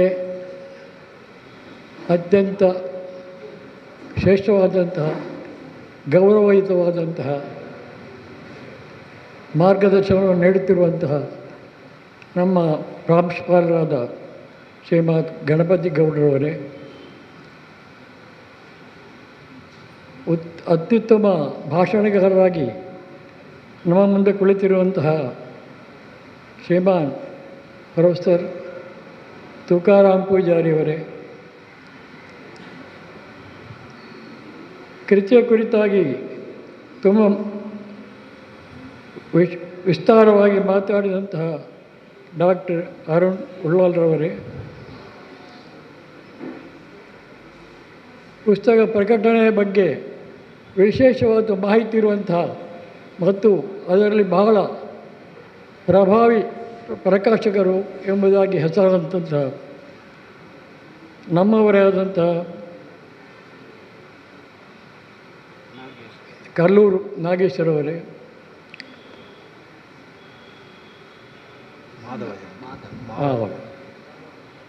ತುಳು ಸಾಹಿತ್ಯದ ಬಗ್ಗೆ ಅದನ್ನು ಕಲಿಸುವುದರ ಬಗ್ಗೆ ವಿಶೇಷವಾದ ಒಂದು ಅನುಭವ ಇರುವಂತಹ ಪ್ರೊಫೆಸರ್ ಮಾಧವರವರೇ, ಮಾಧವರವರವರು ಮತ್ತು ನಯ ವಿನಯದಿಂದ ಸಭೆಯಲ್ಲಿ ಕುಳಿತು ಇವತ್ತಿನ ಕಾರ್ಯಕ್ರಮವನ್ನು ತಂದ ಮಾಡಿಕೊಟ್ಟಂತಹ ಎಲ್ಲ ಸಭಾಸದರು ತಮಗೆಲ್ಲ ಅಧ್ಯಕ್ಷ ಸ್ಥಾನದಿಂದ ನಾನು ನನ್ನ ಗೌರವವನ್ನು ಸಲ್ಲಿಸ್ತಾ ಇದ್ದೇನೆ. ನನ್ನನ್ನು ಇಂದಿನ ಸಮಾರಂಭದ ಅಧ್ಯಕ್ಷರನ್ನಾಗಿ ಮಾಡಿ ಬರುವಂತೆ ಮಾಡಿದಂತಹ ನಮ್ಮ ಇಂದಿನ ಕಾರ್ಯಕ್ರಮದ ಕೇಂದ್ರ ಬಿಂದು ಚಂದ್ರರಾಜ್ ಕಣಂತೂರವರು ಬರೆದು ಬಿಡುಗಡೆ ಮಾಡಿದಂತಹ 3 ಪುಸ್ತಕಗಳ ನೆನಪಾಗ್ತದೆ. ಮೊದಲನೆಯದು ವೃತ್ತಾಂತ, ಹಲವಾರು ವರ್ಷಗಳ ಹಿಂದೆ, ಆಮೇಲೆ ಮಹಿಮೆ ಮತ್ತು ಇಂದಿನ ಕಾರ್ಯಕ್ರಮ. ಇದನ್ನೆಲ್ಲ ನಾನು ತುಂಬ ಅಭಿಮಾನದಿಂದ ನೆನಪಿಸಿಕೊಳ್ತಿದ್ದೇನೆ. ಮಿತ್ರರೇ, ಕಣಂದೂರವರು ನನ್ನ ಭಾಗ್ಯದಿಂದ ಶಿಷ್ಯರಾಗಿ ನನಗೆ ಸಿಕ್ಕಿದ್ದಾರೆ ಎಂಬುದಾಗಿ ನಾನು ಭಾವಿಸ್ತೇನೆ. ಯಾಕೆಂತ ಹೇಳಿದರೆ, ಸಾಹಿತ್ಯ ನಿರ್ಮಾಣ ಮಾಡುವುದು ಸುಲಭದ ಕಾರ್ಯ ಅಲ್ಲ. ಅದಕ್ಕೆ ತುಂಬ ಸಾಧನೆ ಮಾಡಬೇಕಾಗಿತ್ತು. ಅವರಿಗೆ ಭವಿಷ್ಯ ನಿಧಿ ಸಂಸ್ಥೆಯಿಂದ ಬಿಡುಗಡೆ ಆಗುವಾಗ ಒಂದು ದೊಡ್ಡ ಮೊತ್ತದ ರಿಟೈರ್ಮೆಂಟ್ ಸಮಯದ ಸಂಭಾವನೆ ಸಿಕ್ಕಿರ್ಬೋದು. ಅದನ್ನು ಉಪಯೋಗಿಸಿಕೊಂಡು ಅವರಿಗೆ ಅದೇ ಹಣವನ್ನು ಅಭಿವೃದ್ಧಿಪಡಿಸುವಂತಹ ಪೆಟ್ರೋಲ್ ಬಂಕ್ ಮಾಡ್ಬೋದಿತ್ತು, ಅಥವಾ ವೈನ್ ಶಾಪ್ ಮಾಡ್ಬೋದಿತ್ತು, ಅಥವಾ ಬೇರೆ ಹೋಟೆಲ್ ಅಂಗಡಿ ಉದ್ಯಮವನ್ನು ಪ್ರಾರಂಭಿಸ್ಬೋದಿತ್ತು. ಹಾಗೇನು ಮಾಡದೆ ಯಾವುದೇ ದೊಡ್ಡ ಮೊತ್ತದ ಸಂಭಾವನೆ ಭರವಸೆ ಇಲ್ಲದಂತಹ ಈ ಸಾಹಿತ್ಯ ನಿರ್ಮಾಣದ ಕೆಲಸಕ್ಕೆ ಅವರು ಕೈ ಹಾಕಿದ್ದಾರೆ. ನೋಡಿ, ಸಾಹಿತ್ಯ ರಚನೆ ಅದು ಬಹಳ ಕಷ್ಟದ ಒಂದು ಕೆಲಸ. ಅದಕ್ಕೆ ತುಂಬ ಸಮಯ, ತುಂಬ ಹಣಕಾಸು ಮತ್ತು ತುಂಬ ಅನುಭವ ಎಲ್ಲ ಬೇಕಾಗ್ತದೆ. ಈ ಸಾಹಿತ್ಯದ ಕ್ಷೇತ್ರದಲ್ಲಿ ಅದನ್ನು ಉಪಯೋಗಿಸುವವರು ಭಾಳ ವಿರಳ. ಮುಡಿಪು ಕಾಲೇಜಿನಿಂದ ಸಾವಿರಾರು ಮಂದಿ ವಿದ್ಯಾಭ್ಯಾಸ ಪಡೆದು ಹೋಗಿದ್ದಾರೆ. ಆದರೆ ಯಾರು ದೊಡ್ಡ ಬರಹಗಾರರಾಗಿ ಚಂದ್ರಹಾಸ ಕಣದೂರರ ಹಾಗೆ ಮಿಂಚಿದವರು ಯಾರೂ ಇಲ್ಲ. ಆದ್ದರಿಂದ ನಾನು ಚಂದ್ರಹಾಸರವರನ್ನು ತುಂಬ ಪ್ರೀತಿಸ್ತೇನೆ ಮತ್ತು ತುಂಬ ಗೌರವಿಸ್ತೇನೆ. ಅವರಿಗೆ ದೇವರು ಇಂತಹ ಶಕ್ತಿಯನ್ನು ದಯಪಾಲಿಸಿದ್ದಾನೆ. ಅವರು ಅದನ್ನು ಇನ್ನೂ ಕೂಡ ಅಭಿವೃದ್ಧಿಪಡಿಸಿ ಅವರು ತುಳುನಾಡಿನ ಒಬ್ಬ ಸುಪ್ರಸಿದ್ಧ ಸಾಹಿತಿಯಾಗಿ ಮೂಡಿಬರಲಿ ಎಂಬುದಾಗಿ ನಾನು ಪರಮಾತ್ಮನ ಹತ್ತಿರ ಪ್ರಾರ್ಥಿಸ್ತೇನೆ. ಮಿತ್ರರೇ, ನಾನೊಬ್ಬ ಈಗ ನಿಮ್ಮ ಅತಿಥಿಗಳು, ನಮ್ಮ ಸಭೆಯ ಅತಿಥಿಗಳು ಸೂಚಿಸಿದ ಹಾಗೆ ತುಂಬ ವಯೋವೃದ್ಧ, ಸಭೆಯಲ್ಲಿ ನಿಂತು ಮಾತಾಡಲಿಕ್ಕೆ ಕೂಡ ಕಷ್ಟ ಆಗುವಂತಹ ಒಂದು ಸ್ಥಿತಿಯಲ್ಲಿರುವವರು. ಆದರೂ ಕೂಡ ನನ್ನನ್ನು ತಾವೆಲ್ಲರೂ ಸಹಿಸಿಕೊಂಡಿದ್ದೀರಿ. ನಮ್ಮನ್ನು ನನ್ನ ಮಾತುಗಳನ್ನು ಕೇಳುವುದಕ್ಕೆ ನೀವೆಲ್ಲ ಉತ್ಸಾಹದಿಂದ ಕುಳಿತಿದ್ದೀರಿ. ನಿಮ್ಮ ಯುವಕರ ಮಧ್ಯದಲ್ಲಿ ನನ್ನ ಎದುರಿನಲ್ಲಿ ಅಕ್ಕಪಕ್ಕದಲ್ಲಿ ಕುಳಿತಂಥ ಪ್ರಾಂಶುಪಾಲರು ಕೂಡ ಯುವಕರೇ. ನನ್ನ ಬಲಬದಿಯಲ್ಲಿ ಕುಳಿತಂಥ ತುಕಾರಾಮ್ ಪೂಜಾರಿ ಅವರು ಸುಪ್ರಸಿದ್ಧ ವಾಗ್ಮಿ, ಇವರು ಕೂಡ ತುಂಬ ಯುವಕರು. ಈ ಯುವಕರ ಮಧ್ಯೆಯಲ್ಲಿ ಕುಳಿತುಕೊಳ್ಳುವಾಗ ನಾನು ಕೂಡ ಯುವಕ ಆದ ಹಾಗೆ ನನಗೆ ಭಾಸವಾಗ್ತದೆ. ಹೊಸರತ್ತ ರುಕ್ಕುಕ್ಕಿ ಆರಿ ಹೋಗುವ ಬಣ್ಣ, ಹರದಿ ಮಾಂತ್ರಿಕರ ಮಾಸ ಮಸಳುವ ಬಣ್ಣ, ಉತ್ಸಾಹ ಸಾಗರದ ಉತ್ತುಂಗಿಯ ವೀಚಿಗಳ ಈ ಕ್ಷುಬ್ಧ ಸಾಗರವು ಬತ್ತಿ ಹೋಗುವವನ್ನ ಕಟ್ಟುವೆವು ನಾವು ಹೊಸನಾಡುವುದನು, ಕಟ್ಟುವೆವು ನಾನು ತುಳುನಾಡುವುದನು. ಈ ಕೊನೆಯ ವಾಕ್ಯದಲ್ಲಿ ಇರುವಂಥ ತುಳು ಮಾತ್ರ ನನ್ನ ಸೇರಿಕೆ. ನಾನು ಹಾಡಿದ ಪದ್ಯ ಅದು ನನ್ನದಲ್ಲ, ಅದು ನವ್ಯ ಕವಿತೆಯ ರೂವಾರಿ, ನವ್ಯ ಕವಿತೆಯ ರೂವಾರಿ ಗೋಪಾಲಕೃಷ್ಣ ಅಡಿಗರದ್ದು. 1956ನೇ ಇಸ್ವಿಯಲ್ಲಿ ಗೋಪಾಲಕೃಷ್ಣ ಅಡಿಗರು ಧರ್ಮಸ್ಥಳದಲ್ಲಿ ಸಾಹಿತ್ಯ ಸಮಾರಂಭದ ಅಲ್ಲಿ ಭಾಗವಹಿಸ್ತಾರೆ ಎಂಬುದನ್ನು ತಿಳಿದು ಅವರ ಪುಸ್ತಕವನ್ನು ಓದಿ ಮರುಳಾದ ನಾನು ಧರ್ಮಸ್ಥಳಕ್ಕೆ ಹೋಗಿದ್ದೆ. ಅವರು ಆ ದಿವಸ ಬೇರೆ ಅತ್ಯಂತ ಸುಂದರವಾದಂತಹ ಯಾವ ಮೋಹನ ಮುರಳಿ ಕರೆಯಿತು ದೂರ ತೀರಕ್ಕೆ ನಿನ್ನನು ಎಂಬುದನ್ನು ಹಾಡಿ ಕುಣಿದಿದ್ದಾರೆ. ನೋಡಿ, ನಮಗೆಲ್ಲ ಸ್ಫೂರ್ತಿ ಕೊಟ್ಟಂತಹ ವಿದ್ವಾಂಸರು. ಆಗ ಅವರಿಗೆ ಕೋಟು ಮತ್ತು ಜುಟ್ಟುಗಳಿತ್ತಂತ ನನ್ನ ಭಾವನೆ, ನನಗೆ ಸರಿ ನೆನಪಿಲ್ಲ. ಅವರು ಸಾಹಿತ್ಯ ಸಮಾರಂಭದಲ್ಲಿ ಹುಚ್ಚೊಬ್ಬಿ ಎದ್ದು ಕುಣಿಯುವ ಹಾಗೆ ಮಾಡಿಬಿಟ್ಟಿದ್ದಾರೆ ಆ ಒಂದು ಪದ್ಯದನ್ನು. ಯಾವ ಮೋಹನ ಮುರಳಿ ಕರೆಯಿತು ಕನ್ನಡದ ಒಂದು ಅತಿ ಶ್ರೇಷ್ಠ ಒಂದು ಪದ್ಯ. ಅವರು ನಾನೀಗ ಹಾಡಿದಂತಹ ಕನ್ನಡದ ಪದ್ಯ ಅದು ಕೂಡ ಅತ್ಯಂತ ಶ್ರೇಷ್ಠವಾದದ್ದು. ಕಟ್ಟುವೆವು ನಾವು ಹೊಸನಾಡೊಂದನ್ನು. ಅವರು ಕನ್ನಡದ ಬಗ್ಗೆ ಮಾತಾಡಿದ್ದು, ತುಳುವಿನ ಬಗ್ಗೆ ಅಲ್ಲ. ಅದನ್ನು ನಾವು ತುಳುವಿಗೆ ಸೇರಿಸಿ ಮಾತನಾಡ್ಬೋದು. ನೋಡಿ, ತುಳುನಾಡು ನಮ್ಮೆಲ್ಲ ಕಲ್ಪನೆಯ ಒಂದು ಸಾಮ್ರಾಜ್ಯ. ಅದು ಎಷ್ಟೇ ಸಣ್ಣದಾಗಿದ್ದರೂ ಅದು ಒಂದು ಕಾಲದಲ್ಲಿ ಅದು ಮೂಡಿ ಬರಬಹುದು ಎಂಬುದಾಗಿ ನಾನು ಆಶಿಸ್ತೇನೆ. ಕರಾವಳಿಯ ಕಾಸರಗೋಡು, ದಕ್ಷಿಣ ಕನ್ನಡ, ಉಡುಪಿ, ಕುಂದಾಪುರ ಸೇರಿ ಇದು ತುಳುನಾಡು ಆಗ್ಬೋದು. ಈ ರಾಜಕೀಯದ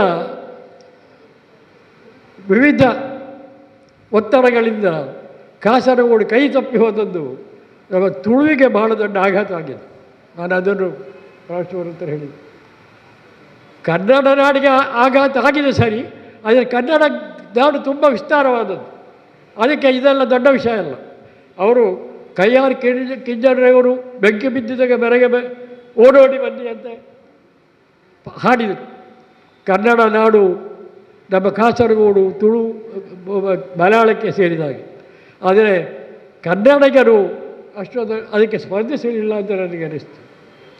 ಯಾರು ಬಂದಿದ್ದಾರೆ. ನಾವು 1969ನೇ ಇಸ್ವಿಯಲ್ಲಿ ಕಾಸರಗೋಡು ಕನ್ನಡಿಗರ ಸಮ್ಮೇಳನ ಅಂತ ಮಾಡಿದ್ದೇವೆ. ಬಹಳ ದೊಡ್ಡ ಸಮ್ಮೇಳನ. ಹಾಮಾನಾಯಕರು ದೊಡ್ಡ ದೊಡ್ಡ ಕವಿಗಳೆಲ್ಲ ಬಂದು ಅದರಲ್ಲಿ ಭಾಗವಹಿಸಿದ್ದರು. ಅದೇ ನನಗೆ ಅನಿಸ್ತದೆ ದೊಡ್ಡ ಕೊನೆಯ ಸಮಾರಂಭ. ಆಮೇಲೆ ಕನ್ನಡಿಗರು ಚಿಕ್ಕ ಪುಟ್ಟ ಹೋರಾಟ ಮಾಡಿದರು, ಅವರಿಗೆ ಫಲ ಸಿಕ್ಕಲಿಲ್ಲ. ಬಹಳ ದೊಡ್ಡ ಮುಖಂಡರಾದಂತಹ ಕೈಯಾರು ಕಿಂಜನರಿಯವರು ಕೊನೆಯವರೆಗೆ ಸಾಧನೆ ಮಾಡಿ ಅದರಿಂದ ಪ್ರಯೋಜನ ಪಡೆಯಲಿಲ್ಲ. ಮಹಾಬಲ ಭಂಡಾರಿಯವರು ನಮ್ಮ ದೊಡ್ಡ ಲೀಡರ್ ಆಗಿದ್ದರು. ಅಂಥ ವ್ಯಕ್ತಿಗಳೇ ಬಹಳ ವಿರಳ. ಅವರಿಂದ ನಾವು ತುಂಬ ನಿರೀಕ್ಷೆಯನ್ನು ಇಟ್ಟುಕೊಂಡಿದ್ದೆವು. ಅವರಿಗೆ ಕೂಡ ಕನ್ನಡ ಕಾಸರಗೋಡನ್ನು ಉಳಿಸಿಕೊಳ್ಳಲಿಕ್ಕೆ ಸಾಧ್ಯ ಆಗಲಿಲ್ಲ. ಕುಡಿಕಿಲ್ಲಾಯರು, ಕಕ್ಕಿಲ್ಲಾಯರು ಇಂಥ ದೊಡ್ಡ ಮಟ್ಟದ ನಾಯಕರಿದ್ದರು. ಆದರೂ ಕಾಸರಗೋಡು ನಮ್ಮ ಕೈ ತಪ್ಪಿ ಹೋಯಿತು. ಇದು ನಮ್ಮ ದುರದೃಷ್ಟ. ನಾನು 1972 ಇಸ್ವಿಯಲ್ಲಿ ಹೊರಗೆ ಕಾಸರಗೋಡಿನಲ್ಲಿ ಸೇವೆಯಲ್ಲಿದ್ದೆ ಅಧ್ಯಾಪಕರಾಗಿ. ನನ್ನ ಒಬ್ಬ ದೊಡ್ಡ ಹೆಮ್ಮೆಯ ಮತ್ತೊಬ್ಬ ವಿದ್ಯಾರ್ಥಿ ಅಂತ ಹೇಳಿದರೆ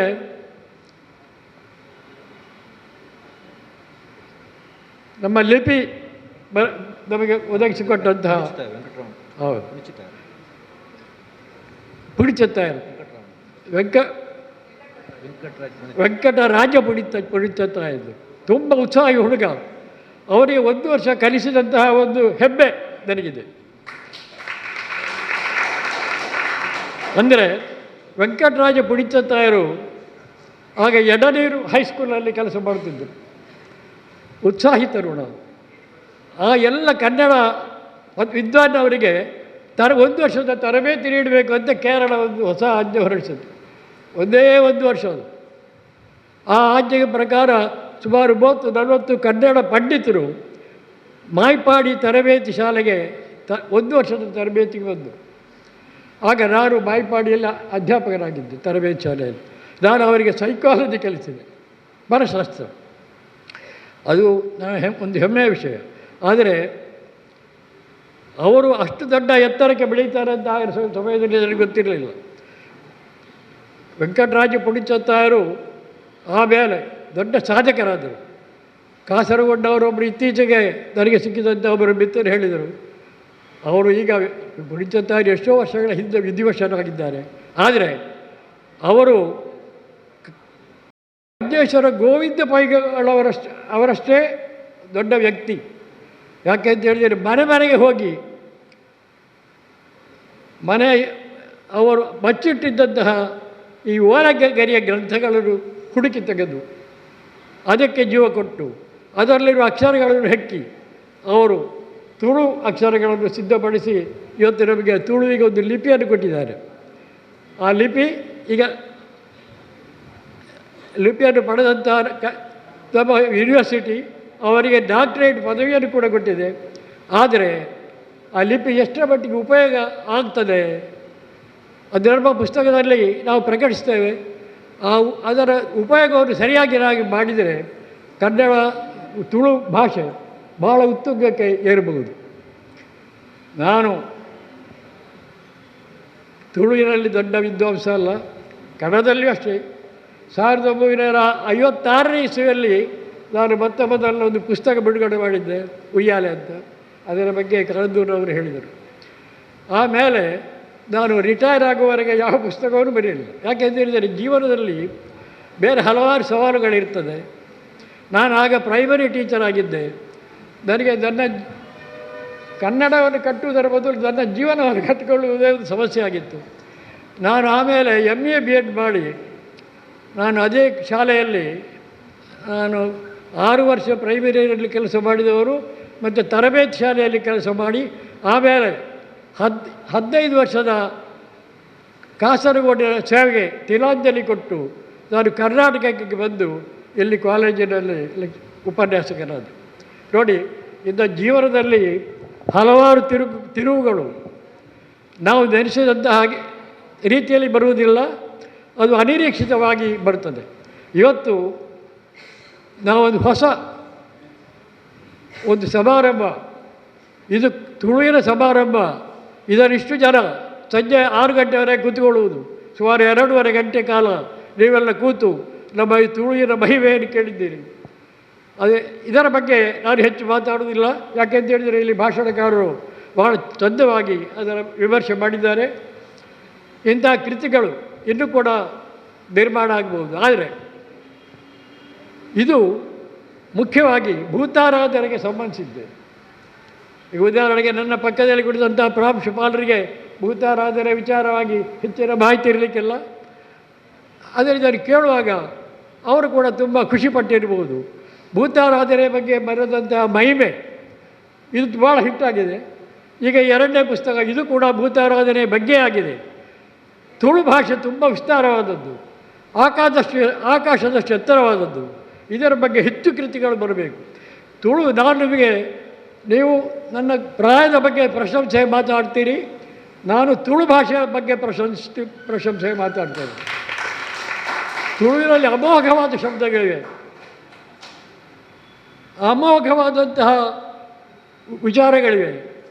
ಇವುಗಳೆಲ್ಲ ಬೆಳಕಿಗೆ ಬರಬೇಕು. ಇದೆಲ್ಲ ಏನಾಗಿದೆ ಅಂತ ಹೇಳಿದರೆ, ಇದೆಲ್ಲ ಆ ಭಾಷೆ ಪ್ರಚಾರದಲ್ಲಿ ಇಲ್ಲದ ಕಾರಣ ಇದೆಲ್ಲ ಭಾಳ ಒಂದು ಕೆಳಗಿನ ಸ್ಥಿತಿಯಲ್ಲಿದೆ.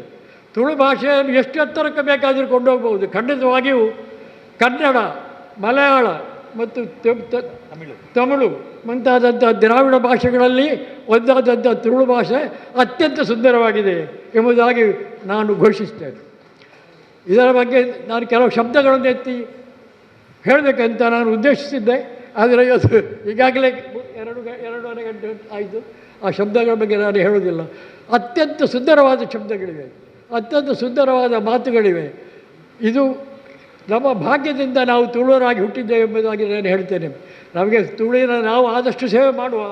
ಒಂದು ಕಾಲದಲ್ಲಿ ನಾನು ಘಂಟಾಘೋಷವಾಗಿ ಸಾರ್ತೇನೆ, ಒಂದು ಕಾಲದಲ್ಲಿ ತುಳು ಅತ್ಯಂತ ಶ್ರೇಷ್ಠ ಭಾಷೆಯಾಗಿ ಕನ್ನಡವನ್ನು ಸರಿಗಟ್ಟಾಗಿ ಅದು ನಿಲ್ಲಬಹುದು ಎಂಬುದಾಗಿ ನನಗೆ ಭರವಸೆ ಇದೆ.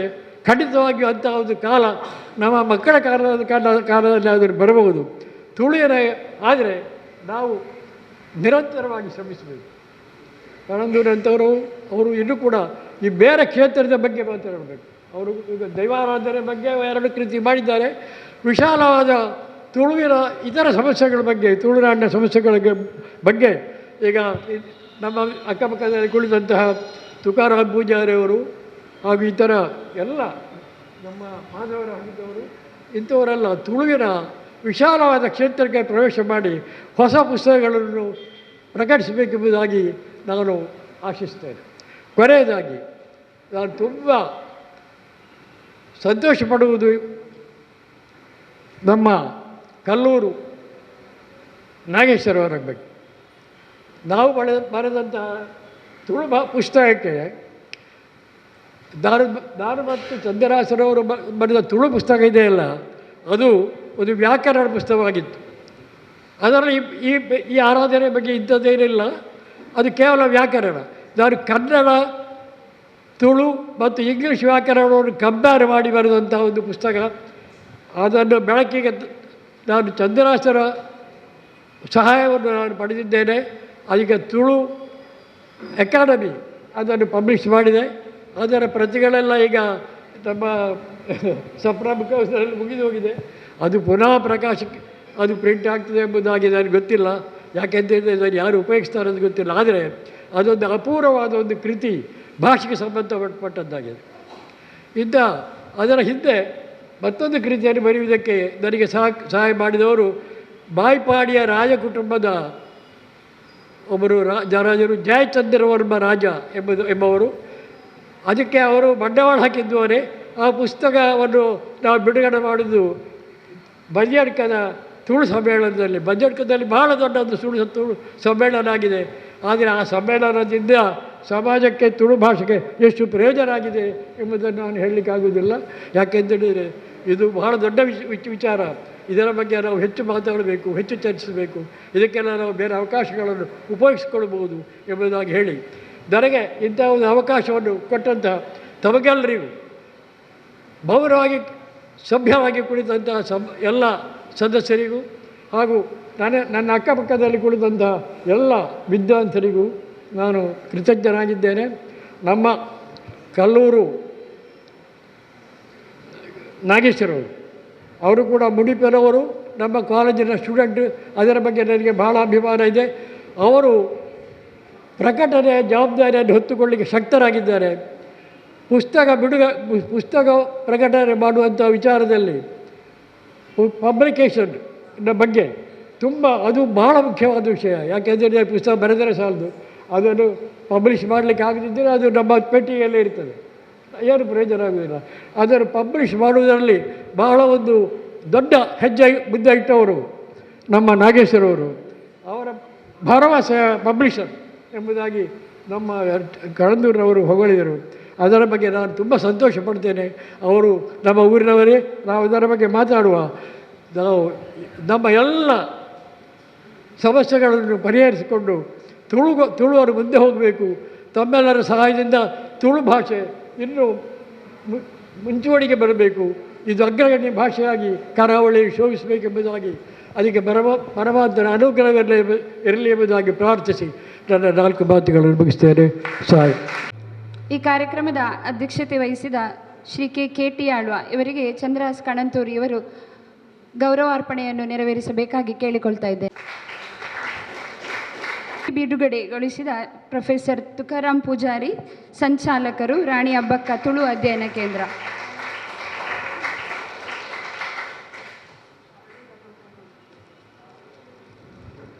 ಕೃತಿ ಸಮೀಕ್ಷೆ ನಡೆಸಿದ ಡಾಕ್ಟರ್ ಅರುಣ್ ಉಳ್ಳಾಲ್, ಉಪನ್ಯಾಸಕರು, ಸಂತ ಆಗ್ನೆಸ್ ಕಾಲೇಜು, ಮಂಗಳೂರು.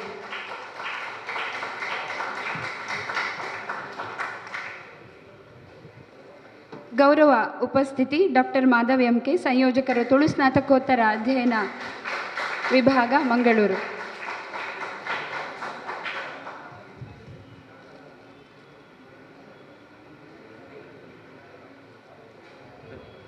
ಗೌರವ ಉಪಸ್ಥಿತಿ ಪ್ರೊಫೆಸರ್ ಗಣಪತಿಗೌಡ, ಪ್ರಾಂಶುಪಾಲರು, ಮಂಗಳೂರು ವಿಶ್ವವಿದ್ಯಾನಿಲಯ ಕಾಲೇಜು.